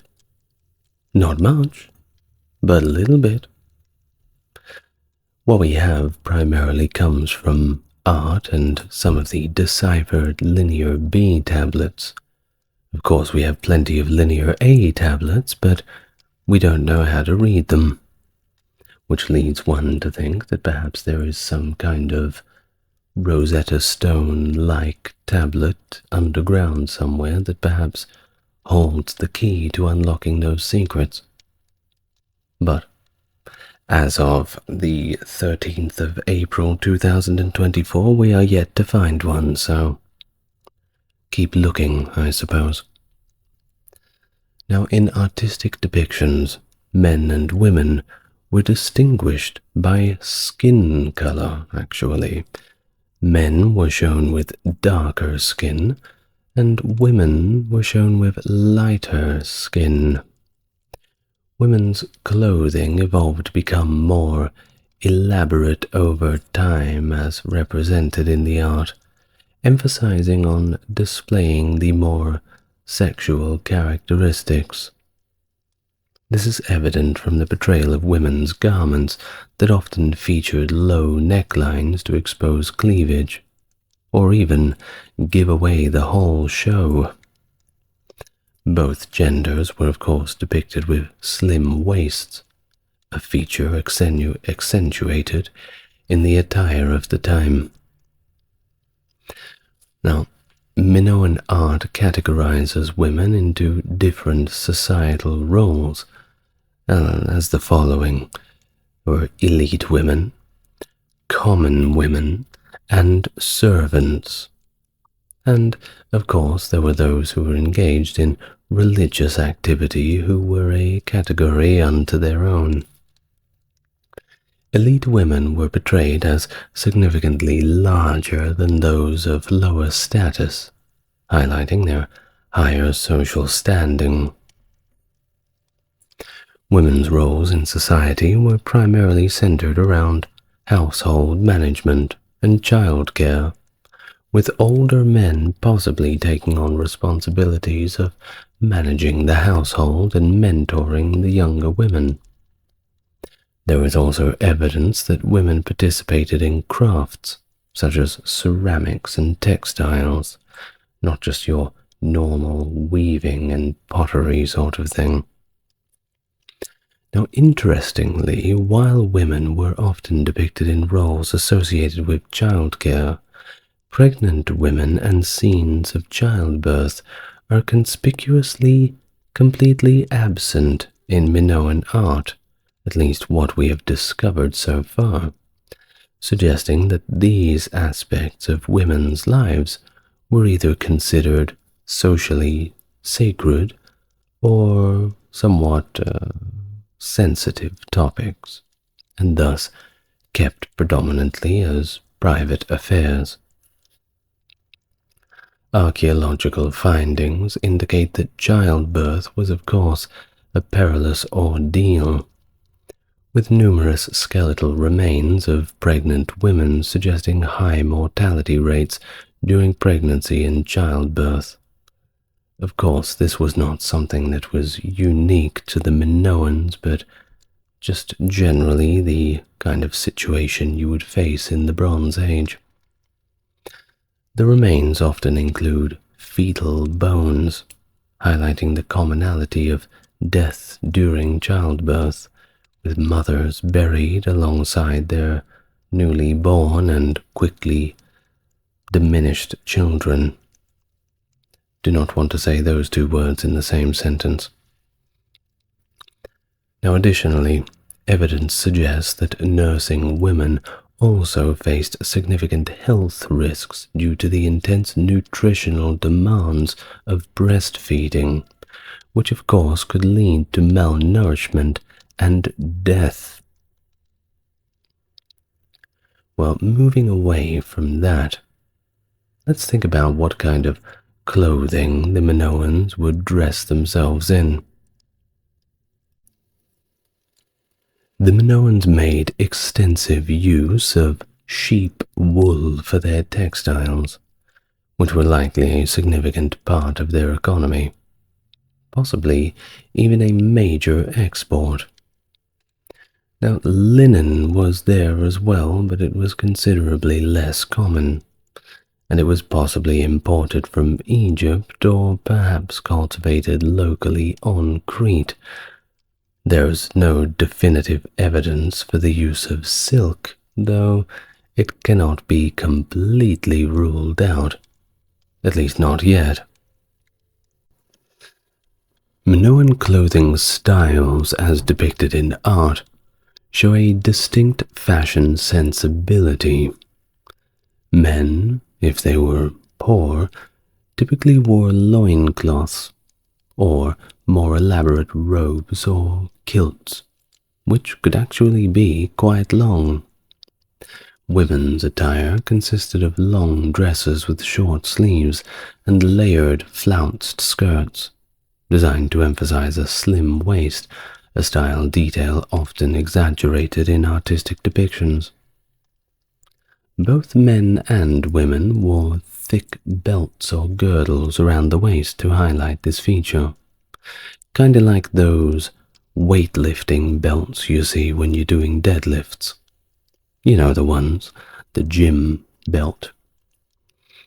Women might also wear a strapless, fitted bodice, and both genders favored symmetrical geometric patterns in their garments. Regarding grooming, Minoan men usually are shown as clean-shaven with short hair, except for some long tresses, reserved for perhaps the elite youth. Women typically had long hair styled in flowing tresses down their backs, as exemplified by the figure known as La Parisienne, named so for its perceived resemblance to the early 20th century Parisian fashion.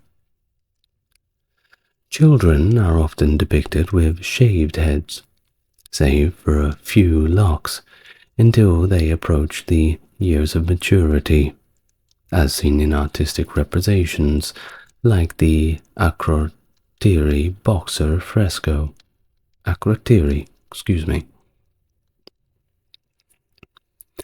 Now onto Minoan jewelry. It included many intricate gold hair ornaments and thin gold plaques that were sewn onto garments. Floral decorations were also popular, both worn in the hair and depicted on clothing, indicating a rich tradition of decorative arts that extended to both textile production and personal adornment. Now, before we go, of course, we have to talk a little bit about what we know about Minoan religion, which was characterized by its complexity and the ambiguity surrounding its deities and rituals. It remains particularly obscure due to the undecipherable Linear A script and the non-textual nature of much of the archaeological evidence. Originally, scholars like Arthur Evans suggested a monotheistic worship centered around a mother goddess. However, more recent analysis suggests a diverse pantheon, including a young male god, among others, indicating a more structured polytheism rather than a singular divine focus. Deities in Minoan culture were often depicted alongside symbols and attributes, such as snakes, doves, and double axes, which could signify various religious or mythological roles. Peak sanctuaries, frescoes, and votive figures suggest worship practices that included both male and female goddesses, with significant roles possibly for a mountain goddess, a snake goddess, and a dove goddess.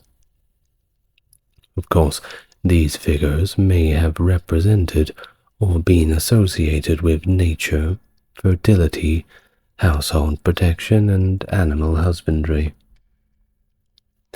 The line between deity and clergy seems to be somewhat blurred in Minoan art, at least depending on your interpretation, which often depicts figures in ritualistic attire that could either denote priests, priestesses, or the deities themselves.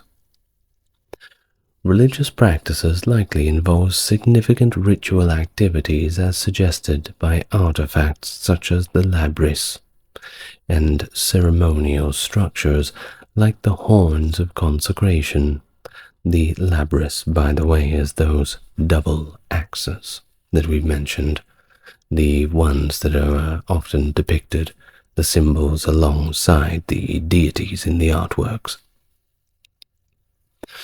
Bull leaping, a prominent ritual depicted in numerous frescoes, may have also been a religious or perhaps a social rite, potentially connected to elite status or perhaps a rite of passage. Now, late Minoan artifacts, such as the Hagia Triada sarcophagus, illustrate complex funeral rituals and possibly sacrifices of bulls, hinting at beliefs surrounding death and the afterlife. Also, the use of saffron in ceremonies depicted in frescoes suggests it had a ritualistic importance, possibly in purification or as an offering. Minoan sacred symbols, the bull's horn, those double-headed axes, pillars, serpents, and sun discs found across Crete and as far off as Cyprus, point to a religion that integrated natural and celestial elements together, perhaps influenced by or influencing contemporary Near Eastern and later Greek religious practices. Burial customs were varied. There wasn't a one-size-fits-all for the Minoans, with regional differences in practices such as circular tombs in southern Crete and house tombs in the north and the east. The use of tholoi and complex burial structures, like those at Malia, indicates that burial rites were an important aspect of Minoan culture, possibly involving rites of passage, ancestor worship, or even, disturbingly, human sacrifice, as suggested by some archaeological evidence at sites like Anem Soplia and Forno Corifi. That being said, it's hard to know for sure, as, Well, the dead tell no tales. Mycenaean Greece represents the final stage of the Bronze Age in ancient Greece, spanning from approximately 1600 to 1100 BC. It's named after the archaeological site of Mycenae, one of the major centers of Greek civilization during this period.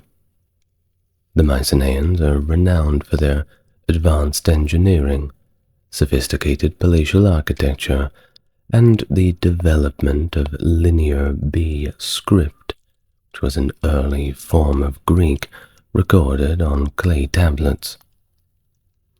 Their society was a warrior aristocracy, and they made significant achievements in art, as evidenced by the richly decorated pottery, frescoes, and gold work they left behind. And of course, we can't forget about their epics and mythology, particularly tales involving the Trojan War, which were immortalized by later Greek poets like Homer. And if you want to learn about them, you're certainly in the right place. Hello and welcome to the channel. If you're coming back, then it's good to have you again. And if you're new here, it's good to meet you. As always, if you'd like to support the channel, links to the Patreon are in description.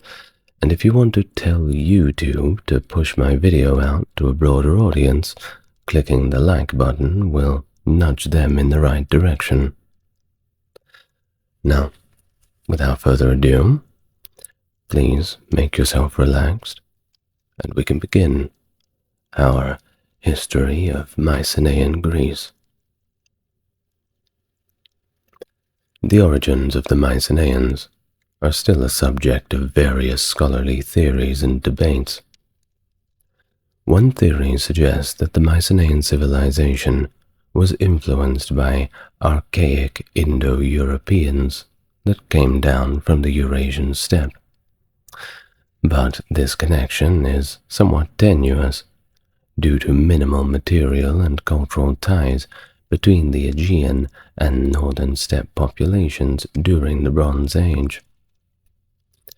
Another theory suggests that Indo-European migrants may have entered Greece around 3000 BC, potentially into an underpopulated area, with other scholars proposing earlier or later dates tied to agricultural spread or even chariot technology advancements.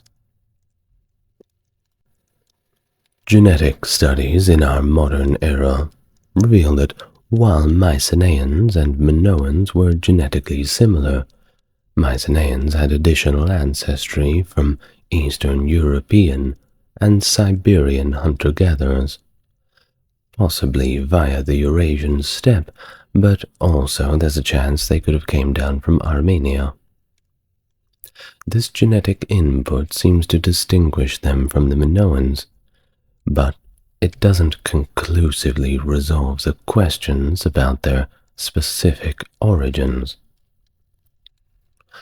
Well, archaeologically, Mycenaean civilization is generally understood to have begun around 1750 BC, evolving from the early and middle Bronze Age cultures of mainland Greece, with substantial influence from Minoan Crete. By around 1700 and 1675 BC, there was a significant population increase, and the emergence of popular centers in southern Greece characterized by elite warrior societies and early forms of megaron buildings. Defensive structures and advanced burial practices, including shaft graves rich with various luxury items of all sorts, became prevalent around this time. Now these shaft graves in particular, especially noted at Mycenae's grave circles A and B at the site, signify the rise of a rather wealthy and Greek-speaking royal dynasty that made the use of leveraging the business of long-distance trade.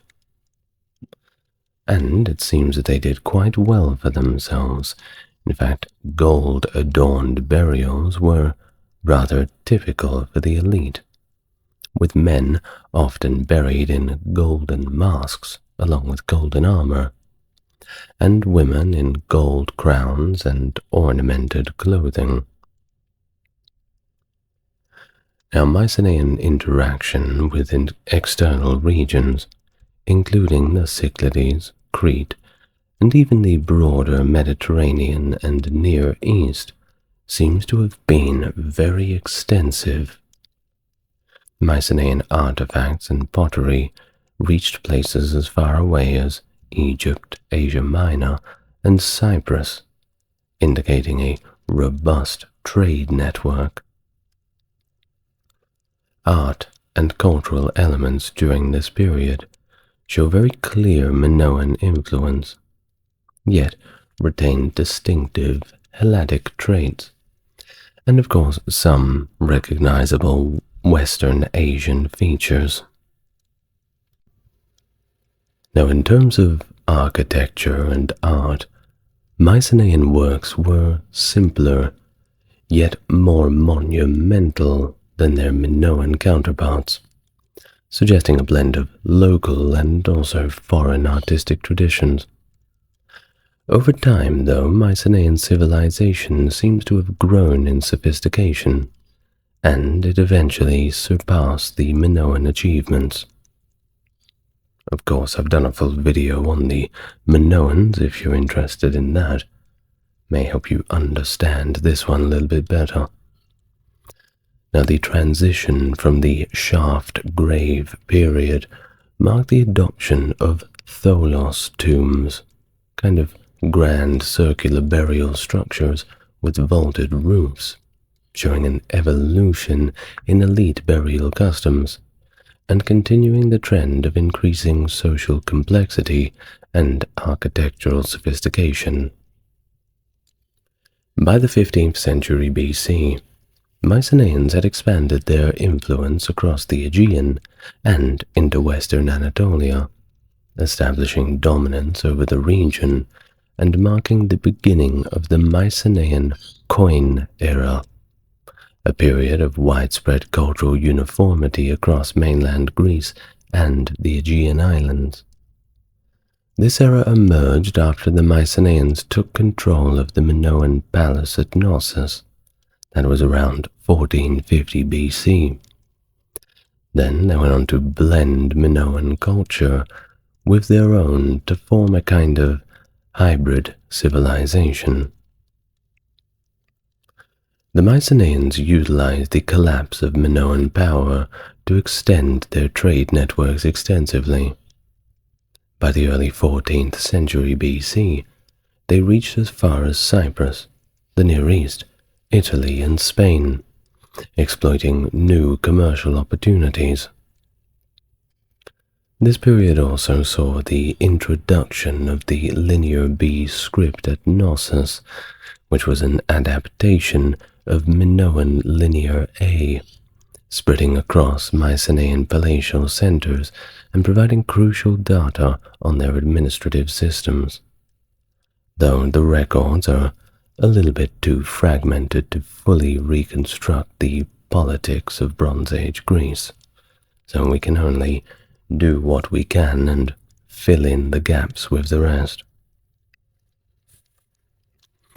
Now, on to Miletus in Asia Minor, where archaeological findings suggest a Mycenaean settlement from around 1450, replacing either Minoan installations, earlier Minoan installations rather. Miletus evolved into a significant Mycenaean hub until around the 12th century BC, a fact that is corroborated by records from the Hittites describing Miletos, or Milawater in Hittite, as a vital Mycenaean base in Asia Minor. Mycenaean influence also extended to nearby sites like Iasus and Ephesus. On the mainland, new palace complexes began to emerge around this time, signaling a shift towards more organized and monumental architectural projects. Initial palace structures included Megaron-type buildings, like the Menelaon in Sparta. From around 1400 BC, true palatial complexes with Cyclopean masonry began to appear, as seen in Mycenae and Tiryns. Additional palaces were constructed in locations such as Medea, Athens, Pylos, Eleusis, Thebes, or Kamenos, and even as far north as Iolkos in Thessaly, the northernmost Mycenaean center. The palace at Knossos underwent significant renovations during this period, including the construction of a new throne room to suit the Mycenaean administrative needs. These palaces functioned within a highly structured bureaucratic system, where administrative duties were categorized and specialized. At the apex of this hierarchy was the king, which they called a wanax, who held complete authority as the chief landlord, spiritual leader, military commander, entrepreneur, and trader. His rule was supported by a network of high officials, illustrating a sophisticated and centralized governance system that facilitated Mycenaean expansion and cultural dominance during this era. The involvement of Ahiawa, identified by scholars as Mycenaean Greece, in the political and military affairs of Western Anatolia during the Late Bronze Age, is well documented in Hittite texts. These texts, dating from around 1400 to 1220 BC, portray the kings of Ahiawa, the Hittite word for Mycenaean Greece, as significant players capable of engaging diplomatically and militarily with the Hittite Empire. The exact geographic extent of the Ahiawa is not clear from the texts, at least the ones that we have now, but it likely included parts of mainland Greece and probably the Aegean Islands. Around 1400 BC, Hittite records describe the activities of Atarsia, an Ahiawan leader who might be connected to the legendary Greek figure Atreus. Atarsia led military campaigns against Hittite vassals in western Anatolia, notably attacking the region ruled by Maduata. This period marked the beginning of Ahiawa's influence in Anatolia, often exerted by fomenting anti-Hittite rebellions among the Hittite vassals. Now by 1315, Ahiawa supported a major rebellion in Arzawa, which was a pretty significant Hittite vassal state. Now this shows its continued involvement in regional politics beyond its own borders, aimed specifically at undermining Hittite authority.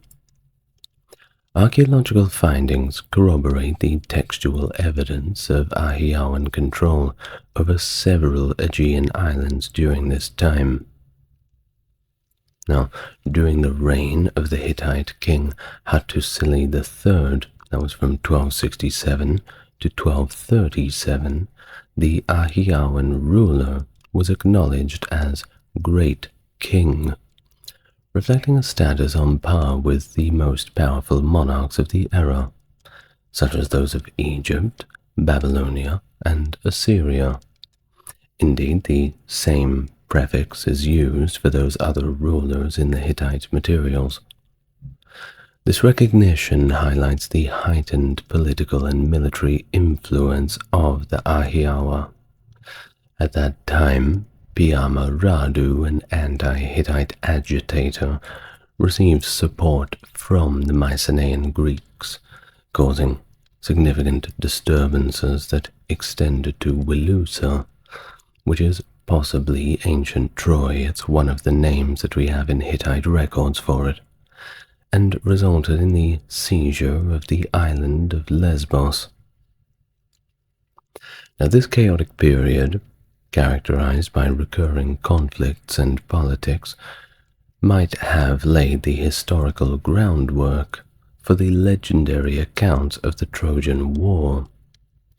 The Hittite texts also mention a figure named Tawagalawa, who is suggested to be the brother of the Ahiawan king, and may correspond to the Homeric character of Eteocles. Perhaps. Now, back to our Greek terminologies now. Around 1250 BC, several key centers in mainland Greece, including Thebes and Mycenae, experienced a wave of destructive attacks whose causes remain somewhat unclear, at least from the archaeological record. Thebes, major city in Boeotia, was completely destroyed, either in this year of 1250 BC or quite soon after. Orchomenos, another significant Boeotian site, though not completely destroyed, was abandoned around about this same time. Gla, known for its monumental structures, saw deliberate targeting and destruction of specific areas, such as the gates and a major building known as the Melathron. In response to these threats, several Mycenaean cities undertook extensive fortification efforts. For example, Tiryns, Medea, and Athens bolstered their defenses by constructing massive cyclopean walls, a style characterized by the use of enormous limestone boulders fitted together without the use of mortar. Mycenae itself nearly doubled the fortified area of its citadel, adding significant features such as the Lion Gate, which became the main entrance to the Acropolis. Well, despite all of the destruction, there was a brief resurgence of Mycenaean culture, suggesting a period of recovery and revival. Mycenaean Greece remained active in internal politics, particularly evident in Hittite records from around 1220, which mentions the involvement of the Ahiawa king in an uprising against the Hittite authority in western Anatolia. Additionally, Hittite texts from the same period advise Ahiawan ships to steer clear of Assyrian-controlled ports, indicating a trade embargo against Assyria. However, the broader picture during the second half of the 13th century shows a general decline in trade across the eastern Mediterranean, likely due to the increasingly unstable political climate for pretty much everybody. By around 1190, a second wave of destruction swept through Mycenae, effectively ending its status as a major power. This catastrophic event left Mycenae significantly diminished, marked by subsequent reoccupations, albeit on a much smaller scale. In contrast to previous beliefs that natural disasters such as earthquakes might have caused these destructions, recent archaeological evidence, including the discovery of numerous arrowheads in the debris at Medea, suggests a violent human assault as the cause. The palace of Pylos met a similar fate around 1180. The Linear B texts found here, preserved amidst the destruction, record urgent defensive preparations in response to an immediate threat, although they do not specify who the attackers are. This period saw general widespread turmoil across Mycenae and Greece, with notable declines in population, particularly in regions like Boeotia, Argolis, and Messenia. Many Mycenaeans fled to Cyprus and the Levantine coast, seeking refuge from all the instability. Despite the widespread destruction, there were some areas, especially those on the periphery of the Mycenaean sphere, such as the Ionian Islands, northwestern Peloponnese, parts of Attica, and a few of the Aegean Islands, not only endured but even thrived during these times. Athens, notably, seemed to escape the destruction that befell many other centers, suggesting a possible shift towards decentralized coastal and maritime networks that were less vulnerable to the conflicts and disruptions impacting mainland palatial centers. This evidence from the cemetery at Parati in Attica, lasting through the 12th century BC, shows a continuity of occupation and a blend of local and imported goods across the Mediterranean. This points to ongoing trade and cultural exchanges even after the collapse of the palatial systems. Similarly, the late Helladic 3C cemetery at Drivlia, near Porta Rafti, underscores Attica's continued participation in broader trade networks. Well, in the aftermath of all of this, Mycenae's influence waned considerably, and the regional focus shifted to Tiryns. During the late Helladic III period, from around 1200 to 1050, Tiryns expanded and became the dominant center in the Argolid region, reflecting a realignment of power and economic activity within the region as communities adapted to the new post-palatial realities. This era marked a significant transformation in Mycenaean civilization, with the emergence of smaller and more dispersed settlements that did nonetheless maintain some degree of cultural continuity from the palatial period.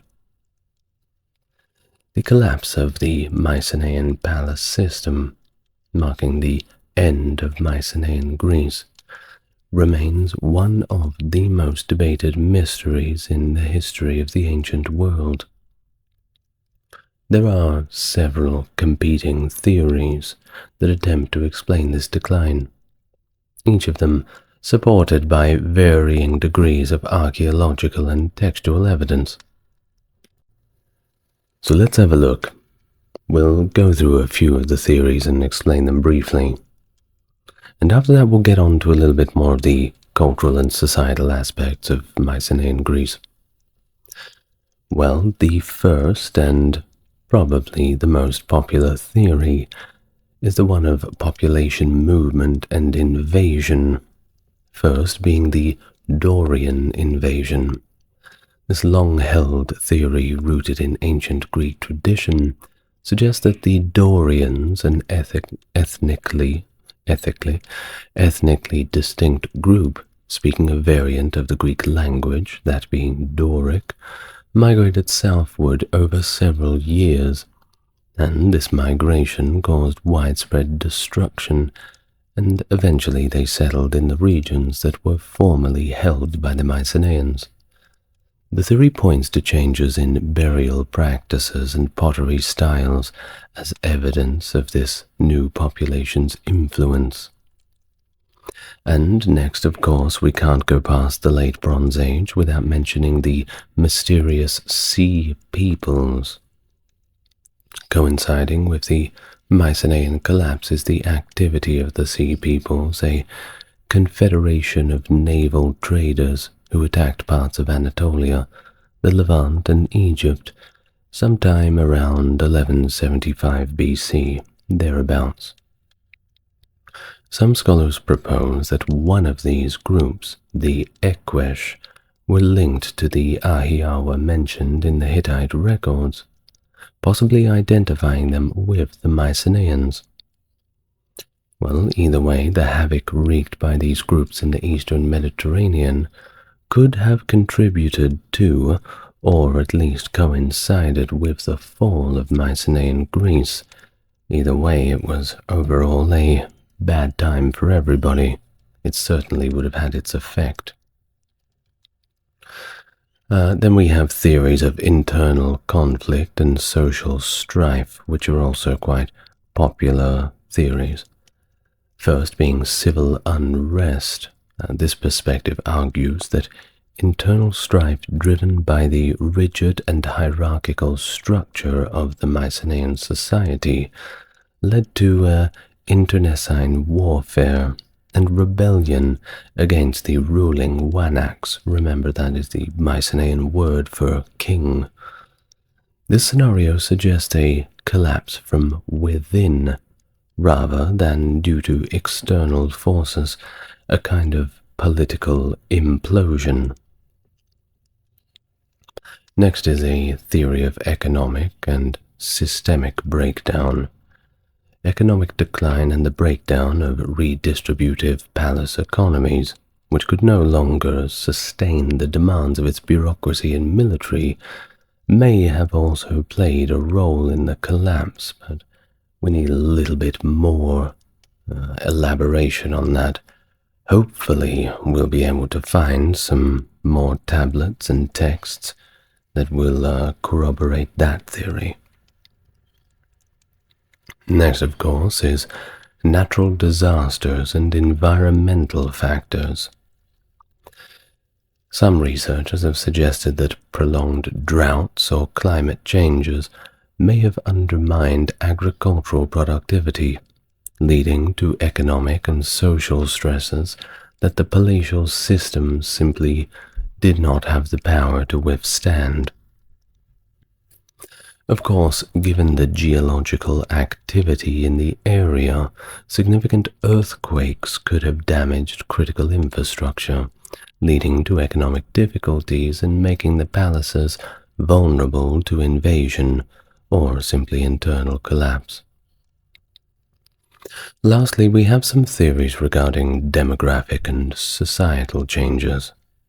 Some theories suggest that overpopulation led to migration and societal shifts, a pattern observed in other ancient civilizations like the Minoans, the Harappans, and even later in the Western Roman Empire. The period following the Mycenaean collapse, roughly from around 1100 to 800 BC, is often referred to as the Greek Dark Ages.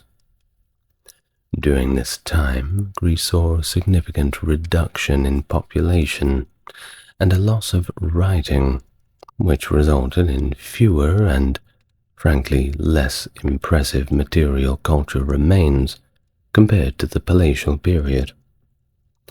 The era was marked by simpler, more isolated communities that gradually developed into the classical city-states of our main conception of ancient Greece. Despite the variety of proposed explanations, there really isn't a single theory that comprehensively accounts for the decline of the Mycenaean civilization, and the topic continues and will continue for quite a while to be a fertile ground for research and debate among scholars. Now let's get on to a little bit of the economic information about the Mycenaeans, because they were quite formidable in that domain. The economy was complex and highly organized. It reveals a sophisticated society that managed resources and labor efficiently across various sectors.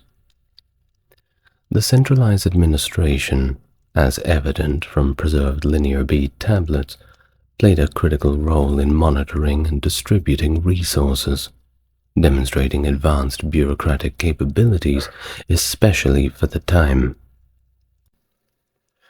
Now, the linear bead tablets from Knossos indicate extensive sheep farming, with detailed records of sheep numbers and the production of wool. It suggests a structured approach to livestock management and secondary product processing, which were critical economic activities. Records from Pylos reveal a specialized workforce, where laborers were categorized and assigned specific tasks, particularly in textile production. While the palaces exerted direct control over the key industries like perfumed oil and bronze production, other sectors such as ceramics were less tightly controlled, indicating a selective approach to economic management. This strategy allowed for flexibility and efficiency in resource allocation. The existence of transactions between different palatial centers hints at a cooperative economic network, further emphasized the complexity of Mycenaean economic structures. Significant engineering projects such as the drainage of the Kopias Basin and the construction of dams were undertaken to enhance agricultural productivity and manage water resources effectively. These projects likely required the combined efforts of multiple palatial centers, showing the Mycenaeans' ability to organize large-scale infrastructure projects. The construction of harbors, like the harbor of Pylos, capable of accommodating large Bronze Age vessels, and extensive workshop complexes for manufacturing goods for export and shipbuilding, give us another example of the advanced economic activities and infrastructure capabilities of the Mycenaeans. The most famous project of the Mycenaean era was the network of roads in the Peloponnese, which facilitated the speedy deployment of troops and connected the various palatial centers. Trade was a cornerstone of Mycenaean Greece's economy, stretching across the Mediterranean and beyond. Mycenaean palaces managed imports of essential raw materials like metals, ivory, and glass, and exported processed commodities such as oil, perfume, wine, wool, and a great deal of finely crafted pottery. This trade was not exclusively controlled by palace authorities. Independent merchants also played a significant role in these international exchanges. Archaeological evidence, including artifacts, inscriptions, and wall paintings found across the Middle East, indicate robust commercial and cultural interactions between the Mycenaeans and various Bronze Age civilizations, such as the Kassites, Mitanni, Canaanites, Assyrians, and of course the Egyptians. The discovery of the 14th century Uluburun shipwreck off the coast of southern Anatolia highlights these extensive trade networks, which provided the Mycenaeans with the materials necessary for bronze production and other goods. Cyprus was a critical intermediary in Mycenaean trade. It acted as a hub for exchanges between Greece and the Middle East, evidenced by the significant quantities of Mycenaean goods that we've found on the island. While interactions with the Hittite lands in central Anatolia were a little more limited, trade connections with Troy, and further expansions into the Bosphorus and the Black Sea coast were all firmly established, with Mycenaean swords even reaching Georgia. The Mycenaeans also engaged extensively with regions in the Italian peninsula and the western Mediterranean. Their pottery and other products found significant markets in southern Italy, Sicily, and the Aeolian Islands, even as far as Sardinia and southern Spain. More sporadic finds of Mycenaean artifacts have been discovered in Central Europe, including a remarkable amber object bearing Linear B inscriptions found in Bavaria, Germany.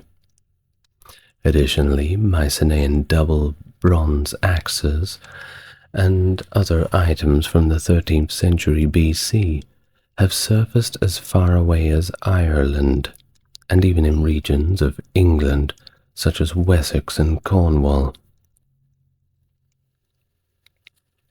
Evidence of opium use in Mycenaean culture has also been identified, with traces of it found in ceramic vases from this period. The trade in opium poppies, evident in the eastern Mediterranean from as early as 1650 BC, points to an early version of a narcotics trade. Mycenaean culture, as evidenced through their wall paintings and archaeological findings, shows a nuanced social structure regarding gender roles and the status of women. Women in Mycenae were typically portrayed in art wearing long dresses and adorned with jewelry such as beads, made from materials like carnelian and lapis lazuli. These beads, significant in Mycenaean society, were worn on bracelets, necklaces, and cloak buttons, and were often included in burial rites. In contrast to later Greek periods where female seclusion was more common, we don't have any evidence suggesting that Mycenaean women were secluded from men, and it appears that men and women interacted regularly in both domestic and economic settings. While men typically engaged in warfare and hunting, the involvement of women in hunting is somewhat debatable, with no firm evidence supporting their participation in warfare either. Mycenaean society was, as it seems to be, quite patriarchal, but rationing records indicate an equitable distribution of food, with women receiving the same rations as men. This suggests a certain level of equality in basic economic provisions. Women's economic roles, however, were largely defined by their social status and proximity to palatial centers. Linear B tablets mention work groups of female laborers, often working alongside their children, and closely managed by palace scribes. These women, likely low-ranking laborers, performed tasks such as textile production, and were possibly considered slaves. Although this is a point of contention, we don't really know for sure. Women could, however, attain positions of power and influence through religious roles. Titles such as priestess not only conferred social prestige, but also economic benefits, such as land holdings. The evidence indicates that while ordinary women may not have had the opportunity to own land or achieve economic independence, those who ascended to certain religious or skilled positions could exercise significant social authority. Elite women, though married to high-ranking officials and enjoying certain privileges, did not possess land or economic independence, on their own at least. Only through their husbands did they enjoy such things. Now, the palace of Knossos, compared to other Mycenaean centers like Pylos, may have offered a more egalitarian setting for women, although this suggestion remains speculative with little concrete evidence to support a markedly different treatment of women there compared to other Mycenaean sites. During the Mycenaean period, burial practices varied, but inhumation was the predominant method, involving the burial of the body in the earth covered by dirt and stones. The earliest Mycenaean burials were primarily in individual graves, either simple pits or stone-lined cists, with offerings typically limited to pottery and occasional items of jewelry, but these were rare. Over time, however, groups of these graves, particularly those containing elite members of the community, were sometimes covered by a tumulus or mound, a practice with ancient origins possibly reflecting earlier traditions like those of the Kurgan culture. However, scholars now largely view Mycenaean burial customs as indigenous developments within mainland Greece, particularly exemplified by the native rulers interred in the shaft graves at Mycenae. These shaft graves, located within grave circles A and B at the Mycenae site, represent a distinct form of elite burial grouping from the same period. They are notable for the rich grave goods found alongside the deceased, including full sets of weapons, ornate staffs, and valuable gold and silver vessels, indicating the high social status of those buried there. Alongside these more elaborate burials, simpler pit and cist graves continued to be used throughout the Mycenaean period for individual burials. In the late Helladic period, communal tombs begin to appear, characterized by their rectangular shape. The use of different burial forms has led to speculation about social stratification, with earlier theories suggesting that monumental tholos tombs were reserved solely for elite rulers. Individual tombs for the leisure class and communal tombs for the general populace as well, all coming under these tholos banner. However, the direct correlation between the tomb type and social hierarchy remains a little bit of a mystery. Perhaps we'll find out when we find the next tombs. Cremation also became increasingly common, but towards the end of the Mycenaean era, indicating a shift in burial practices.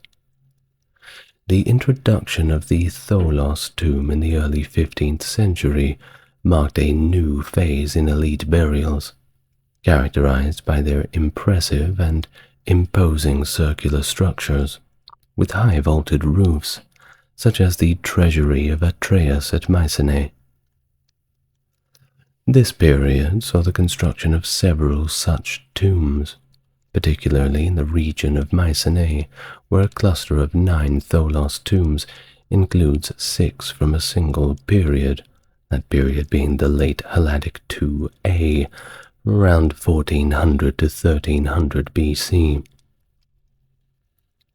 The scale and grandeur of these royal tombs, especially those at Mycenae, suggest they were intended for the royal family and possibly reflect competition among different dynasties or factions within the Mycenaean society, using conspicuous burials as a means of asserting status and power. In the 8th century BC, Greece began to emerge from the so-called Greek Dark Ages, a period marked by the flourishing of myths and legends epitomized by the Trojan epic cycle. The classical Greeks held the Mycenaean period in high regard, viewing it as an era of heroes, divine proximity, and material prosperity. The Homeric epics in particular were revered as true historical accounts, a perspective that persisted until the 19th century, when scholars like German archaeologist Heinrich Schliemann began to critically evaluate Homer's historicity. Schliemann's excavations at Mycenae in 1876 aimed to validate the historical settings of the Iliad, marking the first modern archaeological efforts in Greece to explore Mycenaean civilization. He was also the one who found the city of Troy as well. The legacy of the Mycenaeans was profound, influencing later Greek culture significantly. The gods and goddesses venerated during the Mycenaean era evolved into the Olympian pantheon that we're all pretty familiar with, revered in the later Greek antiquity. Furthermore, the Mycenaean language represents the earliest recorded form of Greek, contributing words to the modern English lexicon. I've probably said a few Greek words during this lecture today, and you haven't even noticed. The Mycenaeans were notable for their advanced engineering skills too, initiating ambitious projects such as fortifications, roads, bridges, and aqueducts, which were unparalleled in Europe until the Roman era. They introduced architectural innovations like the relieving triangle, and were instrumental in disseminating arts and crafts, particularly those derived from the earlier Minoan influences. The Achaemenid Empire, founded by Cyrus the Great in the mid-6th century BC, was the first Persian empire, and is renowned for its monumental architecture, advanced bureaucracy, and the creation of the Royal Road for efficient communication across its vast territories. The Achaemenids were notable for their tolerance and respect for the diverse cultures that were within their empire, allowing conquered peoples to maintain their own customs and beliefs.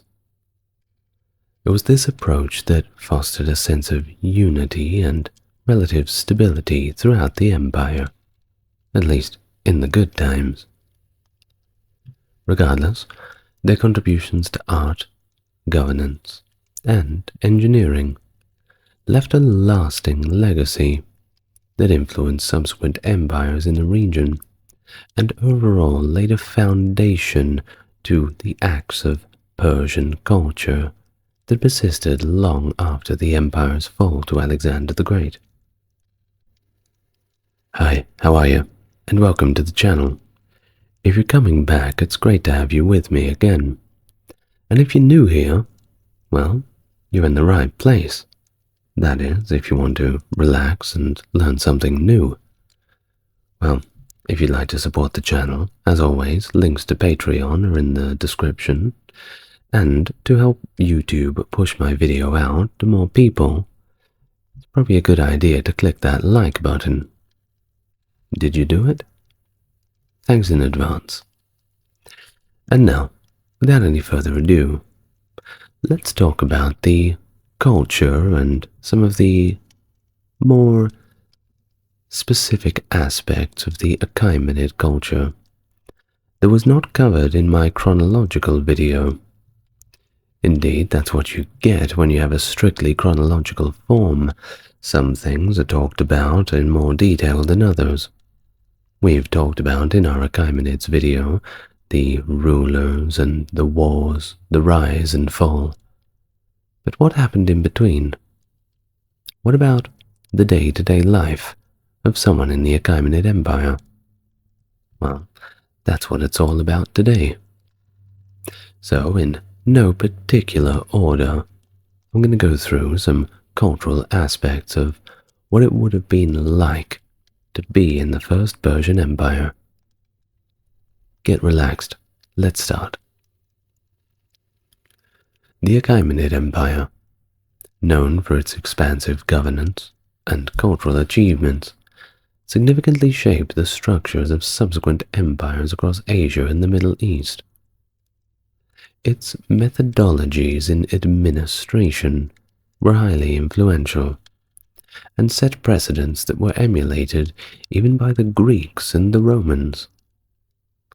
This Persian model was notably pivotal for the Abbasid Caliphate of later times, and heralded in the Islamic Golden Age, with its epicenter right back in the heartland of Mesopotamia, close to ancient Babylon. The Abbasids drew heavily from Persian aristocracy for support, incorporating Persian linguistic, architectural, and cultural elements into Islamic society. In fact, a lot of the things that you see in Islamic art are borrowed from the earlier Persian empires.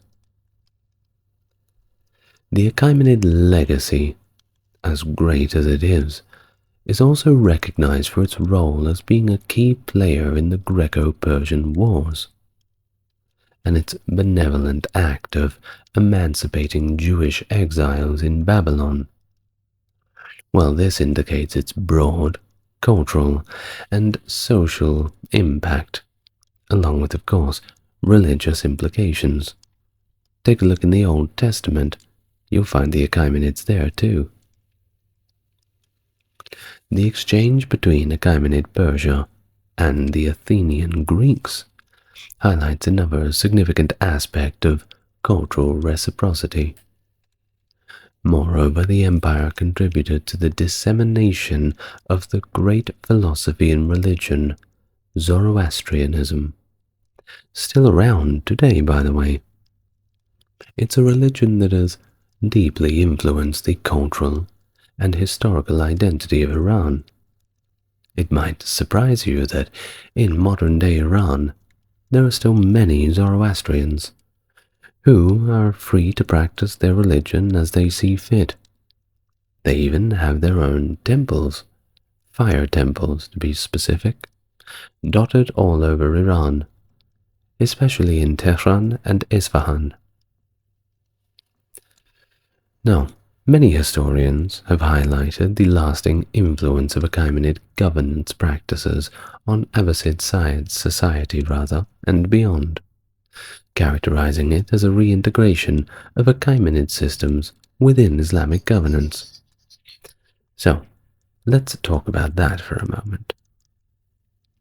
The Persianate culture, through the Abbasid period carried forward by Turkic origin empires, for example, the Seljuk Turks, Ottomans, Safavid, and even the Mughal empires, have left their own great mark on the vast region, extending Iranian civilization to the fringes of Europe and even throughout Southeast Asia.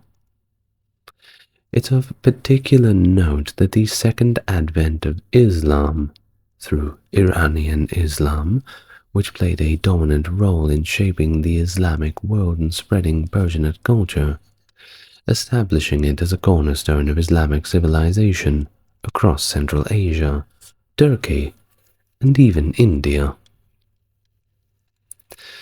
The traditions of the Achaemenid dynasty, amalgamated together to set a precedent in the ancient world for its unique model of governance, which allowed for the integration of diverse cultures, languages, and traditions within a single system.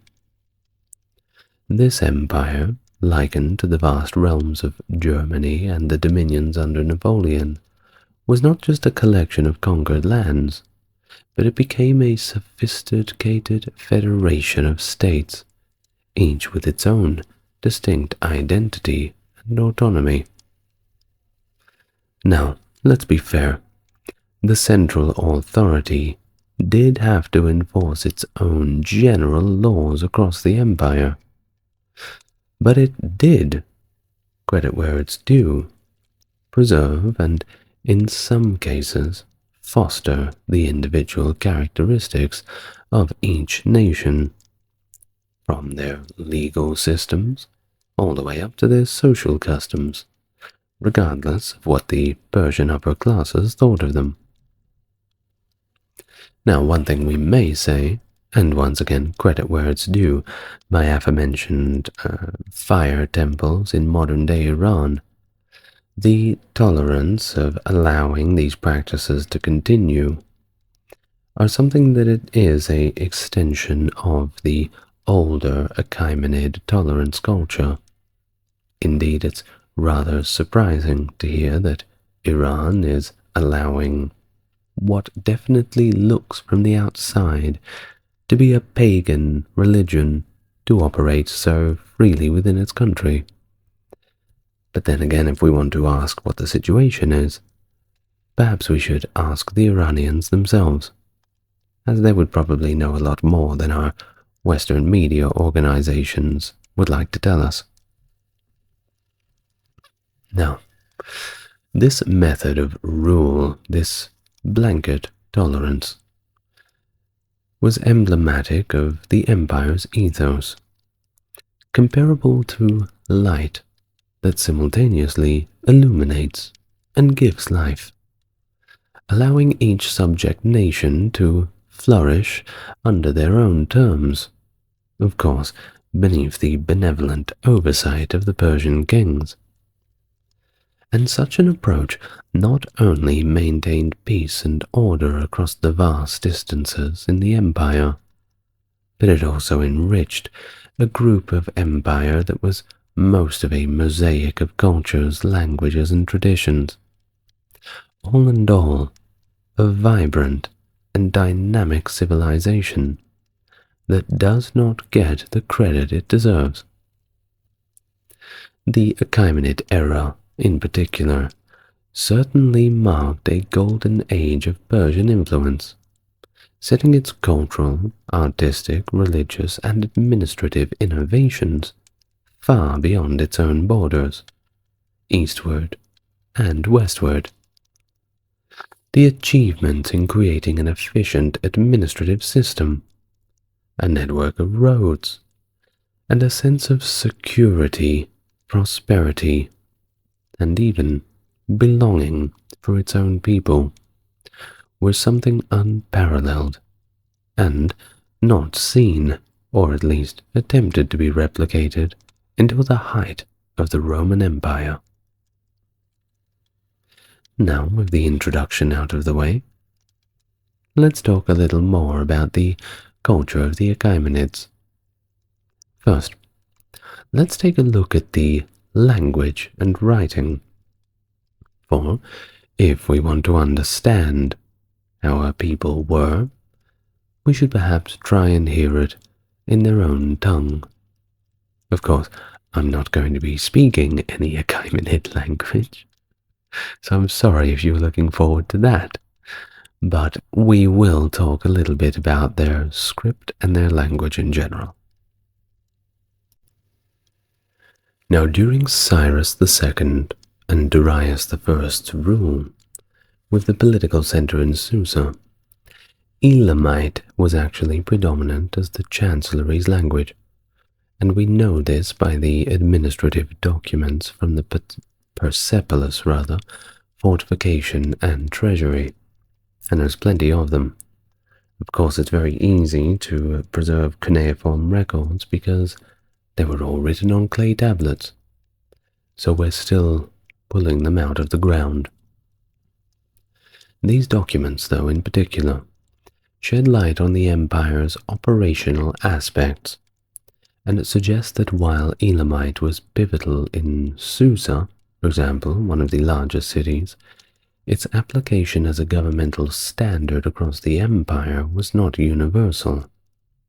Think about how Latin was the standard in the early church days and within administration for government, same as Greek in certain parts, but people still spoke their own languages. So, in many inscriptions, Elamite translations actually sat next to the Old Persian and Akkadian versions, which indicate its secondary role. And as a matter of fact, as far as we know now through the records we've found, post 458 BC, the use of Elamite pretty much fades away. You just don't see it anymore. Now, the empire's expansion into Mesopotamia, that's the land between the two rivers, the Tigris and Euphrates, brought Aramaic to the forefront as the medium for interregional written communication, addressing the linguistic diversity within the empire's territories. The adoption of official Aramaic, as it was called, or Imperial Aramaic, played another critical role in the Achaemenids' ability to maintain cohesion across their expansive realm. Although the exact status as Aramaic as an official language, well, that's still up for debate.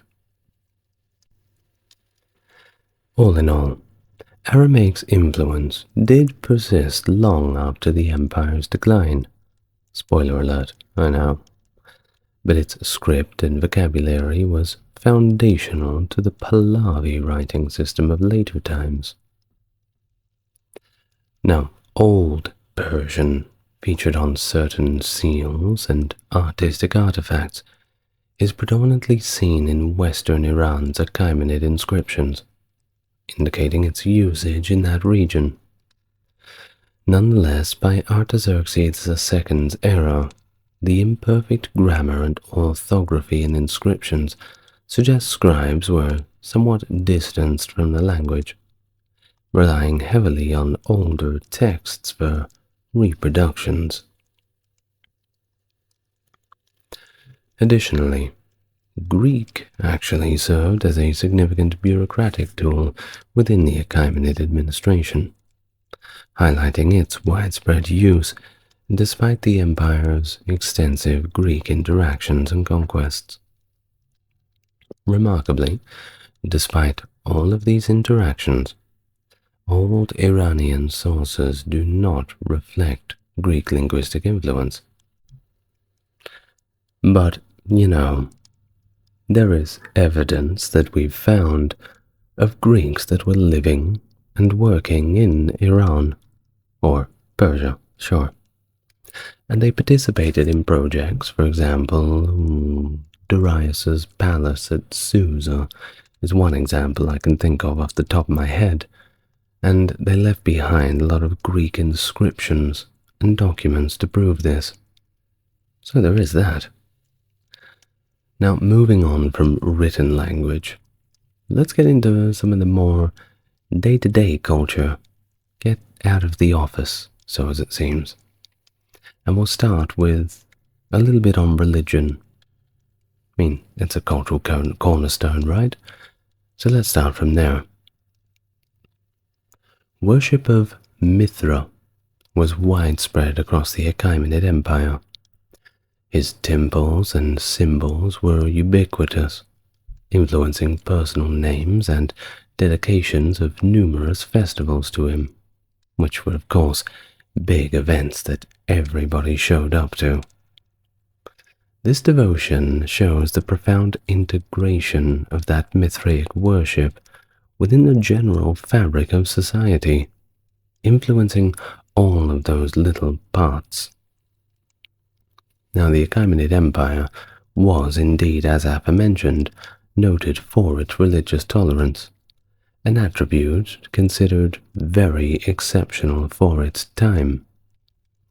And this tolerance was exemplified by Cyrus the Great's release of the Jewish people from Babylonian captivity, allowing them to simply return home, and he even facilitated the restoration of their sacred sites. So Cyrus the Great is seen as a little bit of a saint to the Jewish people. But it was Zoroastrianism. That was the big one. Its expansion into southwestern Iran during this era of the Achaemenid Empire marked a massive cultural development, with the religion being embraced by even the ruling class, all the way down to the humble farmer. And it effectively is synonymous with this Persian identity. The formalization of the traditional Iranian pantheon, alongside the introduction of Zoroastrian free will concepts, underscored the religion's influence.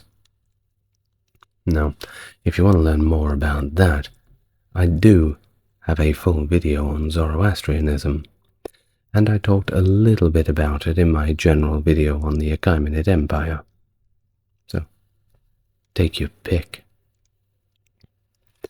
Now, Herodotus, observing during Artaxerxes and Darius II's reign, highlighted the Persians' very distinct religious practices, which included sacrifices to natural elements without the use of idols, altars, or even temples.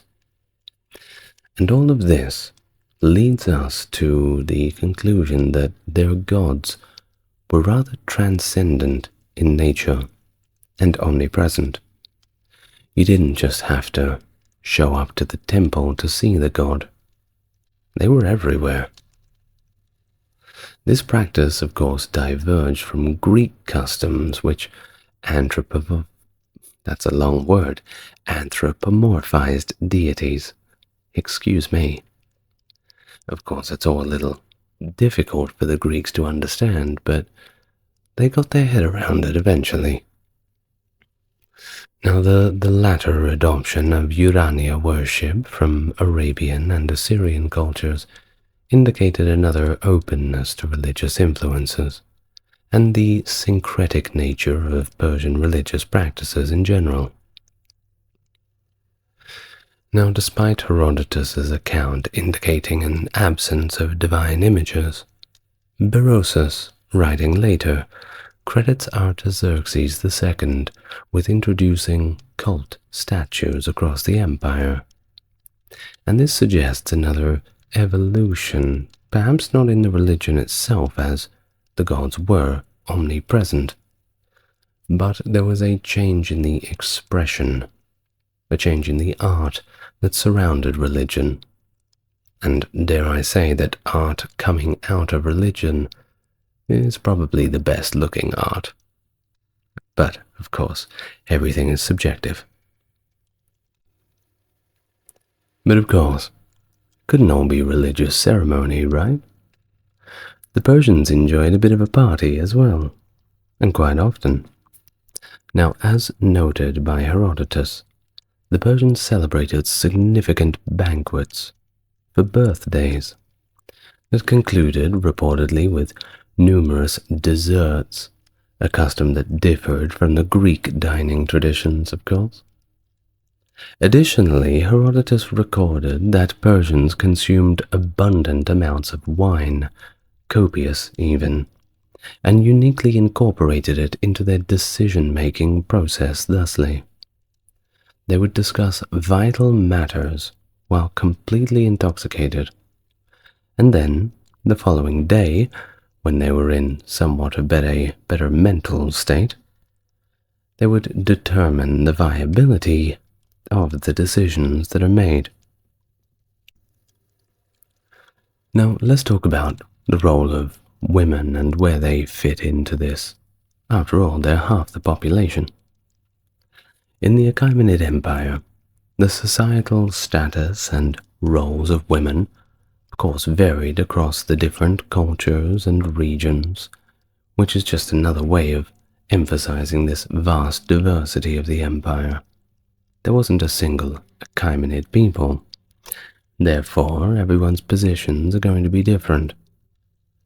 Now, this portrayal of Persian women, particularly those from Persia proper, has often been shaped by a lot of biblical and mythological references, as well as descriptions from ancient Greek sources, which may or may not fully capture the complexities and nuances of their lives.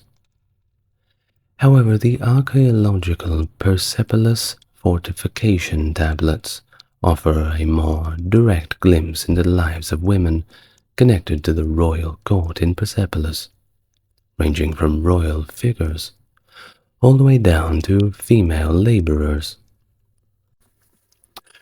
Within the Persian court, there was a clear hierarchy among the royal women, and this hierarchy, of course, placed the king's mother at the pinnacle. Not a new idea, followed in descending order by the queen, the king's daughters, his concubines, and finally the other royal women of the household.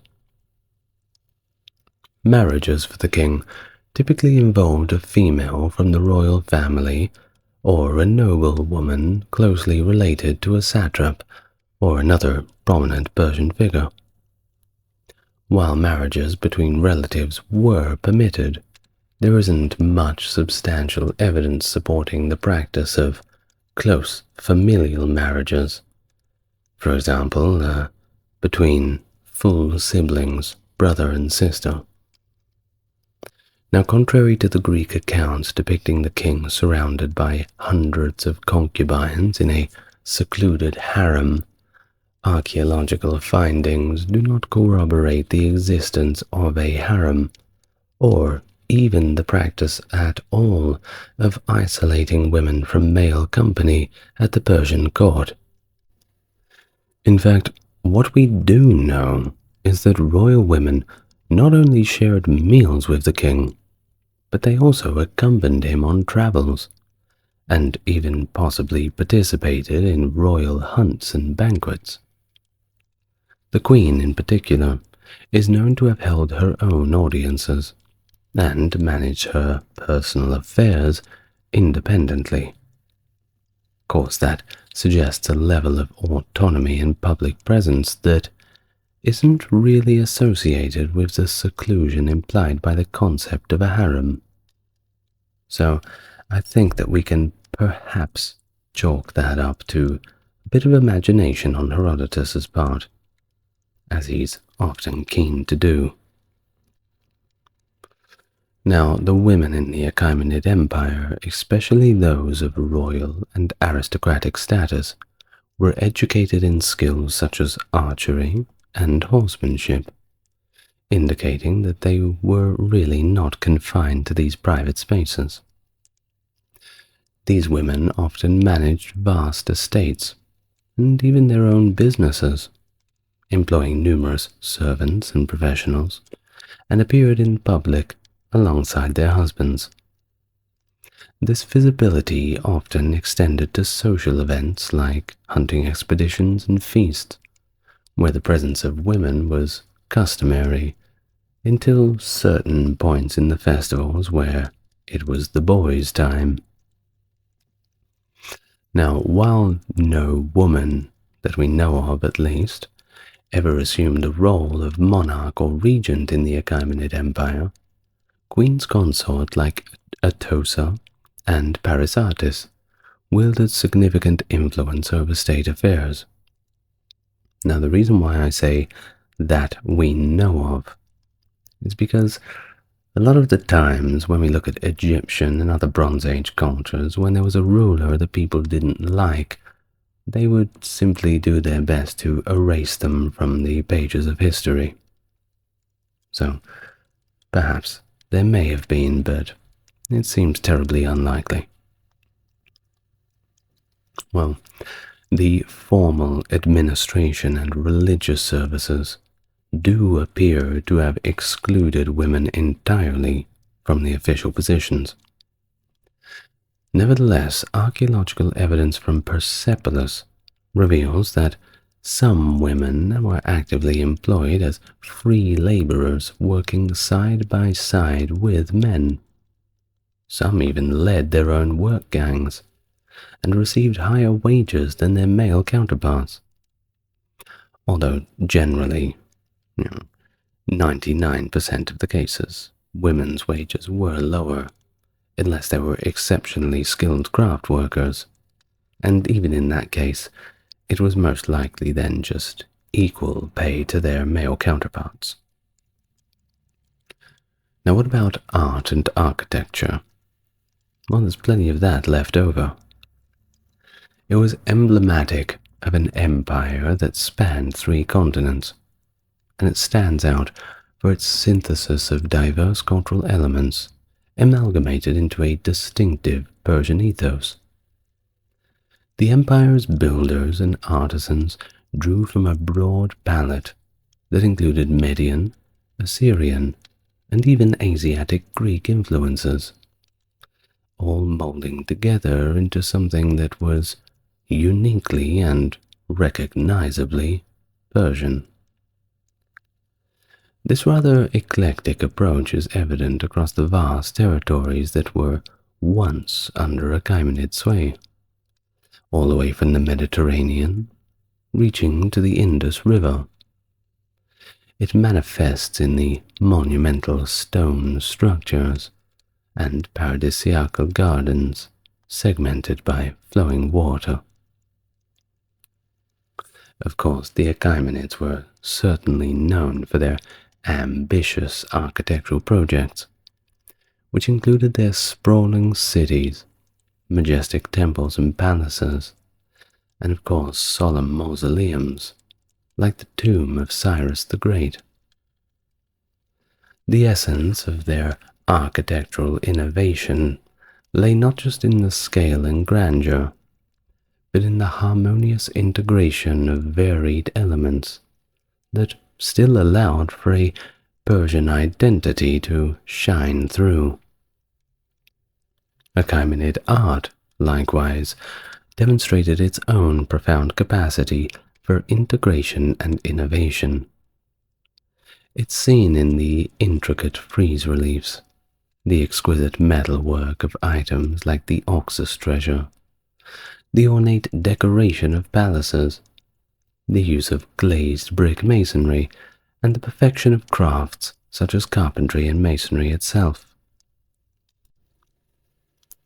Persian art was categorized by its ability to absorb and transform artistic styles and techniques from across the empire's vast territory, and really make something from all the best parts of them.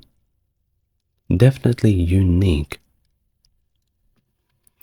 Of course, all of this amalgamates in the Palace of Persepolis, which stands out as that quintessential testament to Achaemenid architectural and artistic achievement.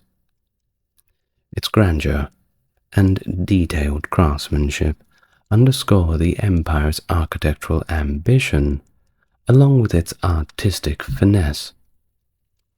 Darius I's account of constructing his palace at Susa reveals the global scale of resources and craftsmanship that went into the Achaemenid projects.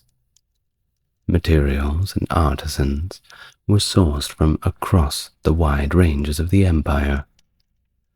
Timbers from Gandhara and Carmania, gold from Bactria and Sardis, precious stones like lapis lazuli and carnelian from Sogdiana, silver and ebony from Egypt, turquoise from Chorosmia, and decorations from Ionia, with ivory sourced from Ethiopia, Sind, and Arachosia. The workforce, well, they were just as diverse as the materials, with stone cutters coming all the way from Ionia and Sardis, goldsmiths coming from Media and Egypt, and woodworkers from Sardinian and Egypt, Babylonians for brickwork, and Medes and Egyptians for all those little wall adornments that just made it that extra bit special. That little mint leaf on the side, the sprinkle of basil on top of the spaghetti. Okay, stop being silly. Now, the tradition of monumental tomb construction, that was another significant aspect of Achaemenid architectural practice rather, and it reflects both the grandeur but also personalized aspects of imperial ideology. The most iconic of these sepulchral monuments are found at Nash el-Rustam, an ancient necropolis, which is located roughly 12 kilometers northwest of the ceremonial capital, Persepolis. The site is renowned for hosting the rock-cut tombs of four Achaemenid sovereigns, that being Darius I, Xerxes I, Artaxerxes I, and Darius II. Each tomb carved into the face of a limestone cliff stands as an example to the might, piety, and enduring legacy of the kings intended leave behind, and a legacy left behind they certainly did. Now, beyond Nashk-e-Rustam, other Achaemenid monarchs chose somewhat different locations for their resting places, demonstrating a diversity in burial practices within the dynasty. Wasn't like in Egypt how everyone was just crammed into the Valley of the Kings, depending on the dynasty, of course. Notably, Artaxerxes II and Artaxerxes III commissioned their tombs adjacent to Persepolis, closer to the empire's spring capital. These tombs, while following the architectural tradition of their predecessors, signify a fairly obvious continuation, but also an evolution of the royal sepulchral tradition, with each monarch making a personal mark through their choice of location and even design. Which brings us to the very notable tomb of Cyrus the Great, that founder of the Achaemenid Empire, which occupies a unique place within the Persian necropolis tradition. Located in Pasargadae, Cyrus's tomb is distinguished by its simplicity and solemnity. At least, it certainly does in contrast to those elaborate rock-cut facades of Nasht el-Rustam. Now this monument, you may have seen it before. It's actually recognized as a UNESCO World Heritage Site. Yeah, you can go there. And it not only marks the resting place of the empire's founder, but it also symbolizes the inception of the Achaemenid architectural and cultural legacy. It's through these diverse burial sites that the Achaemenid rulers sought to immortalize their reigns and ideologies. Now, a little bit on Cyrus the Great, because if you want to understand Achaemenid culture, you better understand Cyrus the Great. The foundation of the empire by Cyrus marked the beginning of a new era in the Near East. His establishment of a multi-state empire governed from the four major capitals of Pasargadae, Babylon, Susa, and Ecbatana was a testament to the empire's vastness and diversity. This innovative system of governance allowed for the integration of various cultures and regions into a broad, cohesive imperial structure, while also granting a degree of regional autonomy through the satrapy system. Each satrapy served as an administrative unit, typically organized and based on geographical boundaries, and was overseen by its own satrap, or governor. Now this structure was complemented by a general who oversaw military recruitment and maintained order, and also a state secretary who was responsible for keeping official records. These positions created a direct line of communication and accountability to both the satrap and the central government, ensuring efficient administration and control across the empire's extensive territory.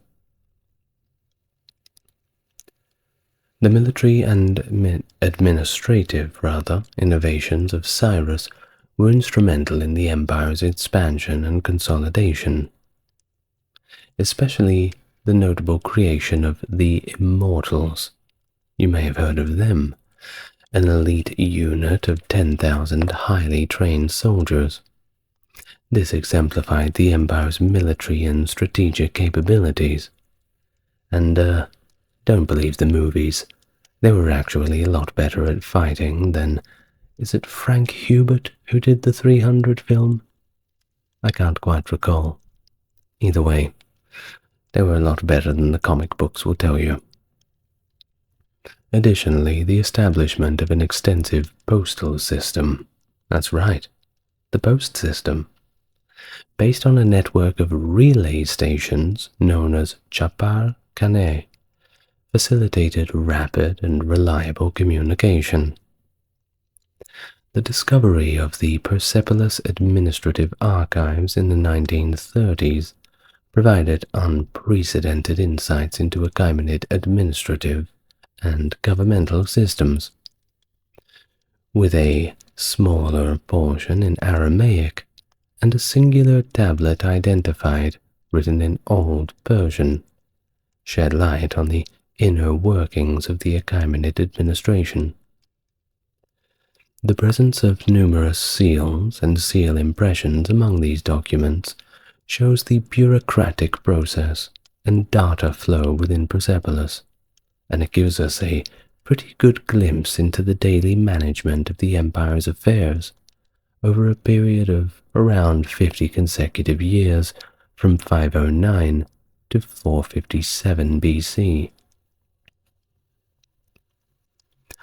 The introduction of the Persian darik, a gold coin, alongside its silver counterpart of lesser value, the siklos, by Darius I, marked a significant milestone in the economic history of the Achaemenid Persians, and, frankly, the world. This bimetallic monetary standard, a pioneering concept at the time, laid the foundation for economic systems that would persist well into the modern era. Darius's reign was characterized by far-reaching economic reforms, including the establishment of a standardized coinage system that facilitated trade and economic integration within the vast empire. The darik, in particular, became a symbol of Persian wealth and economic power, playing a critical role in the empire's commercial activities. Darius had also revolutionized the empire's economic structure through the implementation of a regulated and sustainable tax system. I'm sure that made him popular. This system was meticulously designed to reflect the economic potential and productivity of each satrapy, ensuring a fair and balanced contribution from each region. The tax assessments varied significantly, with Babylon, for instance, being required to contribute a substantial amount in both silver talents and provision for the army. India's tribute highlighted its renown for gold, while Egypt, with its abundant crops, was tasked with becoming the granary of the empire, contributing both grain and silver. So really, it wasn't that bad. I mean, if you had an abundance of a certain thing in your lands, well, why not use your tax that thing to pay your taxes, rather? It wasn't just give us money. It was basically give us what you can. But then again, if you didn't give enough, perhaps the taxman would come to your door. While the taxation on subject peoples was not merely a means of filling the empire's coffers, but it was also a method of integrating the diverse regions under Persian rule through a single, unified economic policy. The evidence suggests that the empire also regulated the slave trade. Well, unfortunately, they had that as well. So they imposed taxes on private slave sales, indicating another advanced level of administrative control and an early form of sales tax. Now, beyond the economic reforms, and just before we finish up, Darius's reign was notable for the codification of the data, a comprehensive legal system that laid the groundwork for future Iranian laws, reflecting the emperor's commitment to justice and order throughout his domain.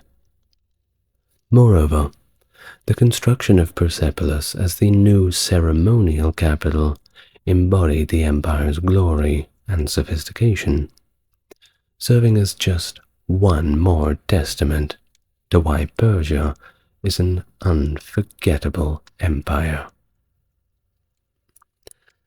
Well, thank you very much for listening today, and I must apologize because I perhaps have been doing too many videos and my voice is going a little bit hoarse.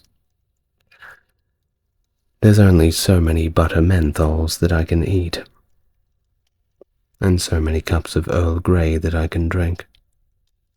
But I'm doing my best for you. I would like to thank my patrons. That would be Jeffrey, Stock Factory, and JC. 3 Chads, indeed. If you would like to support the channel, head on over to the Patreon. All the links are in the description. Otherwise, a like and comment and subscribe. You know what to do if you feel so inclined. The Neo-Assyrian Empire, emerging in the 10th century BC and becoming the dominant power in the ancient Near East, reached its height through aggressive expansion and cultural achievements under kings like Tiglath-Pileser and Ashurbanipal. It boasted unprecedented territorial gains, administrative sophistication, and left us with notable contributions to art and science, most notably the Library of Ashurbanipal. However, by late 7th century BC, a combination of internal discord, economic challenges, and external pressures from emerging powers like the Babylonians and the Medes spelled its decline. So, if you want to learn all about the Neo-Assyrian Empire, you're in the right place. Welcome to the channel. If you are new here, it's good to meet you. And for those who are returning viewers, it's great to see you again. As always, if you want to support the channel, the links to Patreon are in the description and comments. Otherwise, if you really want to help me out, like and subscribe. That helps YouTube push me out to a broader audience. Thank you in advance. Now, without further ado, let's begin. Make yourself comfortable, will you? Imperialism and the aspiration to establish a universal empire were fundamental aspects of ancient Near Eastern royal ideology long before the emergence of the Neo-Assyrian Empire. In the early dynastic period, around 2900 to 2350 BC, Sumerian rulers engaged in conflicts to create small hegemonic empires and gain dominance over neighboring city-states. Over time, these conflicts evolved into a broader ambition for universal rule, fueled by the belief that Mesopotamia represented the entire known world. One of the earliest world conquerors, as they were called, was Lugal-Zaggisi, the king of Uruk, who conquered Lower Mesopotamia in the 24th century BC. The Akkadian Empire, founded around 2334 BC by Sargon of Akkad, is considered the first great Mesopotamian empire. Following the Akkadian Empire, various imperial estates emerged and declined in Mesopotamia and the Near East. Although most early empires and kingdoms controlled core territories, the desire for universal rule persisted in the royal ideologies of Mesopotamian kings for centuries, inspired by the memory of that great lost Akkadian Empire. Grand titles, such as King of the Universe or King of the Four Corners of the World, exemplified this ambition, evident also in the rulers of Assyria. The Middle Assyrian Empire, rising in the 14th century BC, transformed from a city-state centered around Assur into one of the dominant powers of the Middle East, Near East rather. Under rulers like Adad-nirari I and Tukulti-Ninurta I, Assyria reached its zenith, subjugating Babylonia and extending its influence. However, the empire later experienced decline, despite brief revivals under kings like Tiglath-Pileser I. The decline was reversed in the reign of Ashur-dan II, marking a resurgence in Assyrian power through campaigns in the northeast and northwest. Over an extensive period, characterized by relentless military expeditions, the early Neo-Assyrian monarchs dedicated themselves to reversing this protracted decline that had befallen their realm, and reclaiming the territories that once constituted their empire. While some historical interpretations have posited the Neo-Assyrian Empire as a distinct entity, separate from earlier Assyrian epics, a re-evaluation of royal inscriptions alongside the nature and scope of military campaigns brings us to a more nuanced perspective. It appears that the Neo-Assyrian kings were primarily driven by a desire to restore Assyria's preeminence, echoing the zenith of the Middle Assyrian Empire. This continuity is further reinforced by the unbroken lineage of the ruling dynasty. Moreover, the impulse for expansion was often framed as a liberation, underpinned by the notion of freeing Assyrian populations residing beyond traditional borders from foreign dominion. Material evidence gleaned from reconquered sites during the waning years of the Middle Assyrian Empire corroborates the enduring influence of Assyrian culture and territories, even beyond its immediate control. Initially, the efforts in the early stages of the Neo-Assyrian rulers were concentrated on consolidating authority within the region stretching up to the Kabul River in the western reaches. The conquest of Katmahu by Ashur-dan II, which was subsequently incorporated as a vassal kingdom, shows the resource constraints faced by the nascent empire, necessitating a virtual restart of the imperial reconquest initiative. Building upon that foundation laid by Ashur-dan II, Adad-nirari and Tukulti-Ninurta II pursued an aggressive agenda of territorial expansion. Adad-nirari II's strategic campaigns targeted territories southeast of the Little Zab River, which had hitherto been under Babylonian hegemony. These military endeavors yielded substantial gains, with the acquisition of key cities such as Arapa, thereby establishing pivotal launching points for subsequent Assyrian campaigns in the east. In addition to his eastern exploits, Adad-nirari II extended Assyrian influence to the west, subjugating numerous small kingdoms and forging alliances with local rulers to solidify Assyrian power. Tukulti-Ninurta II, during his brief reign, continued the ambitious agenda of his predecessors.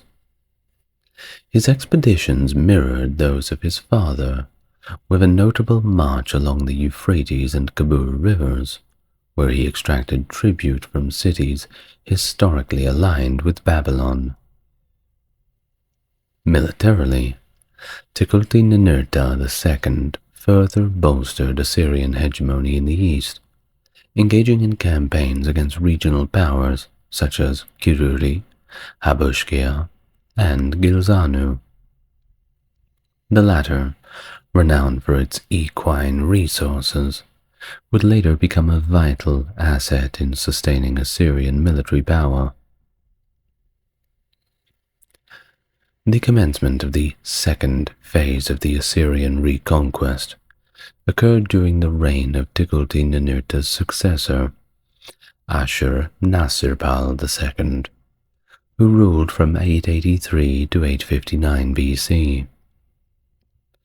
Under his leadership, Assyria ascended to a position of preeminence in the Near East, though it did not yet attain the pinnacle of power it would achieve in subsequent centuries. Ashur-Nasirpal possessed a multifaceted personality. While renowned as a formidable warrior, he also displayed concern for the welfare of his subjects, undertaking initiatives to enhance their prosperity and comfort, especially during times of crisis.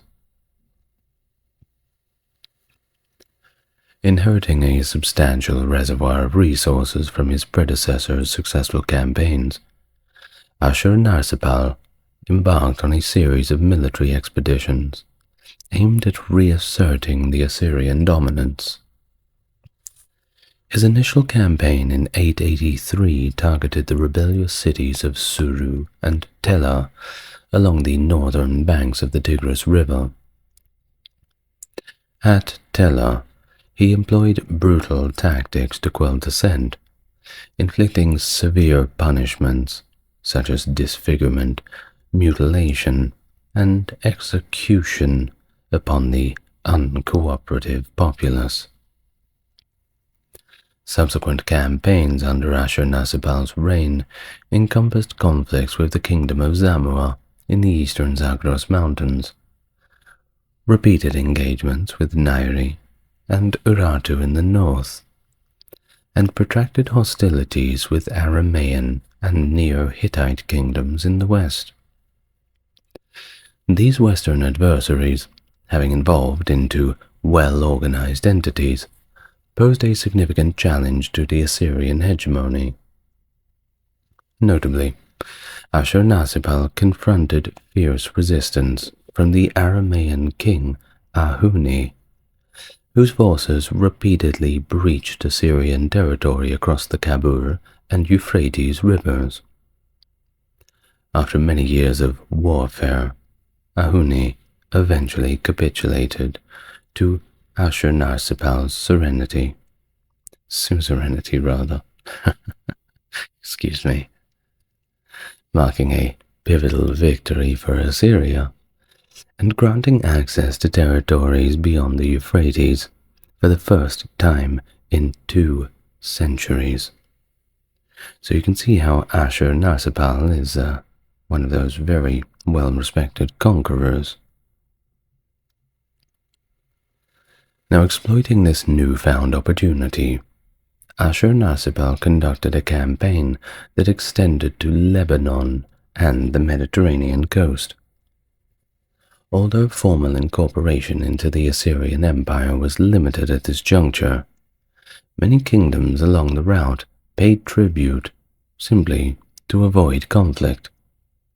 This included Carchemish, Patina, and even several Phoenician cities who thought that fighting the Assyrians was simply not worth the trouble. Ashurnasirpal's triumphant inscriptions proudly attest to this symbolic act of cleansing his weapons in the waters of the Mediterranean, symbolizing Assyrian dominance over these territories. Utilizing the wealth amassed from tribute and spoils acquired through previous campaigns, as well as his own military conquest, Ashurnasirpal embarked on extensive construction projects across key Assyrian cities, such as Nineveh, Assur, and Balawat. However, the most ambitious undertaking was the revitalization of the ancient town of Nimrud, situated on the eastern bank of the Tigris River, within the very heartland of Assyria. In 879, he designated Nimrud as the new imperial capital, initiating a monumental effort involving thousands of laborers to erect new fortifications, palatial structures, and temples within the city. The decision to relocate the capital left Assur, the long-standing religious center of the empire, as more of a ceremonial city. Nimrud, adorned with colossal walls stretching over 7.5 kilometers, now boasted grand palaces, temples, administrative buildings, and swaths of residential quarters. Ashurnasirpal also introduced botanical gardens, showcasing exotic plants acquired during his extensive military campaigns, alongside what is believed to be one of the earliest large-scale zoos in history. While scholars have proposed various theories to explain the shift in capital, ranging from Ashurnasirpal's desire to leave a lasting legacy to Nimrod's strategic position within local trade networks or its certain location within the empire. To commemorate the completion of Nimrod's construction in 864 BC, Ashurnasirpal hosted a lavish celebration, purportedly one of the biggest parties in history. This event, spanning 10 days, was attended by over 69,000 guests, and it featured extravagant feasting and revelry, including vast quantities of food and drink. Under the reign of Ashurnasirpal's successor, Shalmaneser III, Assyria's aggressive expansionist policies continued unabated. Shalmaneser oversaw the consolidation of Assyrian control over territories along the Kabul and Euphrates rivers in the west, subjugating resistant kingdoms such as Beit Adine. The defeat of Ahuni, remember him, led to the establishment of Kar Salmanu, Ashared, as a new administrative center, which further strengthened Assyrian authority in that region. Despite formidable adversaries, such as Urartu in the north, whose kings emulated Assyrian autocracy and military prowess, Shalmaneser expanded Assyrian influence through bold military campaigns, often against the wishes of his advisors. Notably, in 856, he launched a daring expedition deep into Urartian territory, which culminated in the sack of Arzakashtun, the Urartian capital, and the complete devastation of its heartland. Despite Shalmaneser's notable successes in compelling tribute from small states in northern Syria after his campaign against Urartu, his attempts to fully exploit the situation faced challenges. In 853, A formidable coalition of western states convened at Tel Karkur in Syria, led by Hadadezer, the king of Aram Damascus, with the sole aim of countering Assyrian expansion. The coalition included various kings from different ethnic groups, including the earliest historically Israelite and Arab rulers. Shalmaneser confronted the coalition in the same year, purportedly receiving a significant victory at the Battle of Kadesh, according to Assyrian records at least. Either way, the battle's outcome remains a little ambiguous, with no substantial political or territorial gains secured. Following the engagement at Kadesh, Shalmaneser shifted his focus to the south. In 1851 or 1850, he intervened in Babylonian affairs, aiding King Marduk-Zakir-Shumi in suppressing a revolt led by his brother, Marduk-bel-Ushadi. Subsequently, Shalmaneser provided further assistance to Marduk-Zakir-Shumi in quelling Chaldean unrest in southern Mesopotamia. The alliance between Assyria and Babylon was celebrated, with surviving artwork depicting the two rulers engaging in a handshake. Not bad.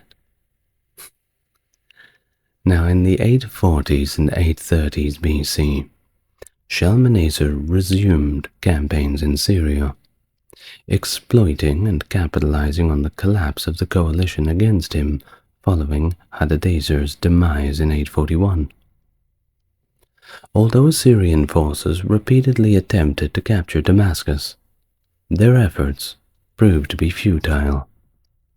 Shalmaneser's ambitious military endeavors, extending into Cilicia and Anatolia and reaching Hubushna, near modern-day Erigli, in 836, showcased Assyria's expansive reach.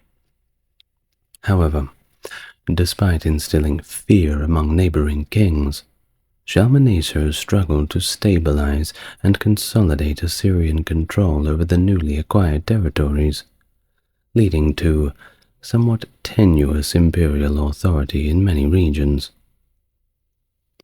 In the later years of Shalmaneser III's reign, Urartu resurged as a formidable adversary, posing a significant threat to the stability of Assyria.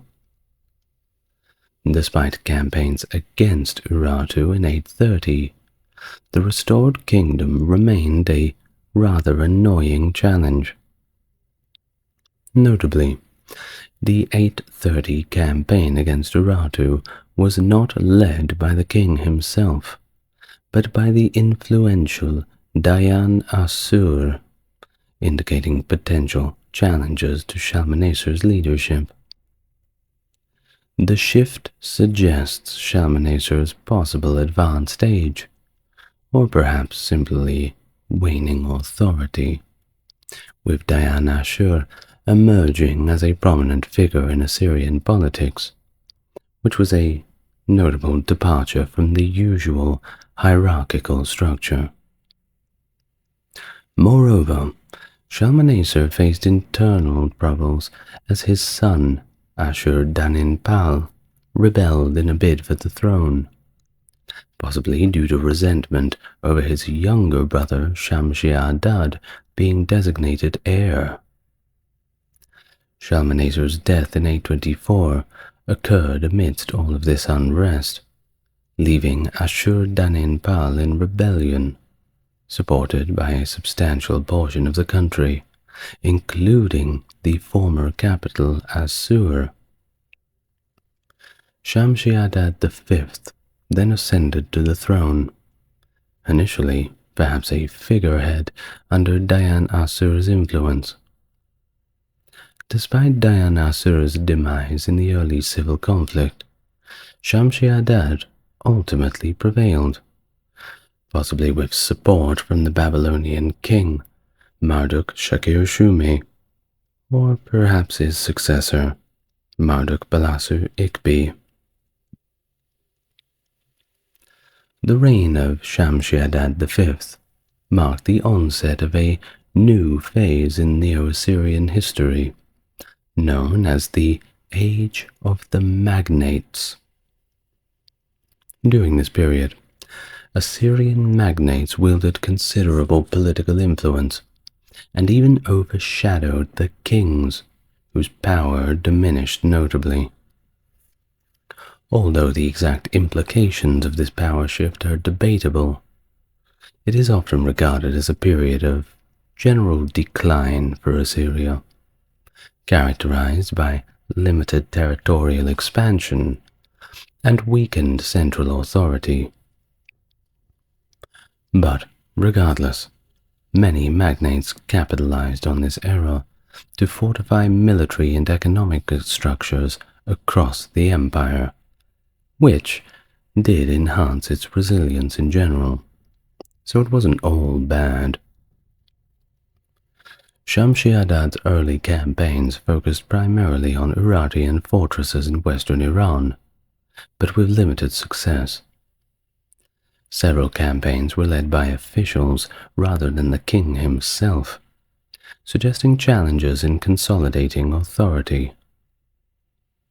Despite initial setbacks, Shamshi-Adad's fortunes shifted from 815 BC onwards, as he redirected efforts towards Babylonia. In 813, he defeated Marduk-Balassu Ikbi, capturing him and annexing northern Babylonian territories. However, Assyria's weakened state hindered full exploitation of these victories, leaving southern Mesopotamia unsettled and the Babylonian throne vacant for several years. Upon the death of Shamshi-Adad V in 811 BC, his son, Adad-Ninari III, ascended to the throne, though he was likely very young at the time. During the early years of his reign, real political power was probably held by the Turtanu, Nergal-Ila'i, and Adad-Ninari's mother, Shamuramat, one of the most influential women in Assyrian history. Shamuramat's remarkable authority extended to military campaigns, as she participated in a campaign against Kumu in Syria, a very rare feat for ancient Assyrian women, so credit for that. And together with her son, she's credited for expanding Assyrian territory, a task that was typically reserved for kings alone. While following Shamuramat's death, Adad-Nirari's authority remained limited, with figures like the eunuch Nergal-Eresh exerting significant influence. Despite his constrained authority, Adad-Ninari III's reign witnessed some military successes, with Assyrian armies conducting numerous campaigns in western Iran. Although the western territories had gained autonomy, Adad-Nirari managed to defeat Aram Damascus in 790. Additionally, he launched the first Assyrian campaign against the Aramaic tribes along the Assyro-Babylonian border around 787. During his reign, Adad-Nirari appointed Shamshi-Ilu as the new Turtanu, a position that would see him as one of the most influential political figures in Assyria for approximately 40 years. After Adad-Ninari's death in 783, his sons ruled successively, that being Shalmaneser IV, Ashur-Dan III, and Ashur-Nirari V. This period marked a decline in Assyrian royal power, evident in the scarcity of royal inscriptions from their reigns. Under Shalmaneser IV, Shamshi-Ilu's influence grew to the extent that he ceased crediting the king in his inscriptions. That's one way to assert your autonomy. Assyrian military efforts, mainly directed against Urartu, intensified during this period. Shamshi-Ilu achieved a notable victory against Argishti I of Urartu in 774. However, he failed to decisively defeat Urartu. In 773, Damascus was captured under Shamshi-Ilu's leadership, further showcasing Assyrian dominance in the region. Ashur-dan III's reign was marked by significant challenges, including widespread revolts, which were possibly triggered by plague epidemics, and a solar eclipse in 763, interpreted as signs of divine disfavor. This wasn't unique to the Assyrians, by the way. Pretty much everybody thought that back then. Though Assyria stabilized under Ashur-dan III's brother, Ashur-ninari V, his reign was characterized by a relative inactivity. He didn't really do much. Well, despite a successful campaign against Arpad in northwestern Syria in 754, Assyrian forces suffered a crucial defeat against Sarduri II of Urartu, underscoring the waning strength of Assyria during this period of internal and external troubles. Which leads us to 745 BC, when Tiglath-Pileser III ascended to the throne. Things were about to change up a little bit. He likely succeeded his father, Ashur-ninari V.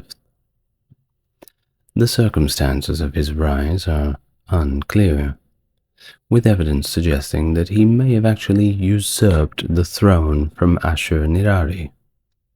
But nevertheless, Tiglath-Pileser's ascension marked a pivotal moment in Neo-Assyrian history, initiating a new era characterized by significant military conquests and administrative reforms. He implemented reforms aimed at consolidating royal authority and centralizing the administration. He curtailed the influence of powerful magnates, dividing their territories into smaller provinces governed by royally appointed officials.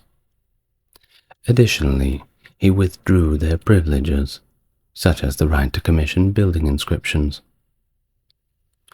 Notably, Tiglath-Pileser also erased all the names and titles of Shamshi-Ilu, a prominent figure from the preceding era, from some inscriptions, suggesting a deliberate effort to diminish the influence of former power brokers.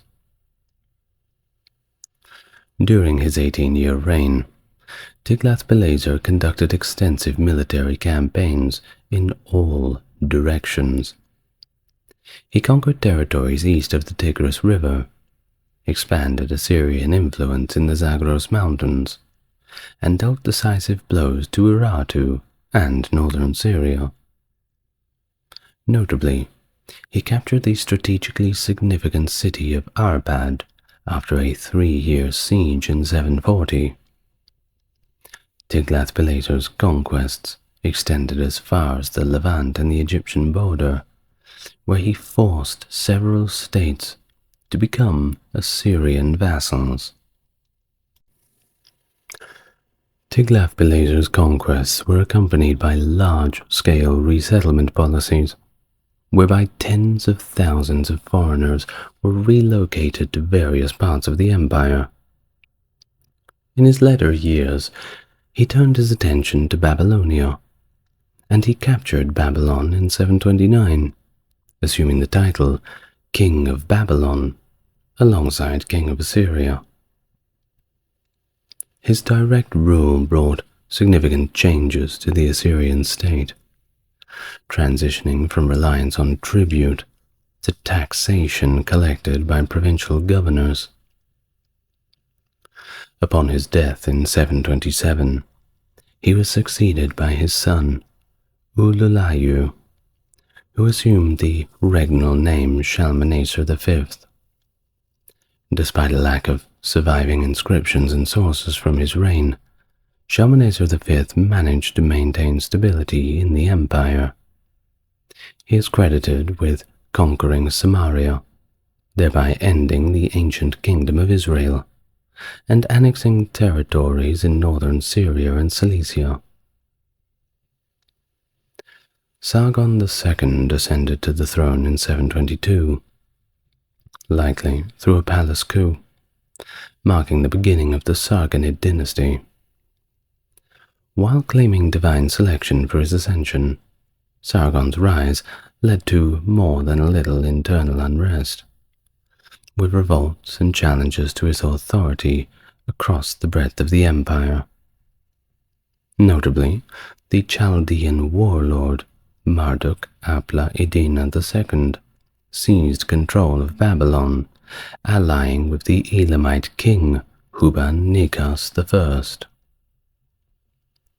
Initially, Sargon attempted to suppress the revolts, but he faced setbacks, particularly against Marduk-apla-iddina and the Elamites.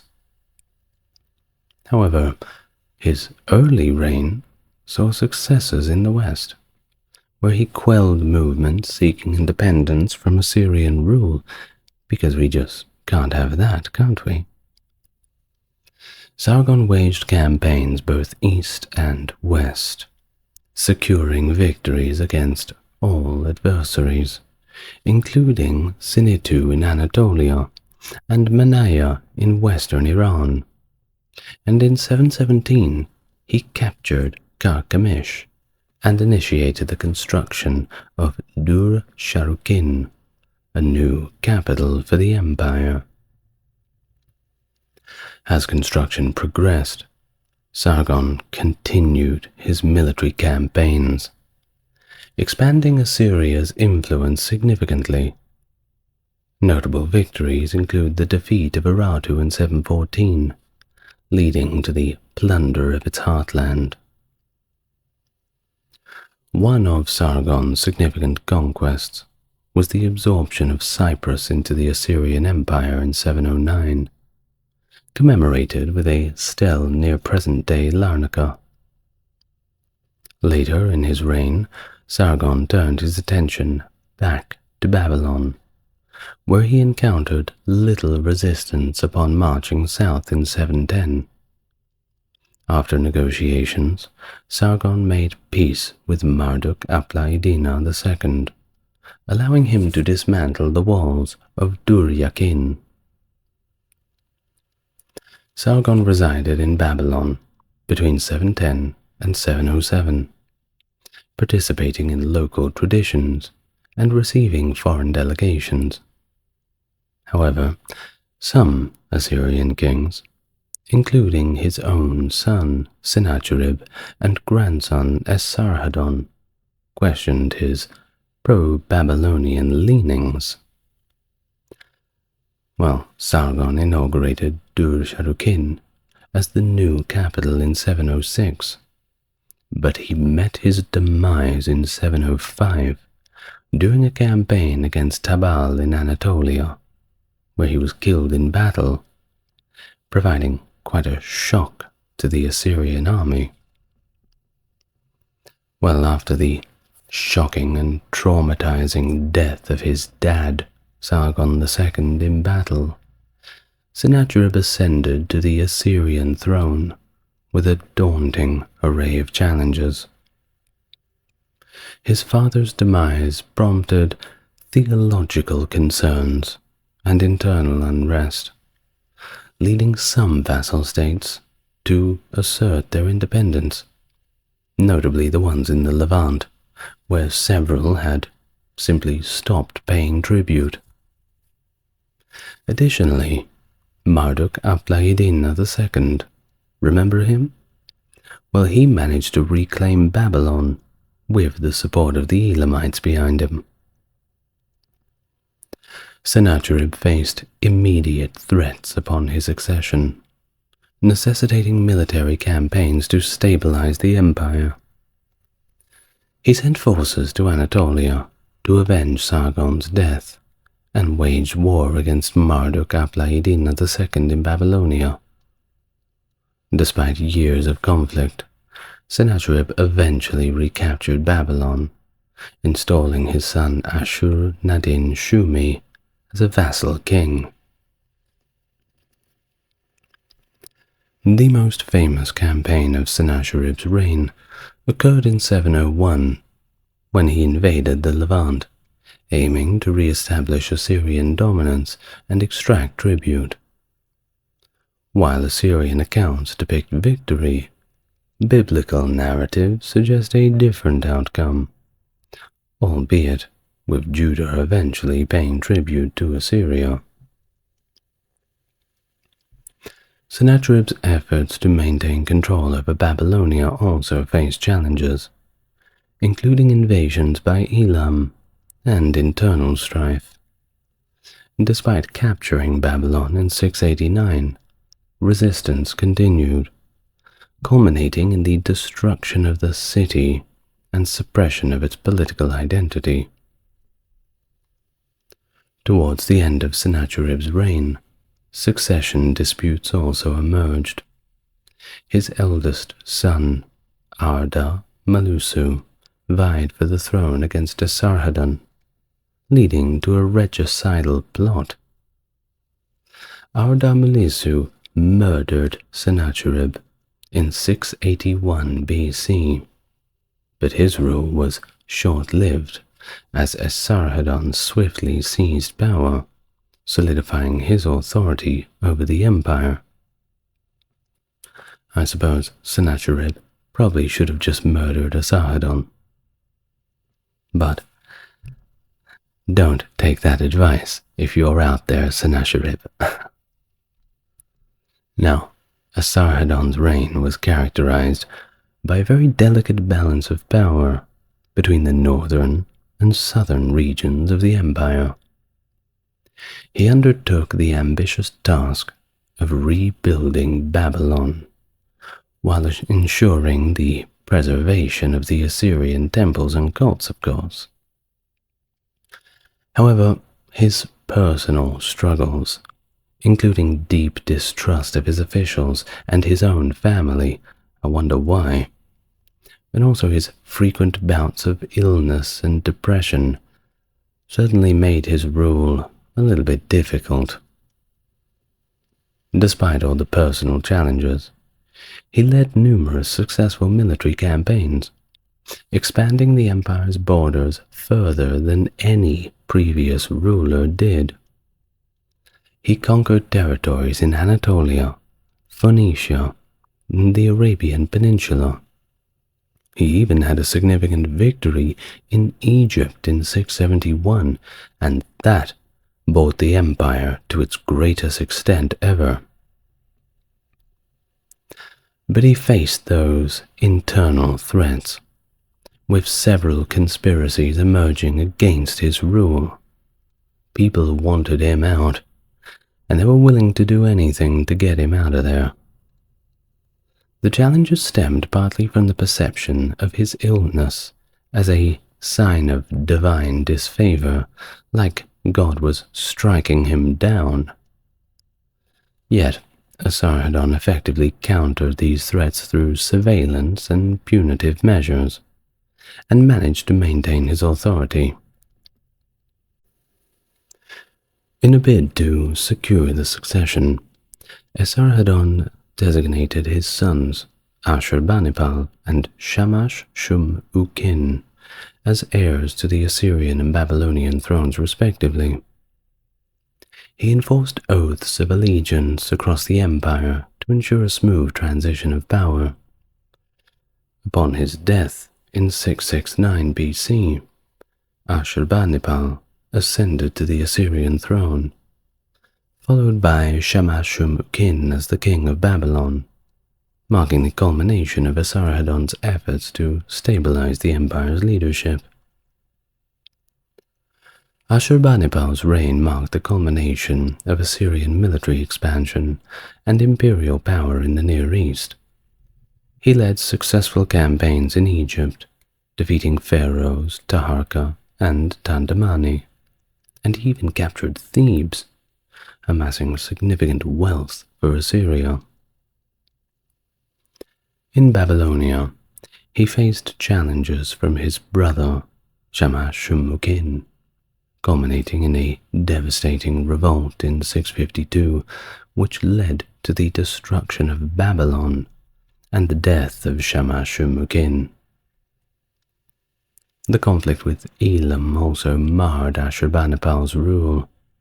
Despite defeating the Elamite king Teoman in 653, Elam remained a persistent adversary. They were not going away.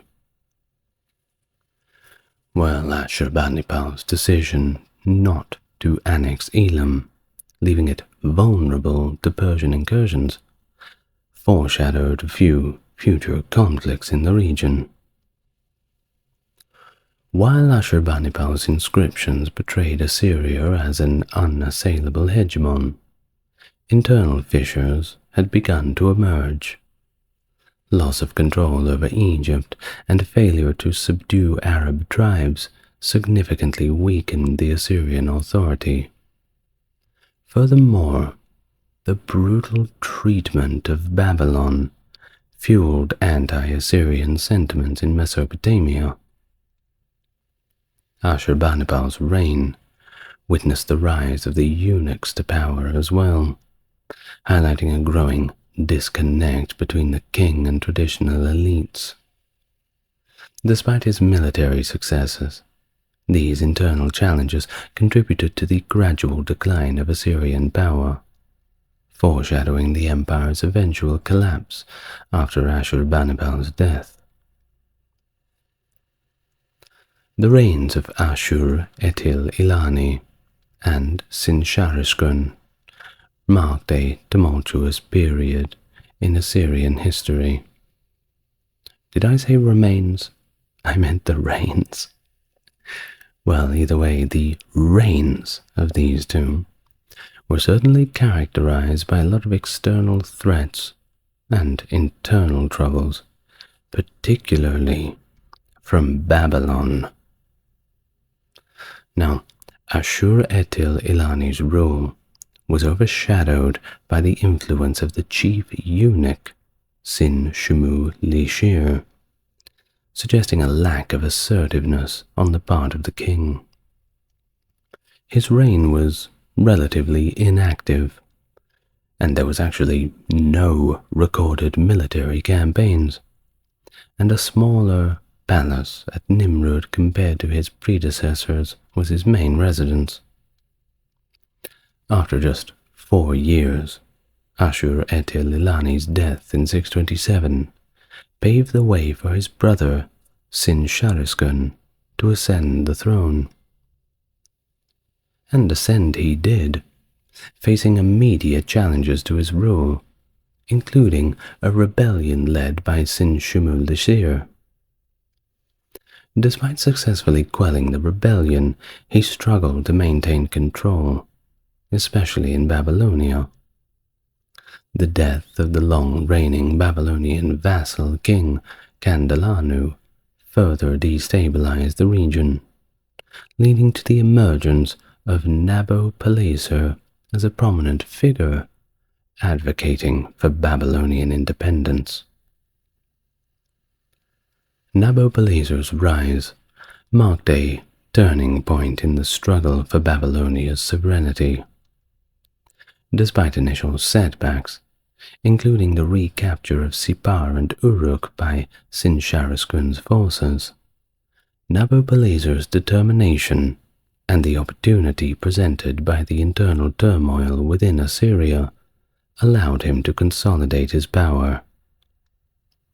The rebellion of a usurper in the empire's western territories further weakened Sin-sharishkun, enabling Nabopolassar to finally take control of Babylon in 620.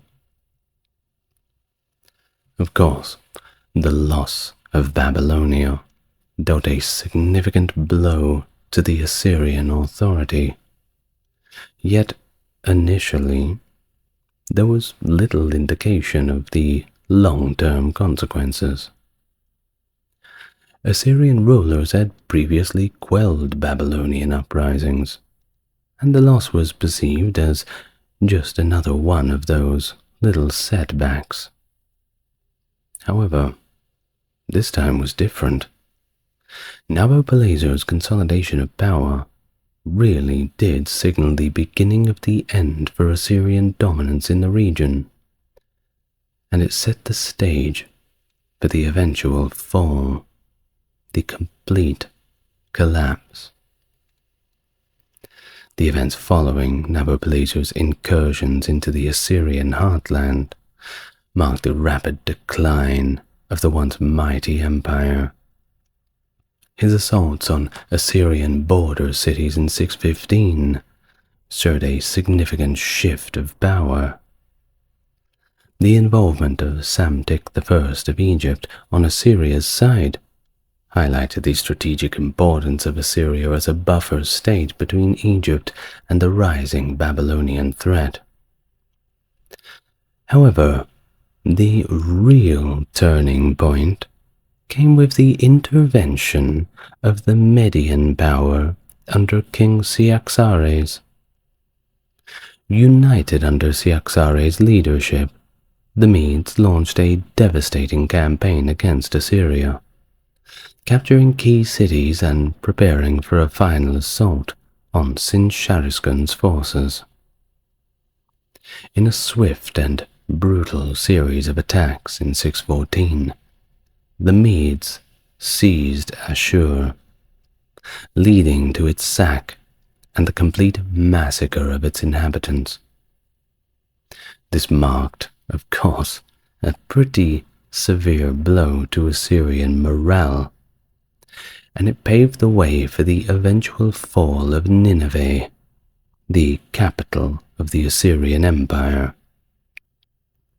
In 612, after a 2-month-long siege, a desperate, starving people, those of Nineveh, fell to the combined forces of the Babylonians and the Medes. Sinsharishkun perished in the defense of the city. Following this fall of Nineveh, remnants of the Assyrian army rallied under the leadership of a prince who established himself at Haran. However, despite efforts to revive Assyrian rule, Haran also fell to the Babylonian Median forces in 610. The final defeat of Ashur-uballit II at the Battle of Carchemish in 605 marked the definitive end of the ancient line of Assyrian kings, and the collapse of the final remnants of Assyria as a state. Though Assyrian culture persisted beyond its mere imperial era, the fall of Haran marked the conclusion of Assyria's political and military influence in the region. But if you look pretty hard, you can still find traces of it around. Just ask those successor kingdoms, whose artwork and architecture looks eerily familiar. Babylonian law. A significant branch of cuneiform legal tradition is well documented through extensive arrays of archaeological findings, including thousands of contracts such as deeds, legal decisions, and various administrative records. You may have heard of the Code of Hammurabi, of course, one of the foundational legal documents in the world. This wealth of material complemented by historical inscriptions, private letters, and even grammatical texts, offers a comprehensive view of ancient legal practices. And that is exactly what we are here to discuss today: the laws of ancient Babylonia. Hello everyone and welcome. I'm the ASMR historian. You may have watched some of my other videos, but if you're a new viewer, welcome. It's good to have you on the team. Well, without further ado, let us begin today's video. The legal systems of ancient Mesopotamia, including those of cultures intertwined with it, shared many common laws and contractual forms. This similarly extends to biblical contracts examined by archaeologists, which notably include sequences of blessings and curses akin to those found in ancient Mesopotamian agreements. Comparable approaches to professional accountability, prescribing penalties for malpractice, can be seen in the maxims of Ptah-hotep, Sharia law, and the Code of Hammurabi, underscoring a widespread concern for professional standards within the ancient world. The discovery of the Code of Hammurabi has significantly advanced the study of ancient law, providing a structured framework for understanding the development of legal systems over time. Despite the existence of fragments from other codes, the Code of Hammurabi remains a central reference point for reconstructing ancient legal principles, thanks to its preservation and study over a millennia, including copies from Assurbanipal's personal library, and even later Babylonian reproductions. Babylonian legal precedents proved resilient, enduring through various conquests, including the Persian, Greek, and the later Parthian empires, with minimal impact on the private lives of Babylonians. This continuity allowed Babylonian law to influence even Roman legal traditions. That's right, a little bit of copying of the homework, but changing it up a little bit. After all, who's going to know?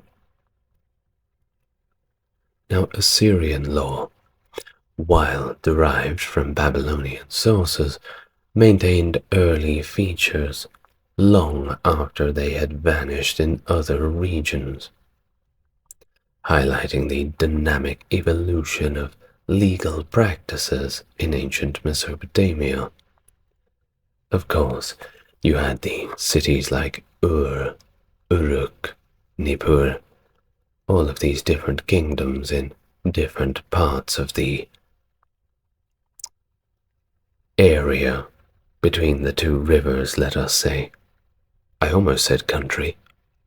Cue the angry comments. Of course, everybody had their own take on how to run a successful society. Some being a little bit more lenient, and others being markedly more strict. But we'll get to that later.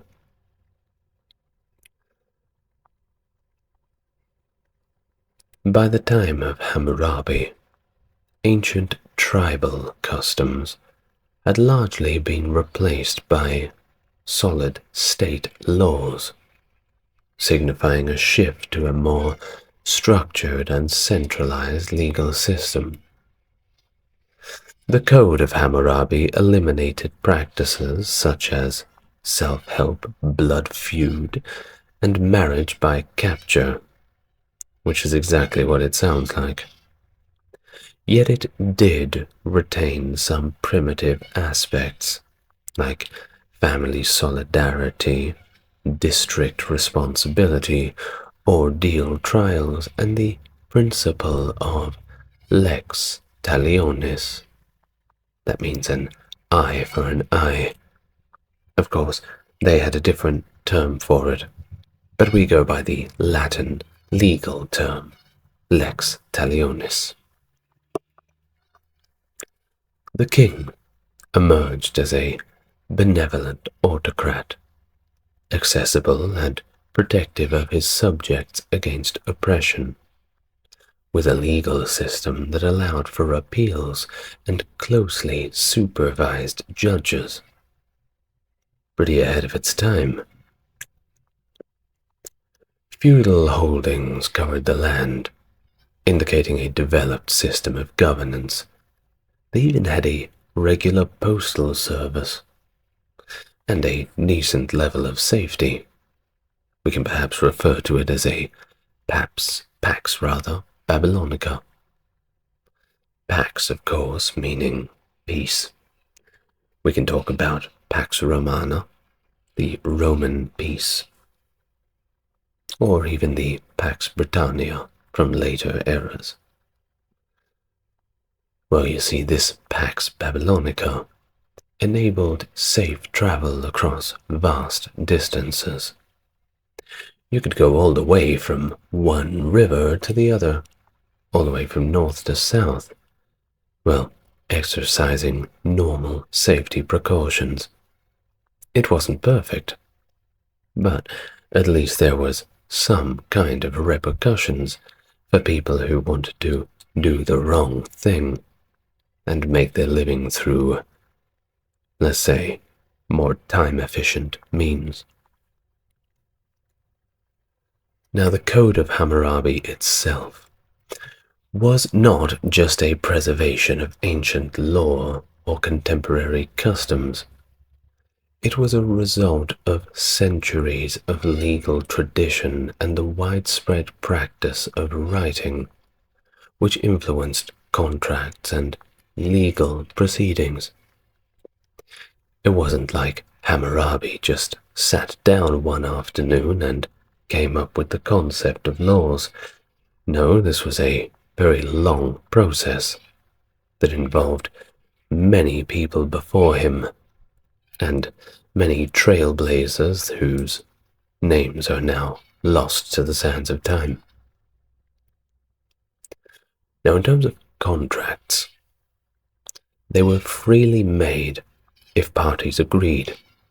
They were also formalized in temples and could be appealed to the king, reflecting a blend of autonomy and central oversight in legal matters. Or if you signed a contract and something went wrong afterwards, that was when you called the higher-ups to act as a third party. The code's organization by subject matter, though not aligned with modern scientific categorization, provided a comprehensive legal framework guiding judicial decisions and appeals, thereby illustrating the sophisticated legal culture of Babylon under Hammurabi's reign. Now, the Code of Hammurabi delineated society into three main classes. First being the Avilum, the Mushkenu, and the Ardu, a proper caste system, each with different rights, responsibilities, and of course, a standing within the larger society. So let's talk about which ones were which, and how they fit into the Babylonian structure.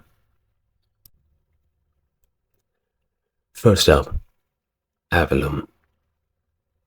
Originally patricians or members of the elite, possessing full civil rights and responsibilities, including the registration of birth, marriage, and death. They enjoyed aristocratic privileges, such as the right to exact retaliation for injuries, but they also faced heavier penalties for offenses, higher taxes, and higher fines. Over time, the word avilum actually became a courtesy title for anyone, irrespective of property or race, including the king, court officials, craftsmen, and professionals. It was a nice thing to call somebody. Now, the next one, mushkenu. This term eventually evolved to mean beggar in modern languages. However, in the Code of Hammurabi, mushkenus were not necessarily impoverished, but they were possibly landless.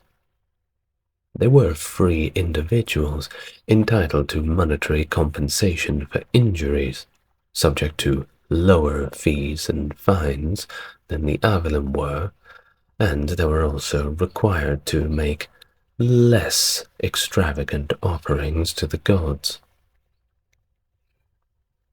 They lived in separate city quarters, and their exact role or prevalence in society, well, it remains a little less defined. Unfortunately, we just don't really have the references. Yet, there's still plenty more tablets to find underground. Let's get digging. Well, the next one, Ardu. Obviously, the final caste. They were effectively slaves, considered the property of their masters, masters most likely being avilum. They formed a significant part of the population. Now, it wasn't all bad. They could own property. They could even buy slaves of their own. And they were provided with necessities by their masters. Slaves could even marry, with children's status depending on the spouse's freedom, and could even be freed or adopted, transitioning all the way up to the avilum class. Now, of course, not all of the slaves wanted to take the long way out of slavery. Escaped slaves, if they were caught, would be immediately returned to their masters. And if you captured an escaped slave, you would even get a reward. Not bad. You must feel sorry for the slave, though. Slaves were marked for easy identification, practice that included branding or perhaps tattooing the owner's name on the slave. Where this was tattooed, well, that would depend on the owner's discretion. In Assyria, the presence of serfs, essentially tied to the land they cultivated and sold with it, yet able to own land and property, contrasted with the less evident traces of serfs in Babylonia, suggesting a complex social hierarchy, always influenced by economical, legal, and cultural factors under the prevalent Code of Hammurabi. Now, in ancient Mesopotamia, city gods, and every city had one, were considered landowners, and the citizens were considered their tenants, contributing dues in various forms. The rent had to be paid. Kings, acting as divine vice-regents, eventually accepted fixed dues without altering tenancy agreements. Early records mention kings in Babylonia purchasing land for their sons, compensating previous owners generously, indicating the recognition of private land ownership. However, all sold land remained subject to fixed charges. Through the king, well, he could exempt land from those as a reward for service, just like the Romans did many years later. Service guarantees citizenship. Would you like to know more? Land obligations included military service and dues in kind, with specific areas responsible for providing soldiers and supplies. This system, established as early as the 8th century BC, often relied on slaves and serfs for military duties, although free citizens also served when required. The state also demanded a share of agricultural produce and could commandeer goods. However, they always compensated the owner of those goods after, at least if they were a good king.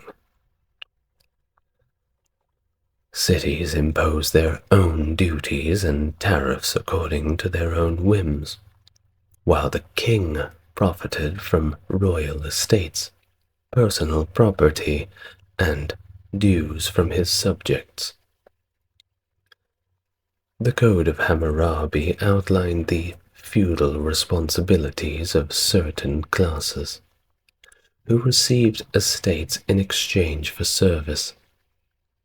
These estates could not be freely traded or passed on, except under rather specific conditions, ensuring the land remained within the family or at least under state control. All sounds pretty complex, doesn't it? Well, of course, it was all written down, clear as day, at least for those who could read the cuneiform. Well, if you couldn't, there would definitely be somebody there who could advise you. Just hope that their interpretation of the law was in your favor. The temple was central to economic and social life in ancient Mesopotamia, serving not only as a place of worship, but also as a major financial institution. It benefited from estates, tithes, fixed dues, sacrifices, and offerings from the faithful, accumulating vast resources in natural products, money, and permanent gifts. Large temples operated with numerous officials and servants, becoming key granaries, storehouses, and sometimes archives for the city.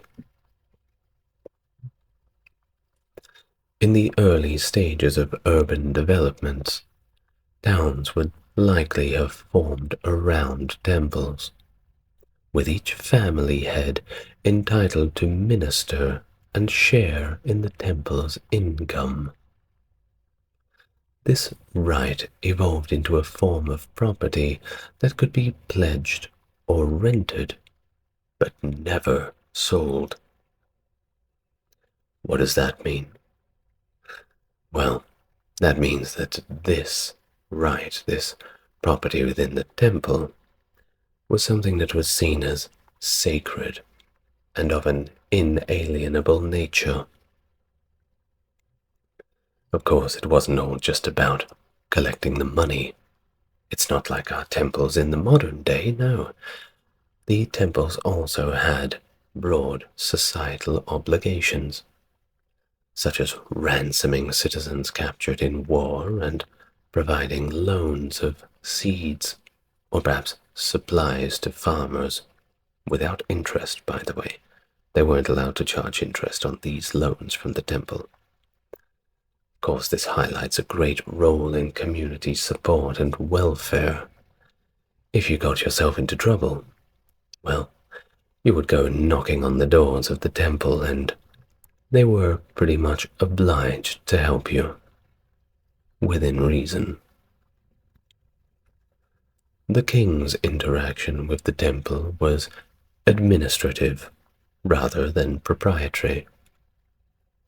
He could borrow resources from the temple, but repayment was always expected, just as it would be for any other debtor. In the temple's eyes, well, when the king came asking for money, he was no different to the farmer, just two people down on their luck. The tithe, a significant temple revenue, was viewed as rent for land owned by a deity, although it is unclear if all lands were subject to this duty. The code also addresses individuals dedicated to divine service, like Vestals, for example, and Hierodules, who lived under vows of chastity and were granted many privileges. Well, it's very intertwining of the religion, economy, and law in ancient Babylonian society, isn't it? There was not a facet of this society that was not untouched by the code. The Code of Hammurabi detailed various legal transactions for property, including sale, lease, barter, gift, dedication, deposit, pledge, or loan. That's a lot of ways to deal with getting a new house. Transactions, however, required evidence, such as receipts or witnesses' oaths, to avoid severe penalties for unlawful possession or theft. The code allowed for the return of property in cases of defective titles or undisclosed liabilities, and set out specific conditions for the leasing and cultivation of land, including fixed rents, profit-sharing agreements, alongside stipulations for the reclamation of wasteland and the leasing of gardens or plantations.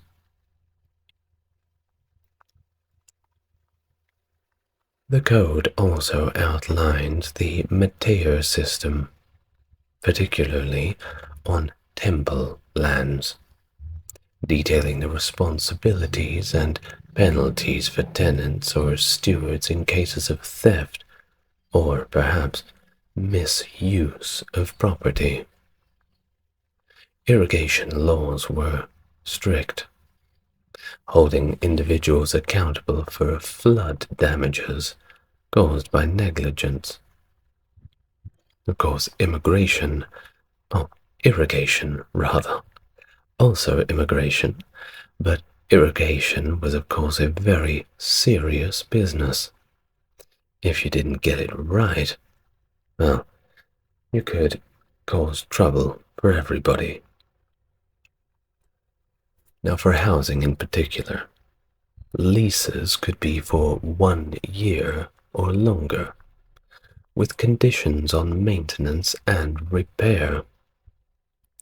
The code even protected tenants' rights, including stipulations for early re-entry by landlords and the construction of buildings on leased land with rent-free periods before ownership reverted back to the landlord.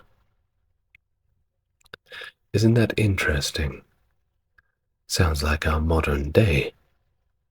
We just hope that the landlords in Babylonia were doing the right things by their tenants. Hired labor was common for tasks like harvesting, with contracts often securing advanced payment and collateral. The code also set wages for various labors and rental rates for animals. It also regulated the responsibility of shepherds for the herds and flocks under their care, including compensation for losses and penalties for negligence and dishonesty, illustrating a comprehensive legal framework for property and labor management in ancient Babylonia. Now, in Babylonian commerce, while payment in kind was prevalent, contracts increasingly specified cash payments in various currencies, such as those of Babylon, Larsa, Carchemish, and Assyria. The code allowed the debtors to flexibly pay in produce at a statutory scale if they lacked money or other crops, emphasizing a fairness and flexibility in financial dealings. If it was agreed upon in the contract, well, no problem, but a contract had to be made. Now, of course, when there is money and people using it, there of course is debt. Debt security was stringent, with the debtor's person potentially held as collateral. That's right, get yourself into debt and, well, your life could be changed in ways that you never imagined. The code protected debtors by prohibiting the seizure of grain for debt repayment and penalizing illegal restraints. A debtor could nominate a family member or slave as mancipium, or hostage, to work off the debt, with specific protections and limitations to prevent abuse of this system. Imagine one of your family members gets involved with the wrong people, and all of a sudden, well, your work becomes a lot more difficult. Property, including fields, houses, or crops, could also serve as collateral. The code required debtors to manage and benefit from their pledged property directly, ensuring that they had the means to repay their debts from the proceeds. It instituted protections against interest accumulation in the event of crop failure, promoting leniency and preventing further financial hardship for the debtor. Pledges and anticritic pledges, where the profit from the pledged item offset the debt's interest, were common, allowing for a practical approach to securing loans without transferring property ownership. Personal guarantees further reinforce the system, holding guarantors accountable if debtors failed to fulfill their obligations. This underscores another sophisticated and regulated nature of not only Babylonian laws, but their economic practices. The Code of Hammurabi provided detailed regulations for family matters, including marriage, divorce, widowhood, childbearing, and they even had adoption back then. That's pretty structured, don't you think? Marriage, of course, just like in our modern day, was a contractual thing, and it involved a bride price and dowry, symbolizing a union beyond a mere purchase. The contract actually ensured protection for the bride, specifying penalties for breach and conditions for the marriage's dissolution. It facilitated property transfer and outlined the mutual responsibilities of the husband and the wife, including debt liability and property management. Well, if you have marriage, of course you have divorce, which was initiated by the husband. Women were not really initiating divorces. But while divorce was initiated by the husband, it necessitated the return of the dowry and provision for the wife and children. This law balanced the husband's unilateral right to divorce with financial obligations to ensure the wife and child or children's welfare post-divorce. In cases of mistreatment, however, or neglect, the wife could seek a judicial separation. Of course, this would have to go up against the courts. I do wonder if the people from those times, thousands and thousands of years ago, would argue about the same things. The husband and wife bickering over money, or perhaps they didn't want their children to play with the Assyrian kids, or the kids from Akkad. Who knows? I'm sure that arguments between couples are a tale as old as time. Now, widowhood, never a good thing.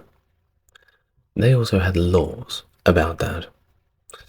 And these laws were put into place to protect a widow's status and her financial security.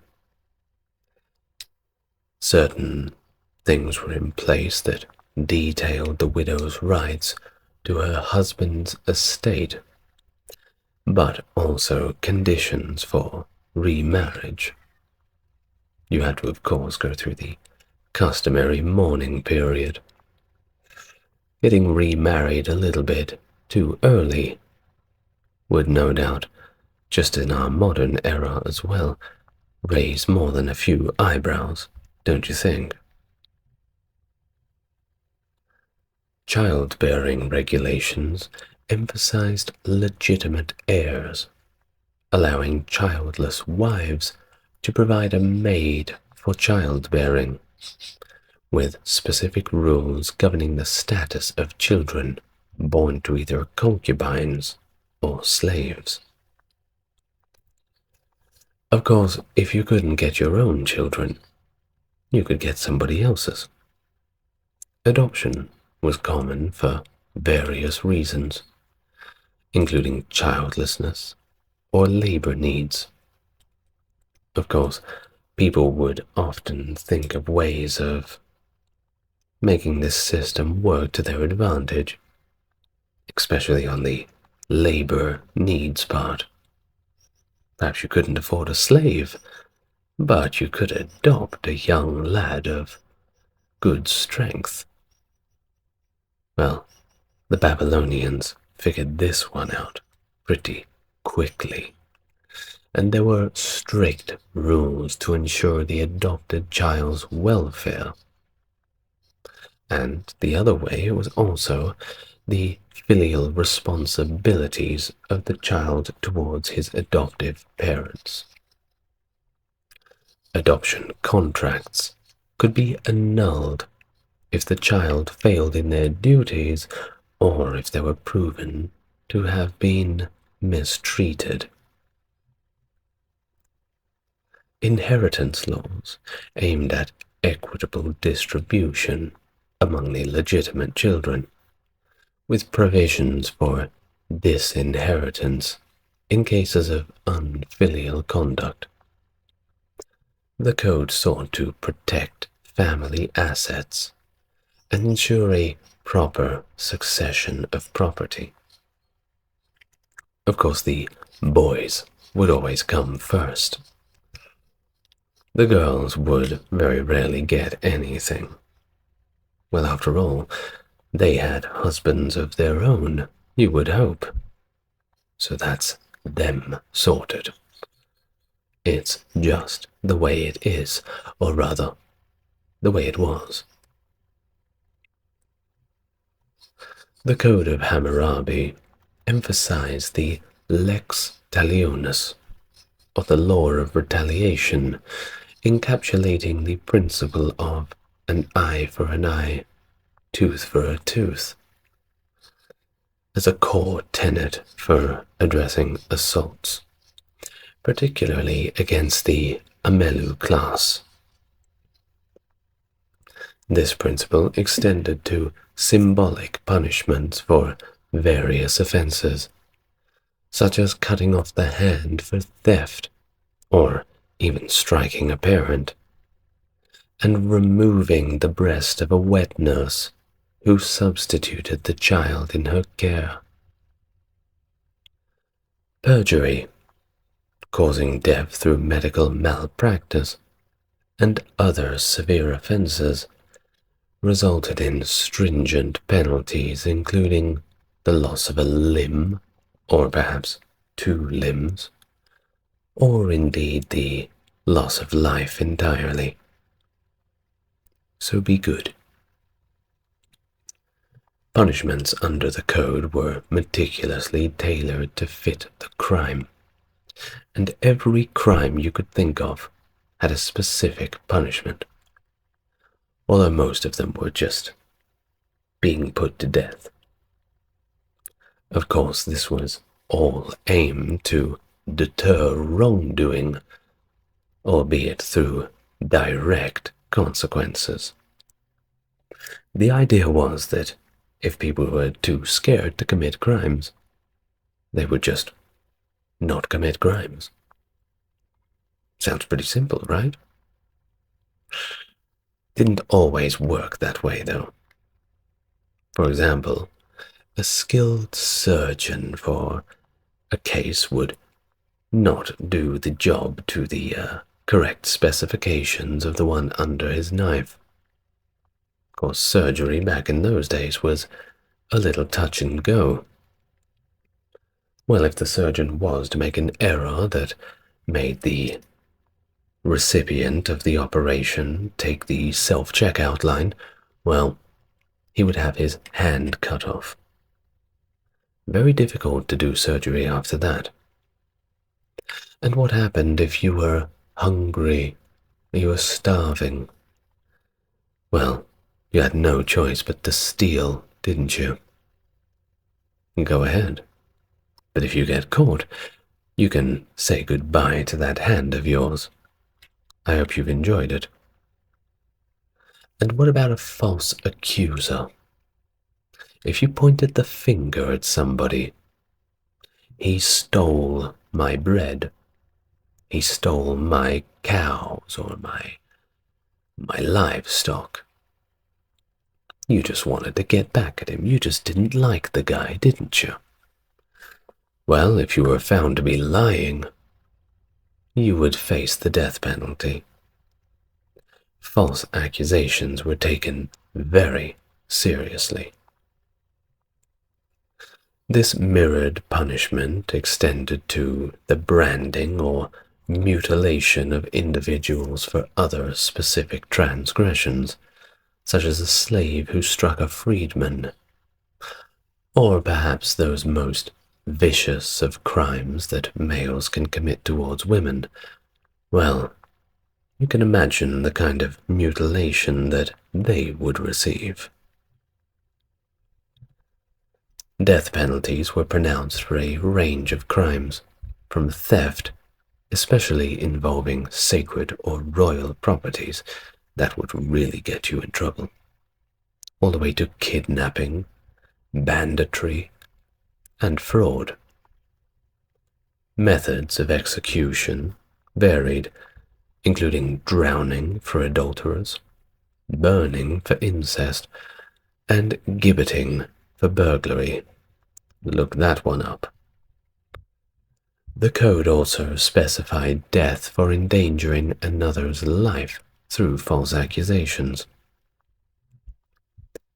In certain instances, the lex talionis was applied to family members of the offender, such as the execution of a creditor's son if his father caused the death of a debtor's son. You killed my son, I get to kill your son. Imagine coming home from school one day and your dad sitting at the kitchen table, having to give you the bad news on that one.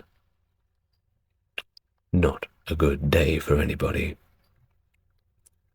The code also addressed lesser crimes, with fines, compensation, or perhaps just physical punishments like being whipped a few times. Well, if it was a little bit more serious, you could even be exiled. They would kick you out into the great wild expanses. Or it would just be a sentence of slavery. That being said, if you found yourself wandering out in the wilds, eventually someone would come across you and most likely sell you into slavery anyway. So you may as well just take the slavery. This intricate system of punishment under the Code of Hammurabi reveals a deeply ingrained belief in the moral and social order, where penalties were not only meant to punish, but they were also meant to restore a balance of justice within the community, make people feel safe. Of course, if you had nothing to hide, if you were doing nothing wrong, well, you had nothing to fear. So why would a death penalty for theft be a problem? Why would a death penalty for fraud be a problem unless you yourself were fearing this punishment? Well, of course, the laws have developed quite a bit since these ancient times. And while the old times were not perfect, we have to realize that in another 1,000 years, 2,000 years, perhaps 10,000, 100,000 years, if we are still around, we'll most likely look at our legal systems of today, in our year of 2024, and view them as archaic, in ways that we've not yet even imagined. Who knows how our ancestors will look upon our ways of dealing with things such as theft. Perhaps the whole system of a prison will be looked at as barbaric.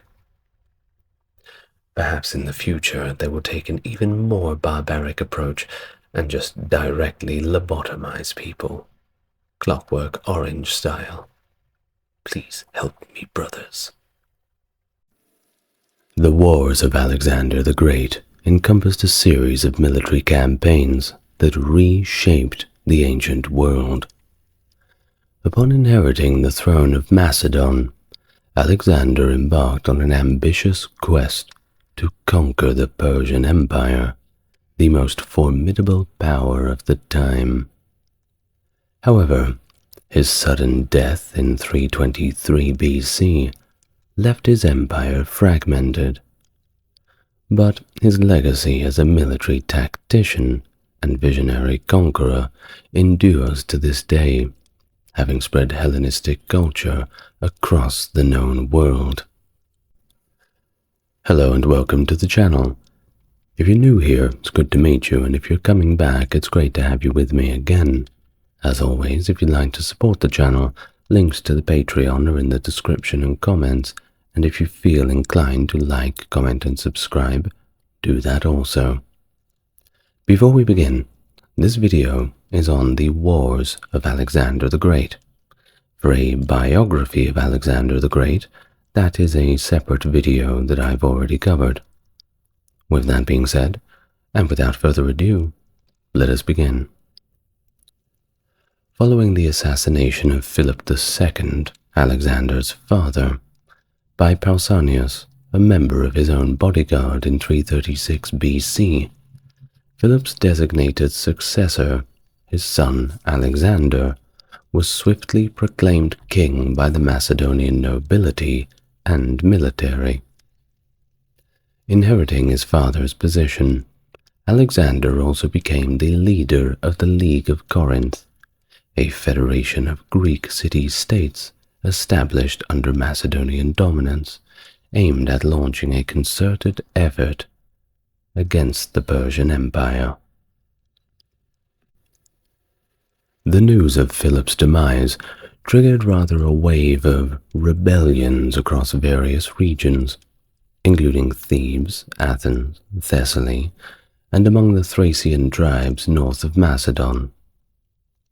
Faced with these uprisings, Alexander quickly mobilized to quell the dissent, disregarding his advisors' recommendations for diplomatic negotiations. Alexander rapidly assembled a force of 3,000 Macedonian cavalry and set out towards Thessaly, which is a region that is directly south of Macedon. Upon encountering the Thessalian army positioned to block the pass between Mounts Olympus and Ossa, Alexander executed a bold maneuver by leading his cavalry over Mount Ossa. To the Thessalians' astonishment, they awoke to find Alexander's forces positioned behind them, compelling their swift surrender. The Thessalian cavalry was then incorporated into Alexander's ranks, bolstering his forces as he continued his march southwards towards the Peloponnese. Alexander's campaign paused at Thermopylae, where he was acknowledged as the leader of the Sacred League, a recognition that underscored his growing influence. Proceeding then to Corinth, he was met with an Athenian delegation seeking peace, which Alexander granted, forgiving those involved in the insurrection. It was in Corinth that Alexander was formally recognized as the hegemon of the Greek forces assembled for the campaign against Persia. During his time in Corinth, Alexander received news of a fresh Thracian revolt to the north, indicating ongoing challenges to his rule and the expansive nature of his ambitions. Before making the pivotal cross into Asia, Alexander aimed to secure Macedonia's northern frontiers in the spring of 335, turning his attention now to a revolt led by the Illyrians and Triballi. His campaign began with a significant victory at Mount Haemus, where the Macedonian forces managed to outmaneuver and defeat a Thracian garrison positioned at strategic heights. The victory was shortly followed by a surprise assault from the rear by a Triballi tribe, which Alexander's forces swiftly rallied and decisively crushed. Advancing further to the Danube, Alexander confronted the Getae tribe on the river's opposite bank, and following an initial cavalry skirmish, the Getae retreated, abandoning their town to Alexander's advancing army. However, As Alexander continued his successful campaigns in the north, news of renewed rebellions by the Thebans and the Athenians reached him. Reacting swiftly to this new threat, Alexander turned his armies southwards. While Athens wavered, Thebes chose to resist Alexander with significant determination. This resistance ultimately proved futile, as Alexander's forces razed Thebes to the ground in a ruthless display of power. Its territory was then divided among the remaining Boeotian cities,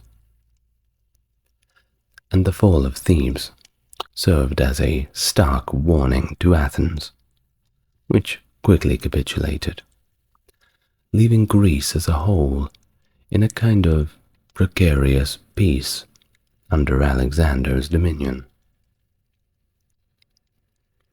Now turning his ambitions towards the Persian Empire in 334 BC, Alexander crossed the Hellespont into Asia, mobilizing an extensive fleet of over 100 triremes for the transport of his army. Initially, the Persians underestimated the threat posed by Alexander's expedition, opting not to engage the Macedonian army directly. During these initial stages of the campaign, Darius III of Persia failed to recognize the serious threat that the new Macedonian general was about to bring to his doorstep. Memnon of Rhodes, who was a Greek mercenary commander aligned with the Persians, proposed a scorched earth strategy to hinder Alexander's progress by destroying the resources in his path, hoping to force a retreat due to the lack of supplies. This strategy, however, was rejected by the Persian satraps in Anatolia, who felt obliged to defend their territories. So, as Alexander pressed further into Persian-controlled Asia Minor, Darius, from the Persian Empire, commanded the satraps of the Anatolian provinces to consolidate their forces under the guidance of Memnon of Rhodes. Despite the shared command among the satraps, the unified Persian force prepared to confront Alexander's advancing army, setting the stage for significant clashes within the heart of the Persian Empire. The engagement at the Granicus River in May 334 marked Alexander's first major battle against the Persian Empire, occurring in northwest Asia Minor near the historic site of Troy. Following his crossing of the Hellespont, Alexander advanced towards Phrygia's capital. Anticipating his approach, Persian satraps assembled their forces at Zelea, opting to confront the Macedonian army near the Granicus River. The battlefield's terrain, particularly the cramped and muddy riverbank, significantly negated the Persian numerical superiority, and also all of those chariots the Persians brought along with them that were usually extremely effective. Well, they couldn't really get too far in the mud, and they were effectively useless. Now, the historical accounts of Arrian, Diodorus, and Plutarch provide accounts into the battle's dynamics, with Arrian offering the most comprehensive details. The Persian army, positioning their cavalry at the forefront and the infantry behind, stationed themselves on the river's eastern bank. Contrarily, Alexander's formation featured the heavy Macedonian phalanxes centrally, with Alexander leading the Macedonian cavalry on the right flank and the allied Thessalian cavalry under Parmenion on the left. Now the Persians, predicting Alexander's offensive strategy, relocated their forces to reinforce the flank facing him. Despite Parmenion's advice to delay the assault until dawn, Alexander initiated an immediate attack. He dispatched a contingent of cavalry and light infantry towards the Macedonian right, successfully drawing Persian forces into the river's confines. Capitalizing on the destruction within the Persian ranks, Alexander maneuvered his horse companions obliquely to the right, aiming to outmaneuver the Persians and secure a passage for his infantry across the river. In the heat of the battle, Alexander encountered and eliminated several Persian nobles, although he himself nearly fell to a grievous axe wound that was inflicted by a Persian nobleman, Spithridites. Cleothas the Black intervened just in time, saving Alexander from the fatal blow. The decisive engagement by the Macedonian cavalry created an opening through the Persian lines, which allowed the Macedonian infantry to press forward and ultimately break the Persian center. The subsequent chaotic retreat of Persian cavalry left their Greek mercenary infantry completely exposed, who were then encircled and completely decimated by the Macedonians. A mere 2,000 of these mercenaries survived, later sent to Macedonia to toil as laborers. Well, they say laborers, but they just turned them into slaves. Either way, marks a significant Macedonian victory, and it was this victory, especially somewhat symbolically at the edge of a river, which is usually the boundaries between countries, that paves the way for further incursions into Persian territory.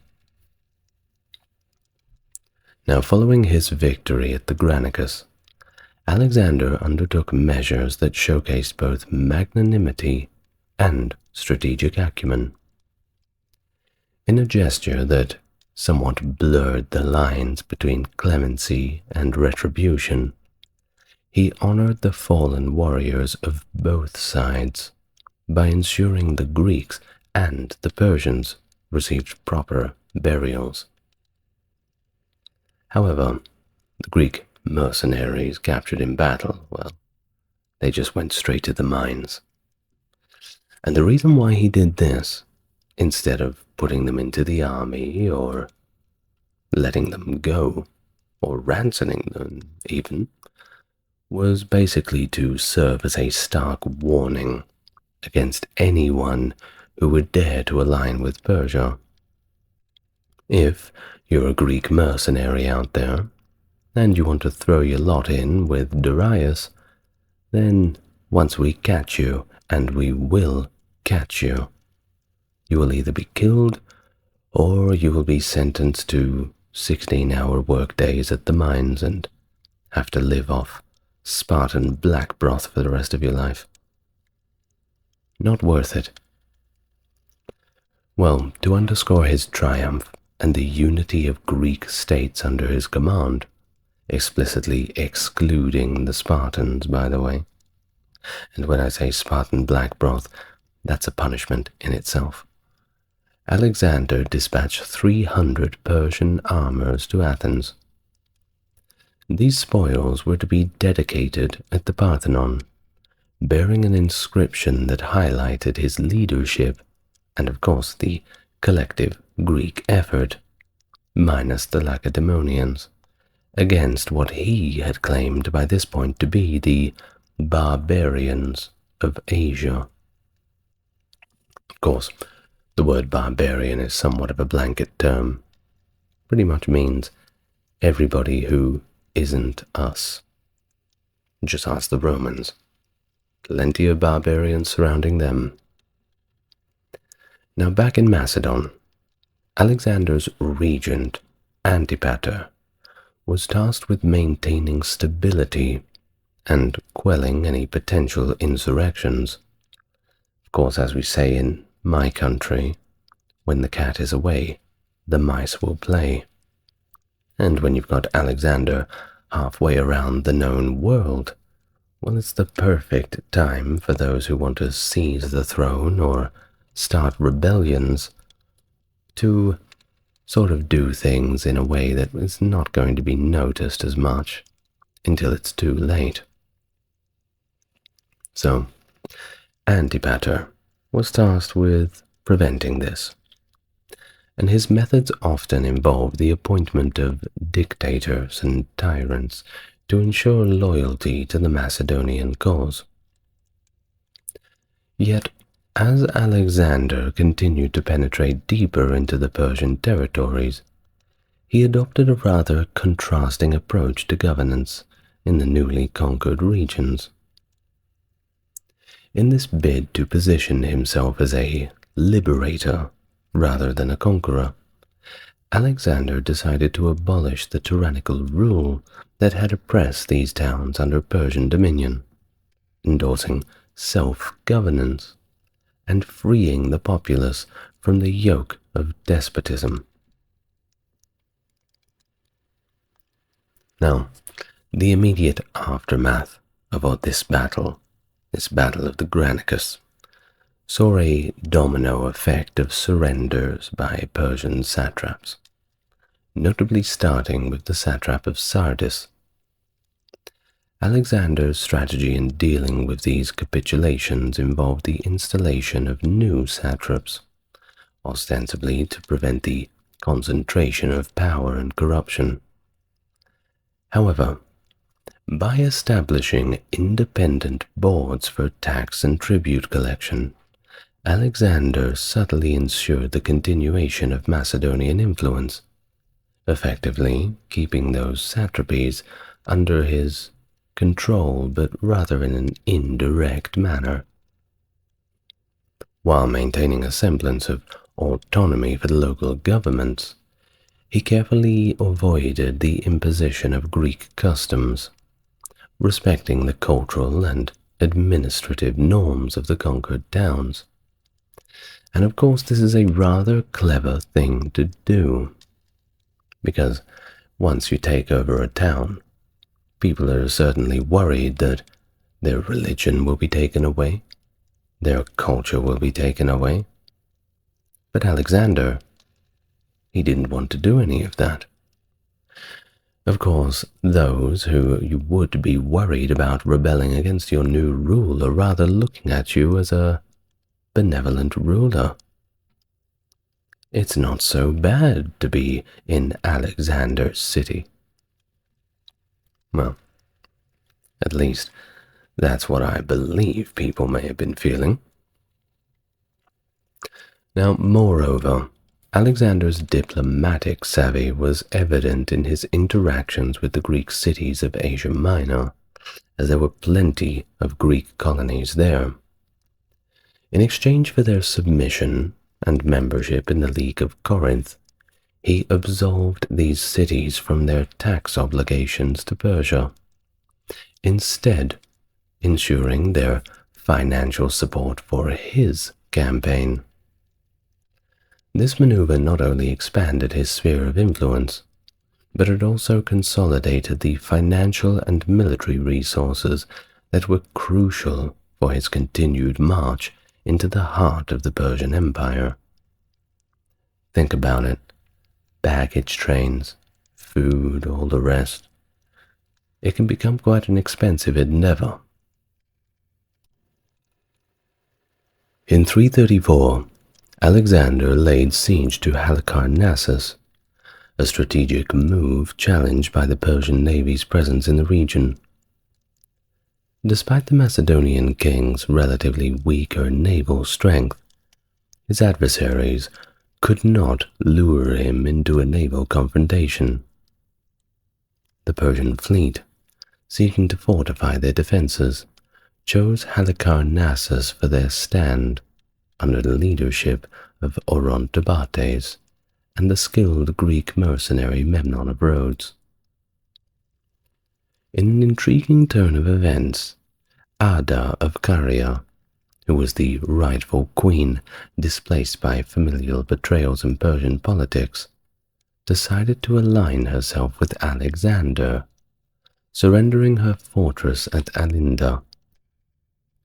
The alliance was cemented by a personal bond, with Alexander affectionately addressing Ada as Mother, a relationship underscored by gifts and support, including culinary delights, which reportedly was due to Alexander's sweet tooth, so there's that as well. I suppose that's one way to sway a man onto your side. Now the siege itself unfolded quite dramatically.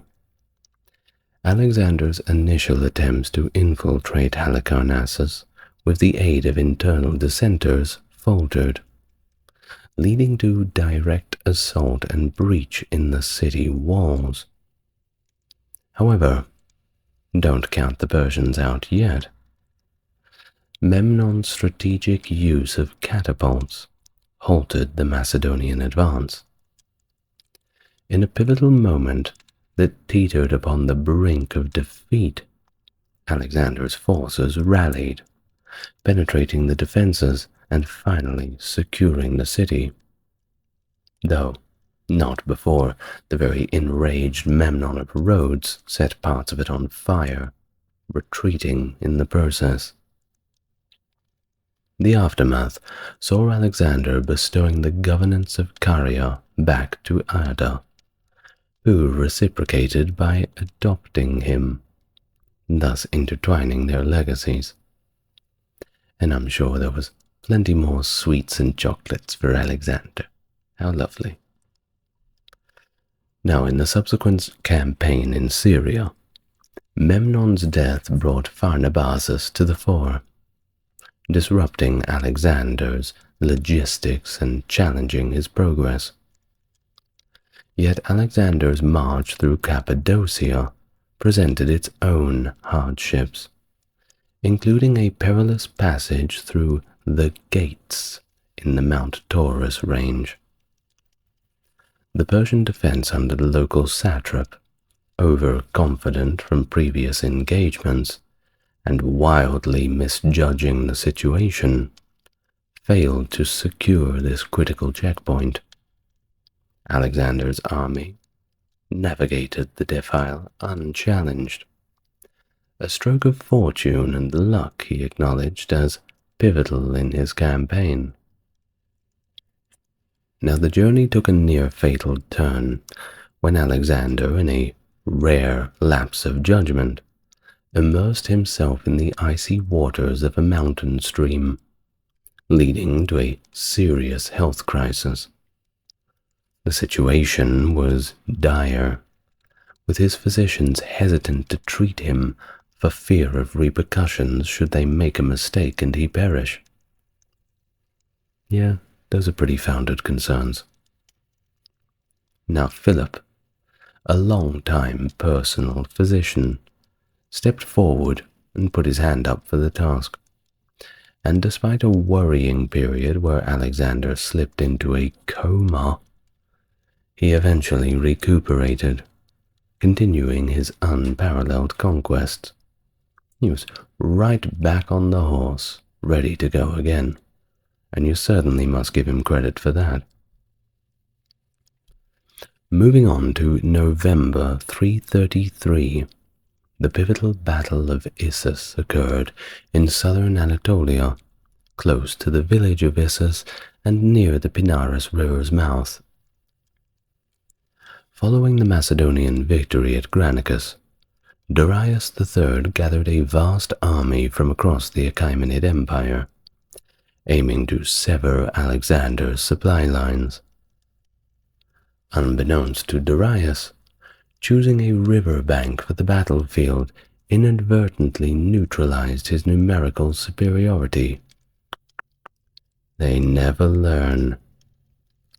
Alexander, seizing this tactical advantage, initially positioned his forces on seemingly unfavorable terrain, confounding Darius and prompting him to misallocate his troops. Leading the elite companion cavalry, Alexander launched a decisive assault on the Persian left flank and swiftly caused a rout. Even after breaking through the Persian right, Alexander, displaying a good amount of strategic restraint, regrouped his cavalry for a concerted strike directly at Darius, who in a moment of panic abandoned his chariot and ran away, effectively signaling a Persian collapse.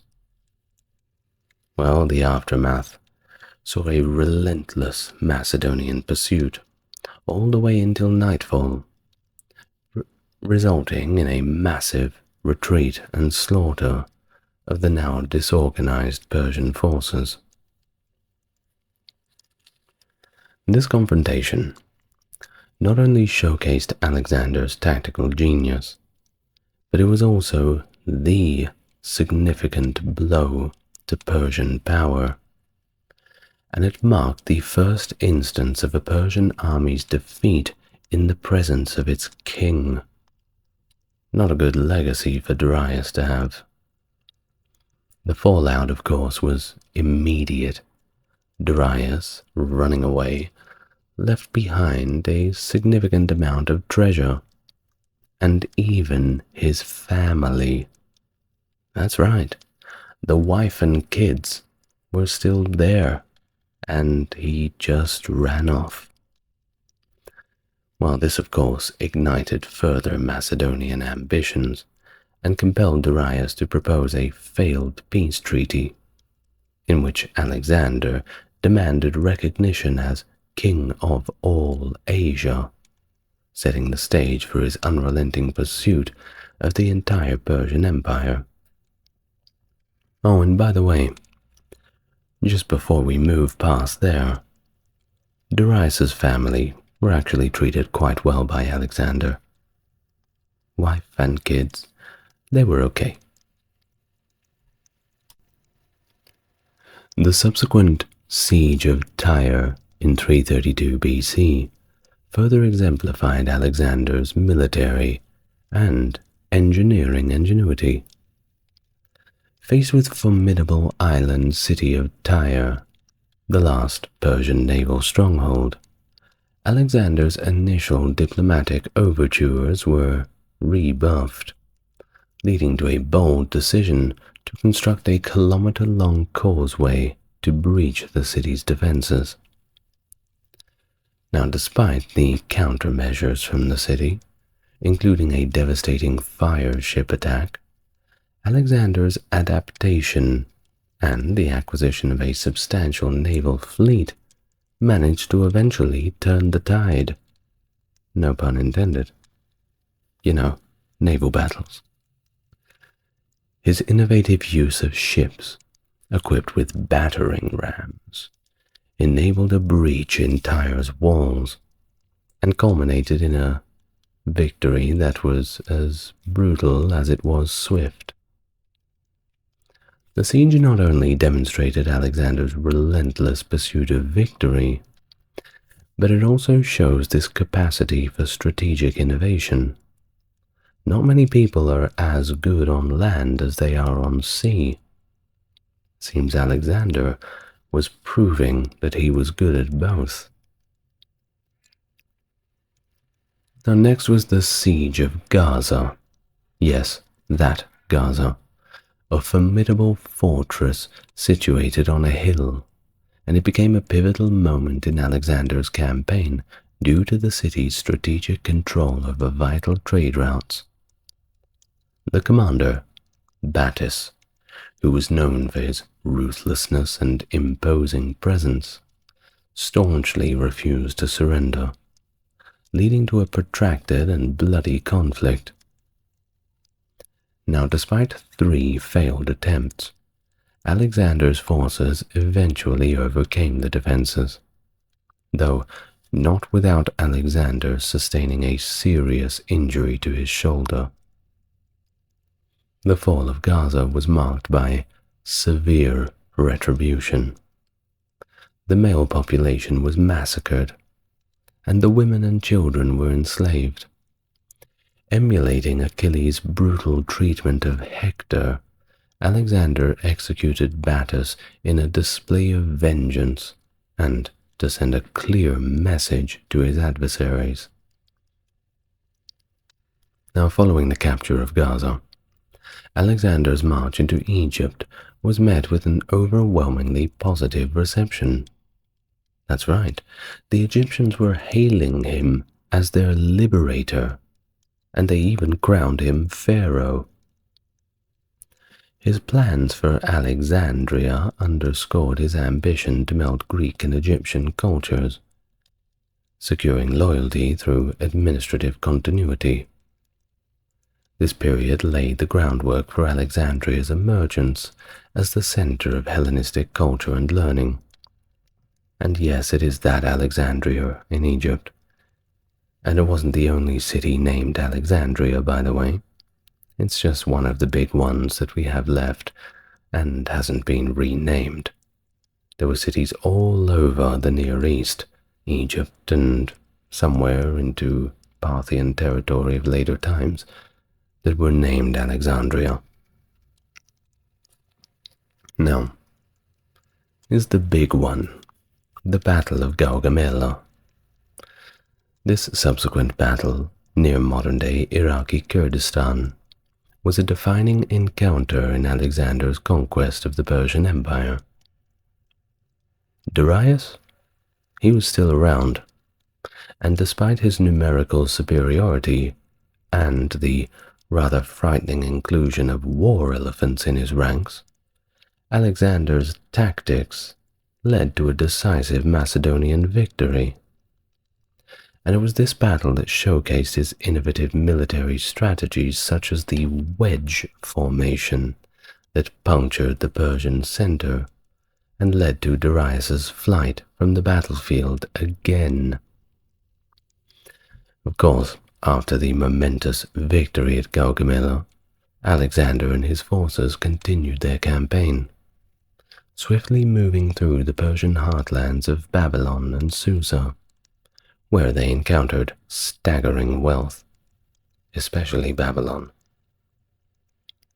Now, this allowed Alexander not only to generously remunerate his soldiers, but also to assert his authority by sending substantial financial aid to Greece, thereby suppressing a Spartan-led rebellion. Money talks, right? During this period, Darius III made a desperate bid to retain his empire's loyalty. But, yeah, it wasn't going to do too well for him. His efforts were in vain. As many as his satraps defected to Alexander. And the writing was more or less on the wall for the Persian Empire at this point. And for Darius himself. His tragic demise, betrayed and mortally wounded by his own satrap Bessus, marked another poignant moment in Alexander's conquest. He was found by Alexander's scout, and Darius's last moments were of dignity and gratitude for not dying alone. Reportedly, this sentiment rather moved Alexander, and perhaps it was just 2 generals, 2 warriors, who were just sharing that moment. Anyway, honoring Darius with a full military funeral and entombment alongside his predecessors, Alexander solidified his claim as Darius's successor. thereby legitimating his rule over the Achaemenid territories. Bessus' subsequent declaration as the new king, well, that was viewed as an usurpation in Alexander's eyes. I mean, what kind of man would stab his lord in the back? Alexander did not like this, so he decided to capture and execute Bessus. Now, as Alexander assumed the mantle of the Persian King of Kings, which was what the Persians indeed referred to themselves as if they were in that position of authority, his adoption of Persian customs and attire, well, that began to somewhat alienate his Greek followers, who became fearful that the Macedonian king was becoming a Persian. However, Alexander managed to maintain a semblance of his former self with the aid of a young eunuch, who somewhat helped to curb the king's excesses. Well, the campaign had to press on. We couldn't just be partying in Susa and Babylon the whole time, couldn't we? And it pressed on to the Persian Gate, where Alexander faced fierce resistance from Ariobarzanes, the Persian satrap, in a heroic last stand to halt the Macedonian advance. This battle, marked by an initial Persian ambush that inflicted heavy losses on Alexander's forces, ultimately showcased Alexander's relentless drive and strategic acumen. Breaking through the Persian defenses after a grueling month, Alexander secured the Persian gates, paving the way to Persepolis, the ceremonial capital of the Persian Empire. In 329, Alexander embarked on the siege of Hierapolis, targeting the Sarka tribes in the Battle of Jaxartes. Following his victory over Spitamenes of the Battle of Gabai in 328, Alexander's vision expanded towards the conquest of the entire known world. His ambitions led him to the Sogdian Rock in 327, a seemingly unconquerable fortress. When its defenders defied Alexander, claiming only men with wings could conquer it, Alexander's men, skilled in rock climbing from previous sieges, scaled the cliffs, leading to the fortress's surrender. This event marked Alexander's encounter with Roxana, described by ancient historians as the most beautiful woman in the world, whom Alexander, of course, got to marry. Now, post the demise of Spitamenes and his union with Roxana, Alexander's focus shifted towards the Indian subcontinent, certainly a long way from home and the final frontier. Welcomed by Omphis of Taxila, Alexander faced resistance from the hill tribes of the Aspasioi and the Asakanoi. The campaigns against these tribes were brutal, with Alexander sustaining injuries but ultimately leading to significant victories at Masaka, Ora, and the fortress of Arnos. Alexander's foray into Punjab brought him face to face with King Porus at the Battle of Hydaspes in 326. Despite Porus's defeat, Alexander, reportedly impressed by his valor, allowed him to retain control of his kingdom. This battle, though victorious, drained the Macedonian forces significantly. The prospect of facing the Nanda Empire's formidable forces, reported to dwarf Alexander's army, led to a mutiny among his troops at the Phasis River, halting their eastward march. And despite Alexander's attempts to persuade his men, they'd had enough, and they wanted to go home, leading to a strategic withdrawal. During this retreat, Alexander subdued the Mali clans and established his officers as satraps in the newly conquered territories, ensuring Macedonian presence in the region until the rise of Chandragupta Maurya's Maurya Empire in 321, which eventually ousted the Greek satraps. Alexander's campaign through Central Asia to India not only extended the boundaries of his empire, but also laid the foundations for the Hellenistic influence in the region, blending Greek and Eastern cultures. His marriages, especially to Roxana, aimed at securing his newly founded satrapies, embodying a blend of conquest and diplomacy. Despite facing insurmountable odds, such as the Sogdian Rock and the battles against the Nanda Empire, Alexander's military genius and his army's loyalty facilitated the Macedonian Empire's expansion to its zenith. In his relentless pursuit of conquering the world, Alexander embarked on a strategic yet arduous journey back to Persia, post-monumental conquest in India. Opting for a division of his formidable force, he assigned Quiternus for the significant task of leading a substantial part of the army through Carmania, which is sort of around modern-day southern Iran.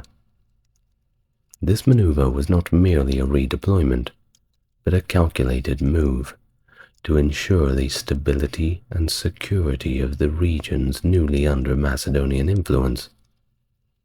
Alongside this, Alexander initiated an ambitious naval expedition, entrusting his admiral, Nearchus, with the exploration of the Persian Gulf's coastline. This naval endeavor was aimed at charting and securing the maritime routes that were crucial for logistics and communication across the vast Macedonian Empire. Simultaneously, in the fashion that he preferred, Alexander chose a more direct but perilous path for himself and the remainder of his forces, electing to traverse the treacherous terrains of the Gedrosian Desert, now part of southern Iran and the Makran region of Pakistan. This decision underscored Alexander's character, always leading from the front, willing to endure alongside his men the harshest of conditions to maintain the momentum of his conquests and the cohesion of his empire. However, the desert march proved to be one of the most grueling challenges faced by his army. Plutarch, chronicling his journey, notes that the dire consequences of this choice, a harrowing 60-day trek through the desert's unforgiving expanse, led to Alexander's forces being decimated. He reportedly lost 3/4 of their numbers to the relentless desert conditions. And then, in 323, Alexander himself passed away. Now there's a few possible explanations for it. Some say that it was a fever, some say he was poisoned or may have had liver disease from alcohol, but most likely it was either typhoid or malaria, which were running rampant in Babylon, his place of death. And there you have it, the military campaigns of Alexander the Great. The Minoans were an ancient civilization that flourished on the island of Crete during the Aegean Bronze Age, approximately 2600 to 1100 BC. Renowned for their vibrant cities and palaces, such as the famous Knossos, The Minoans are considered Europe's first advanced civilization.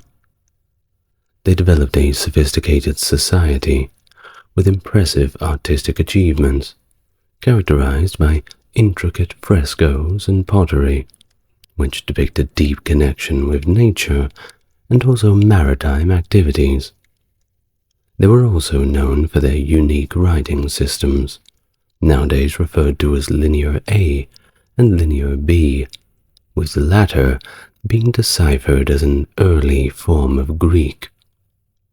Their civilization gradually declined under mysterious circumstances, including possible natural disasters or perhaps invasions, leading to the eventual rise of the Mycenaean civilization on mainland Greece.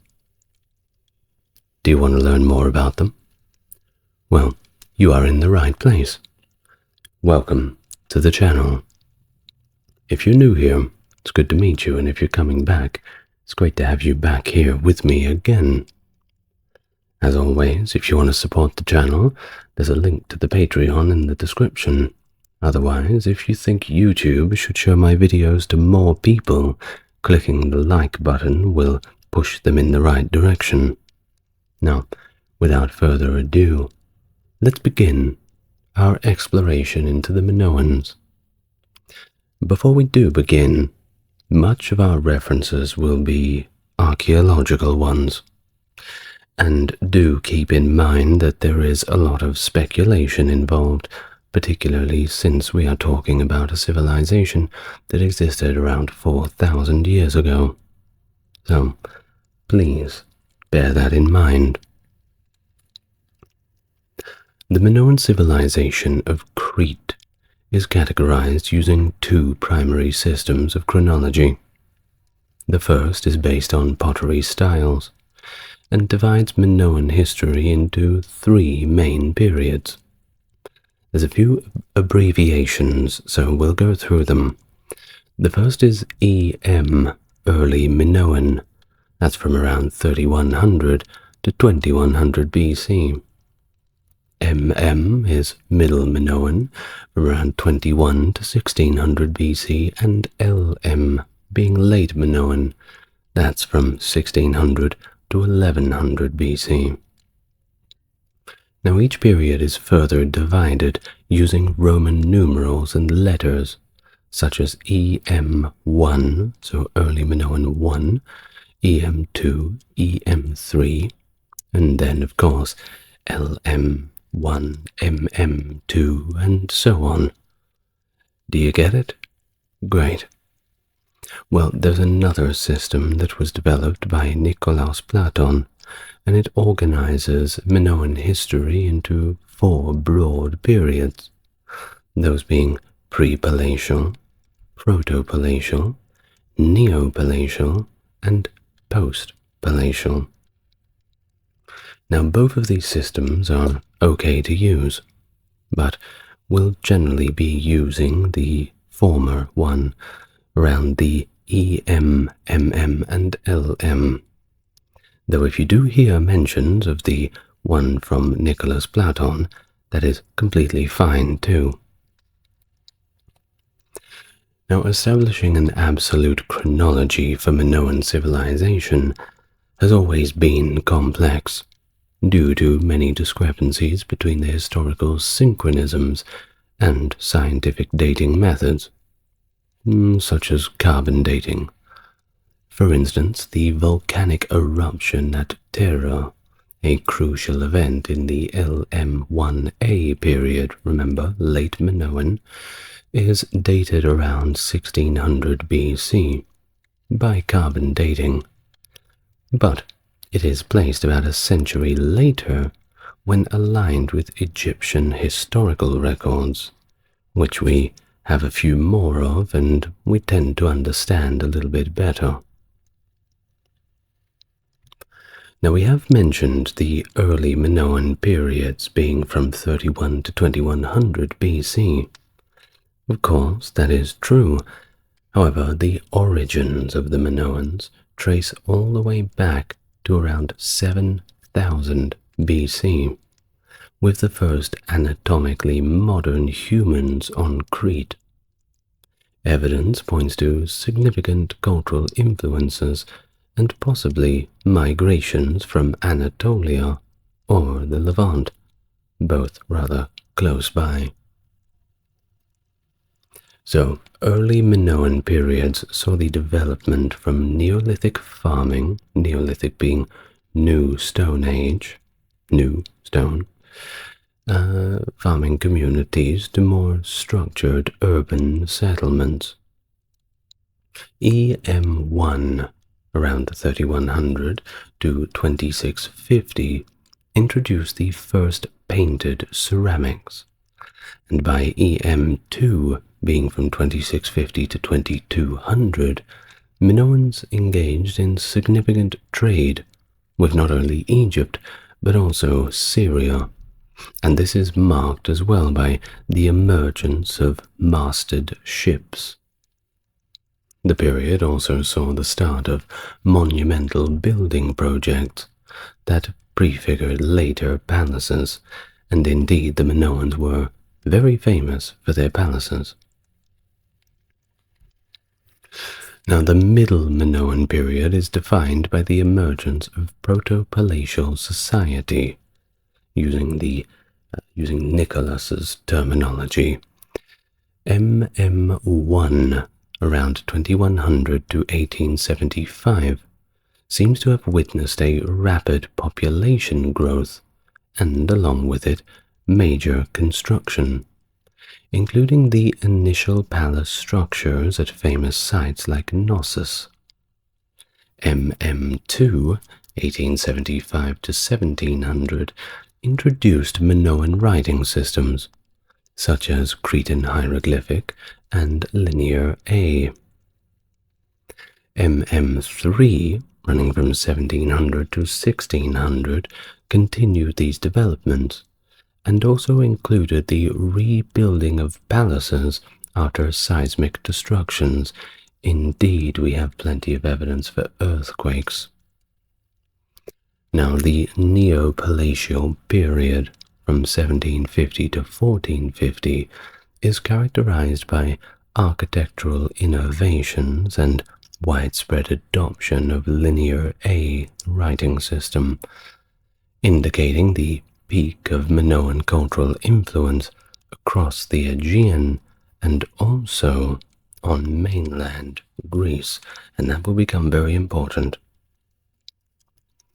During the late Minoan period, that was from 1700 to 1075 BC, so quite a broad time spectrum, Minoan civilization experienced significant developments and upheavals that culminated in profound social changes.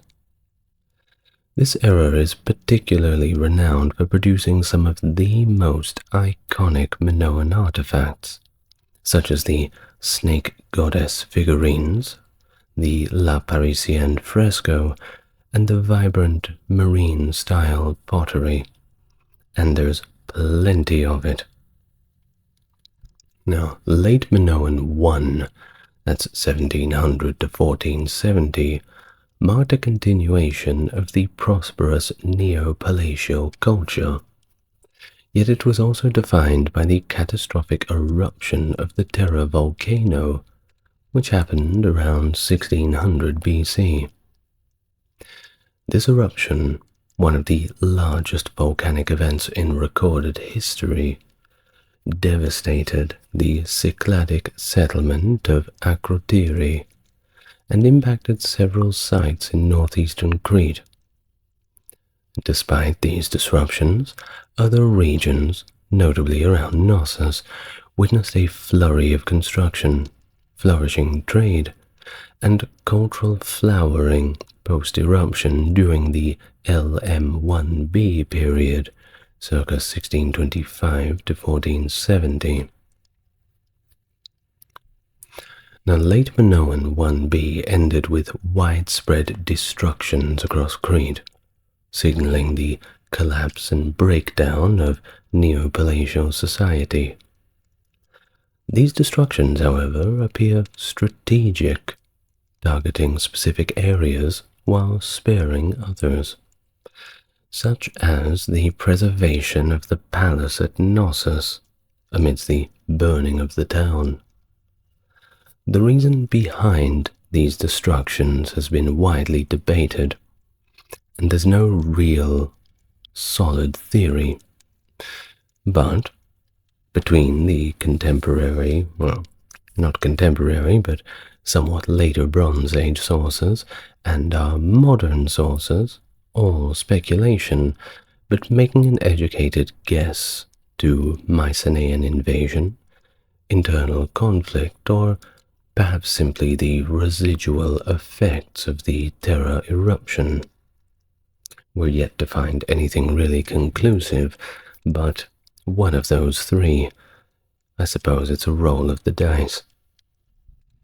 Now, late Minoan II, that was from 1470 to 1420, is less well represented in archaeological findings, and is generally perceived as a period of decline, with fewer records of substantial achievements or any real developments at all. Well, of course, that changes in late Minoan III from 1420 to 1075, which witnessed dramatic shifts, including the rise of the Mycenaean Greek as the administrative language and increased influence from the Greek mainland, indicating the ascendancy of a Greek-speaking elite ruling class. This period saw the systematic decline of Minoan palatial centers, with only Knossos remaining active until its final destruction in LM3B2. The societal collapse continued into LM3C between 1200 and 1075, part of the broader late Bronze Age collapse, during which the Minoans retreated from coastal areas to more easily defensible mountainous locations. These communities maintained elements of Minoan culture into the early Iron Age, despite the overall fragmentation of their civilization. Crete's diverse climate zones and varied elevations provided a range of natural resources, but the island's lack of metal deposits likely propelled the Minoans to establish extensive trade networks. Seismic activity is, of course, a notable feature of the island, with many archaeological sites showing very strong evidence of earthquake damage. The distribution of Minoan sites is primarily concentrated in central and eastern Crete, with fewer sites in the less accessible western parts.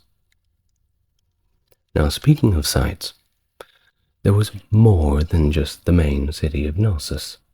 In fact, there's quite a lot of different sites that are of interest. I'm just going to mention the top 5. The first, of course, being the city of Knossos, if we may use that terminology. It is the largest Bronze Age archaeological site on the island of Crete, notable for its size and historical significance. Its population varied significantly over time, and of course it peaked during the height of Minoan civilization. The next is Phaistos. It's known as the second largest palatial structure on the island, and it gives us some valuable insights into Minoan architecture and society, along with Hagia Triada, an important town and administrative center not far from the aforementioned Phaistos, renowned for the substantial number of Linear A tablets that are discovered there. Next up is Komos, a harbor town serving Phaistos and Hagia Triada, featuring civic buildings that reflect palatial architectural styles. And then, of course, Malia, known for its palatial ruins, providing us with a glimpse into the proto-palatial period of Minoan civilization. Of course, as I said, there's many more, but this was where the bulk of the activity was going on. I'm not going to go through every single one of them. Why will I not go through every one? Because I just won't. Anyway, moving on. The Minoans, primarily based on Crete, were heavily engaged in trade, establishing cultural contacts across the Mediterranean. This, of course, included all the big players of the time. You're talking Egypt, Cyprus, the Levant, and Anatolia. That's kind of central Turkey. Their influence is evident in the discovery of Minoan-style frescoes in elite residences at Avaris in Egypt and Tel Kabri, reflecting a far-reaching scope of their trade and cultural exchange. Minoan ceramic styles and techniques varied in their impact on Helladic Greece, showcasing a dynamic interplay of different cultural influences. And beyond Crete, Minoan settlements or trading outposts extended to several key locations, first being Castri or Kythera. This island near the Greek mainland saw Minoan influence from the mid-3rd century BC, until it was overtaken by the Mycenaeans in the 13th century BC. The transition here represents a significant cultural shift from mainland-derived cultures to Minoan dominance, and then, of course, the later Mycenaean occupation. Cyclades. This group of islands was within the cultural orbit of the Minoans, further emphasizing their maritime capabilities and the spread of their influence. Next up was the 3 islands of Carpathos, Saria, and Kassos, which hosted Middle Bronze Age Minoan colonies or settlements, although most were abandoned by the LM1 period. Carpathos notably continued Minoan cultural practices all the way until the end of the Bronze Age. And last is probably one you may have heard of, being Rhodes, specifically the settlement at Ialissos on Rhodes serves as a evidence of Minoan expansion and also colonial activity.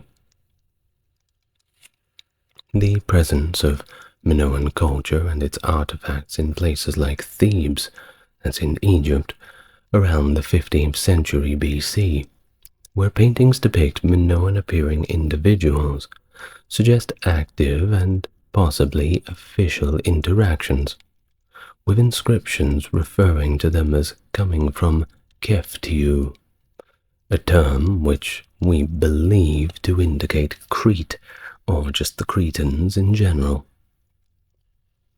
Now, on Crete itself, the neo-palatial site of Kato Zakros is exemplary of Minoan outward-looking societal structure. Positioned near the modern shoreline, its numerous workshops and rich site materials suggest that it functioned as an entrepot, a hub of trade and commerce. This interpretation is supported by artistic depictions such as the flotilla fresco from Ankratiri, which illustrates the Minoans' extensive maritime activities and their integration into the broader Mediterranean world.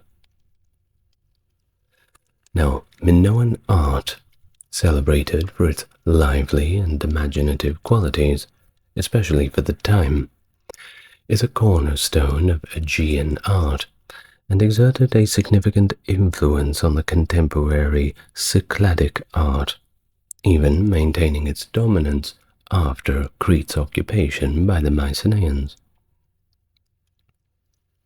Due to the perishable nature of the materials like wood and textiles, the surviving examples of Minoan art primarily include pottery, intricately carved seals, frescoes, small sculptures, jewelry, and quite a good bit of metalwork. The subject matter in Minoan art, of course, varies widely, often recurring across different media. Iconic scenes such as bull leaping, which likely held religious significance, are depicted in both paintings and sculptures. The portrayal of animals, particularly marine life, is also prevalent, exemplified by the marine-style pottery from the Middle Minoan III and Late Minoan I periods, which features sea creatures like octopuses enveloping the pottery, inspired by similar fresco scenes. Minoan art also includes representations of hunting, warfare, and equestrian scenes, especially in later periods, and was likely to cater to Mycenaean tastes, or perhaps simply just under Mycenaean influence. Unlike the precision of Egyptian art, Minoan depictions are a lot less naturalistic, often sacrificing accuracy for dynamism, resulting in figures that are vibrant, yet sometimes anatomically vague. One notable aspect of Minoan art is its frequent depiction of female figures, a contrast to the predominantly male representations in many other ancient cultures. However, this brought about the notion that Minoan religion was solely matriarchal, but this is not really the case. Of course, that was believed for a while, but it's been somewhat revised. Perhaps we'll find something that makes us think again about that. Well, figures typically adhere to the Egyptian convention of portraying heads and legs in profile while presenting torsos frontally, though Minoan art exaggerates certain features like male waists and the female chest. Landscape painting in Minoan art generally involves floral and faunal elements, framing or interspersed within a scene. There is a distinctive stylistic convention where environments are depicted as viewed from above, yet individual elements are shown in profile. This unique perspective is also evident in the seascapes that accompany scenes of fish and boats, providing expansive backdrops that are unusual for the time. The Heraklion Archaeological Museum near Knossos hosts the most extensive collection of Minoan art, offering a comprehensive view of the artistic achievements of this ancient civilization. And if it's not on your list, well, it's certainly on mine.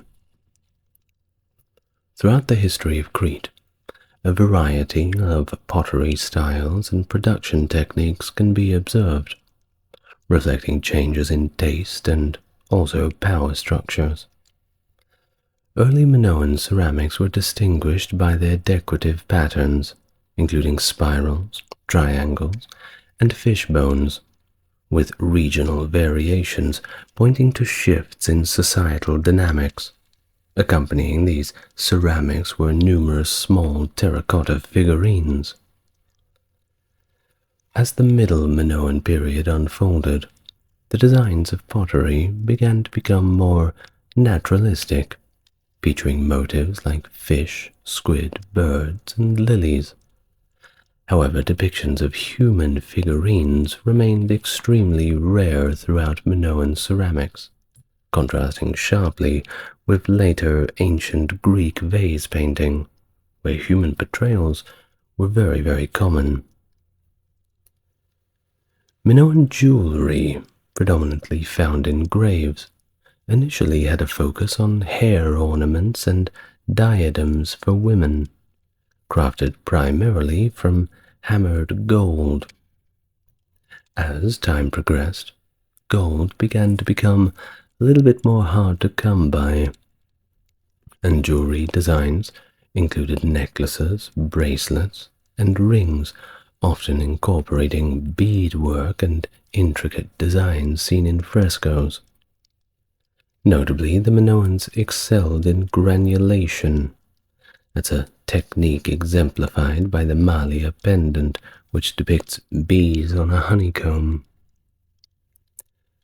Therefore, metalwork in Crete was fairly sophisticated for the time, with the Minoans creating elaborate weapons and tools from imported gold and copper. Although fine bronze weapons like swords and daggers have been found, they are less common than in Mycenaean Greece, where warrior burials frequently included richly decorated weapons. Minoan daggers, often with gold hilts and decorative inlays, showcase the height of their metalworking skills. The production of metal vessels in Crete spanned from the early Minoan II period to the late Minoan III B and C period, with early examples likely made exclusively from precious metals, and later items from bronze.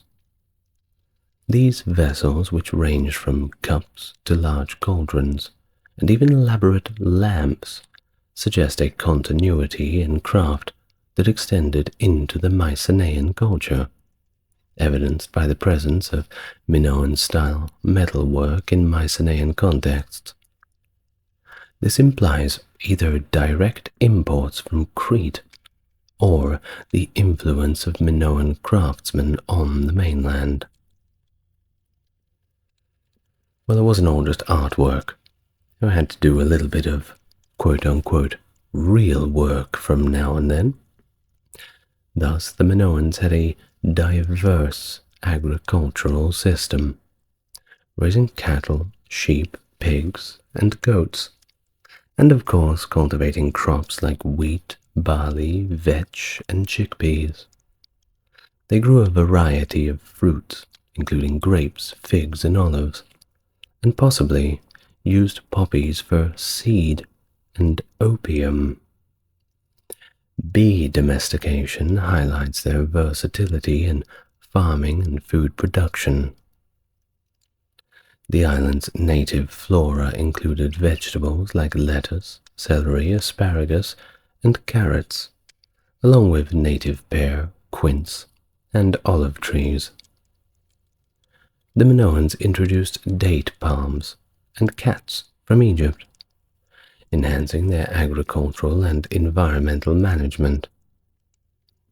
Pomegranates were adopted from the Near East, enriching their diet, although citrus fruits like lemons and oranges were not incorporated. Now, the Minoans practiced polyculture. That's a sustainable farming method that supports soil fertility and reduces crop failure risks. This diet, of course, led to population growth, supported by a robust agricultural system evidenced by linear B tablets that documented the management of orchards and secondary products like olive oil and wine, which were central to their diet but also their economy. Of course, they live on an island, so seafood played a big role in their diet too. But the primary focus was on the agriculture on land, as suggested in the presence of marine life, in art and poetry. Like the LM3C octopus stirrup jar. The importance of seafood is further indicated by the remains of edible mollusks found at sites, although it seems to have been secondary to staple foods, which I would have thought the main food was seafood on an island like Crete, but maybe they didn't like it as much, I don't know. Of course, wild game, such as deer and boar, were also popular, but their role in the diet is debated, especially concerning the use of now extinct Cretan megafauna. Artistic representations, like the Harvester's Vase and the Sacred Grove fresco, possibly depict agricultural festivals and celebrate soil fertility. Storage facilities in palace compounds, such as those at Phaistos and Knossos, suggest these sites also served as redistribution centers for produce, supporting a class of administrators, craftsmen, and religious officials who were not involved in direct agricultural labor. This specialization indicates an advanced societal structure capable of supporting various professional and administrative roles. Of course, if you're going to be farming, you're going to need tools. And Minoan tools evolved from simple wood or bone to more sophisticated bronze implements with oval-shaped holes in tool heads to prevent spinning on handles, showing innovation in tool making. These tools, including axes, sickles, and chisels, facilitated their agricultural practices and contributed to the efficiency of their farming and craft production. Thriving from their strategic position in the Mediterranean, they developed a robust network for international trade that extended across Egypt, Mesopotamia, Anatolia, Cyprus, Syria, and even all the way to the Iberian Peninsula, that's over in Spain and Portugal. This extensive trade network was pivotal for the exchange of goods such as ceramics, copper, tin, gold, and ivory. Minoan craftsmanship in pottery, particularly the distinctive Kamares ware and the later marine-style pottery, was highly valued and widely distributed across these regions. Now on to a little bit about religious practices in Minoan culture, which prominently featured female deities, with numerous frescoes and sculptures depicting priestesses or goddesses, which indicates significant roles for women in both religious and potentially political spheres. This, of course, is one of the reasons why scholars consider the possibility of a primarily matriarchal society, or at least one where women held considerable power, or at least they had the opportunity to. The concept of a palace economy is central to the understanding of Minoan society. The palaces, such as those at Knossos, Phaistos, and Mallia, were not just royal residences, but also administrative hubs where agricultural produce and goods were collected for redistribution. These palaces were integral to managing the internal economy and possibly played roles in coordinating trade and crafts. The political structure of Minoan Crete remains less understood due to the undeciphered linear A script, which keeps many of its aspects of the administrative and ceremonial life pretty obscure. Well, while earlier theories posited a monarchical system, possibly centered at Knossos, more recent interpretations suggest a more complex scenario involving powerful elite families or clans who might have controlled different regions of Crete through their respective palaces. This shift from a singular monarchical system to a more distributed power structure may explain the absence of clear kingly figures in Minoan iconography, which of course contrasts with the explicit representations of rulers in contemporary civilizations like Egypt and Mesopotamia. Indeed, I think that this may be the explanation. Now, what about women? What do we know about them in Minoan society? Well, a little bit. Not much, but a little bit. What we have primarily comes from art and some of the deciphered linear B tablets.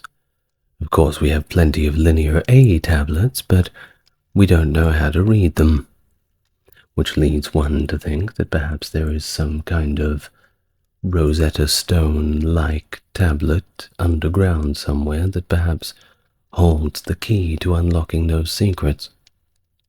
But as of the 13th of April 2024, we are yet to find one, so keep looking, I suppose. Now, in artistic depictions, men and women were distinguished by skin color, actually. Men were shown with darker skin, and women were shown with lighter skin. Women's clothing evolved to become more elaborate over time as represented in the art, emphasizing on displaying the more sexual characteristics. This is evident from the portrayal of women's garments that often featured low necklines to expose cleavage, or even give away the whole show. Both genders were of course depicted with slim waists, a feature accentuated in the attire of the time. Now, Minoan art categorizes women into different societal roles, as the following were elite women, common women, and servants. And, of course, there were those who were engaged in religious activity who were a category unto their own. Elite women were portrayed as significantly larger than those of lower status, highlighting their higher social standing. Women's roles in society were primarily centered around household management and childcare, with older men possibly taking on responsibilities of managing the household and mentoring the younger women. There is also evidence that women participated in crafts, such as ceramics and textiles, not just your normal weaving and pottery sort of thing.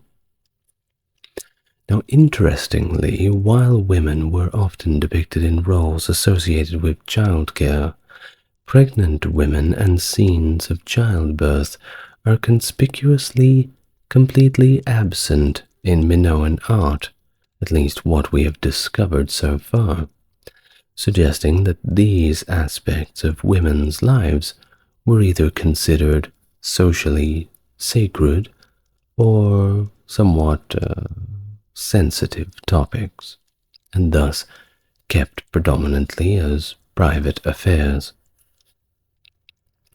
Archaeological findings indicate that childbirth was, of course, a perilous ordeal, with numerous skeletal remains of pregnant women suggesting high mortality rates during pregnancy and childbirth. Of course, this was not something that was unique to the Minoans, but just generally the kind of situation you would face in the Bronze Age. The remains often include fetal bones, highlighting the commonality of death during childbirth, with mothers buried alongside their newly born and quickly diminished children. Do not want to say those two words in the same sentence.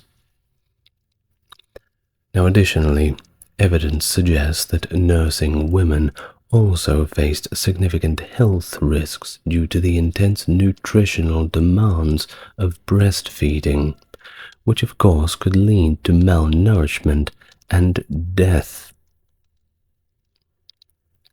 Well, moving away from that, let's think about what kind of clothing the Minoans would dress themselves in. The Minoans made extensive use of sheep wool for their textiles, which were likely a significant part of their economy, possibly even a major export. Now, linen was there as well, but it was considerably less common, and it was possibly imported from Egypt or perhaps cultivated locally on Crete.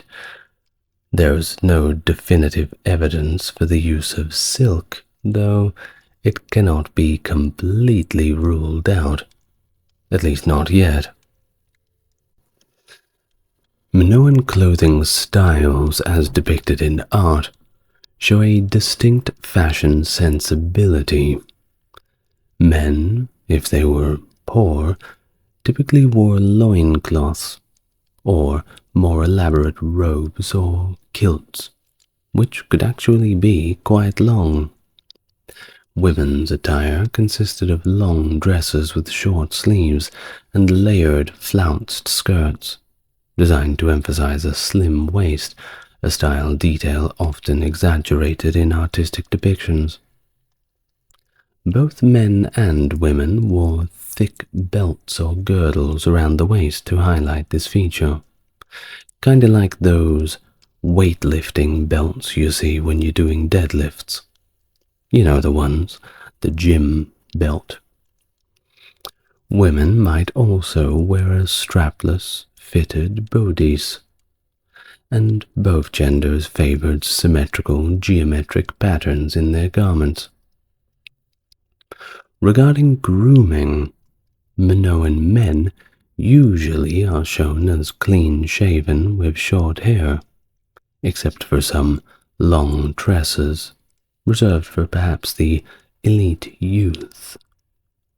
Women typically had long hair styled in flowing tresses down their backs, as exemplified by the figure known as La Parisienne, named so for its perceived resemblance to the early 20th century Parisian fashion. Children are often depicted with shaved heads, save for a few locks, until they approach the years of maturity, as seen in artistic representations like the Acrotiri boxer fresco.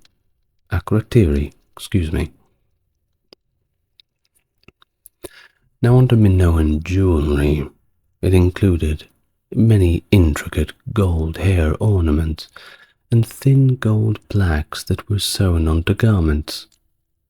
Floral decorations were also popular, both worn in the hair and depicted on clothing, indicating a rich tradition of decorative arts that extended to both textile production and personal adornment. Now, before we go, of course, we have to talk a little bit about what we know about Minoan religion, which was characterized by its complexity and the ambiguity surrounding its deities and rituals. It remains particularly obscure due to the undecipherable linear A script and the non-textual nature of much of the archaeological evidence. Originally, scholars like Arthur Evans suggested a monotheistic worship centered around a mother goddess. However, more recent analysis suggests a diverse pantheon, including a young male god among others, indicating a more structured polytheism rather than a singular divine focus. Deities in Minoan culture were often depicted alongside symbols and attributes, such as snakes, doves, and double axes, which could signify various religious or mythological roles. Peak sanctuaries, frescoes, and votive figures suggest worship practices that included both male and female goddesses, with significant roles possibly for a mountain goddess, a snake goddess, and a dove goddess. Of course, these figures may have represented or been associated with nature, fertility, household protection, and animal husbandry. The line between deity and clergy seems to be somewhat blurred in Minoan art, at least depending on your interpretation, which often depicts figures in ritualistic attire that could either denote priests, priestesses, or the deities themselves. Religious practices likely involve significant ritual activities as suggested by artifacts such as the labrys, and ceremonial structures like the horns of consecration. The labrys, by the way, is those double axes that we've mentioned, the ones that are often depicted, the symbols alongside the deities in the artworks. Bull leaping, a prominent ritual depicted in numerous frescoes, may have also been a religious or perhaps a social rite, potentially connected to elite status or perhaps a rite of passage. Now, late Minoan artifacts, such as the Hagia Triada sarcophagus, illustrate complex funeral rituals and possibly sacrifices of bulls, hinting at beliefs surrounding death and the afterlife. Also, the use of saffron in ceremonies depicted in frescoes suggests it had a ritualistic importance, possibly in purification or as an offering. Minoan sacred symbols, the bull's horn, those double-headed axes, pillars, serpents, and sun discs found across Crete and as far off as Cyprus, point to a religion that integrated natural and celestial elements together, perhaps influenced by or influencing contemporary Near Eastern and later Greek religious practices. Burial customs were varied. There wasn't a one-size-fits-all for the Minoans, with regional differences in practices such as circular tombs in southern Crete and house tombs in the north and the east.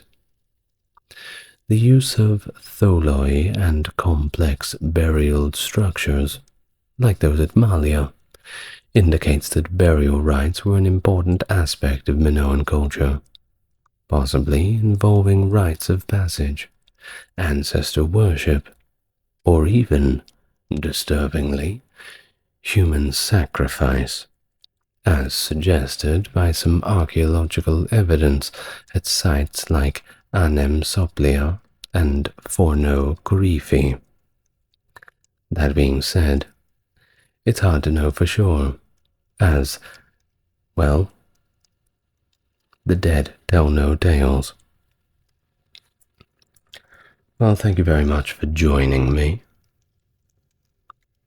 It's been another great video, which has made me actually a little tired, because I just got back from the gym, so must finish off videos before we sleep, of course.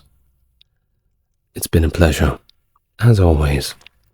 I'd like to say thank you to my Mega Chat tier patrons, that is Stark Factory, JC, and Jeffrey. And if you would like to support the channel, you know what to do. Head over to the Patreon and take a look. But until next time, I will wish you a good night and farewell. See you later, everybody. Goodbye for now.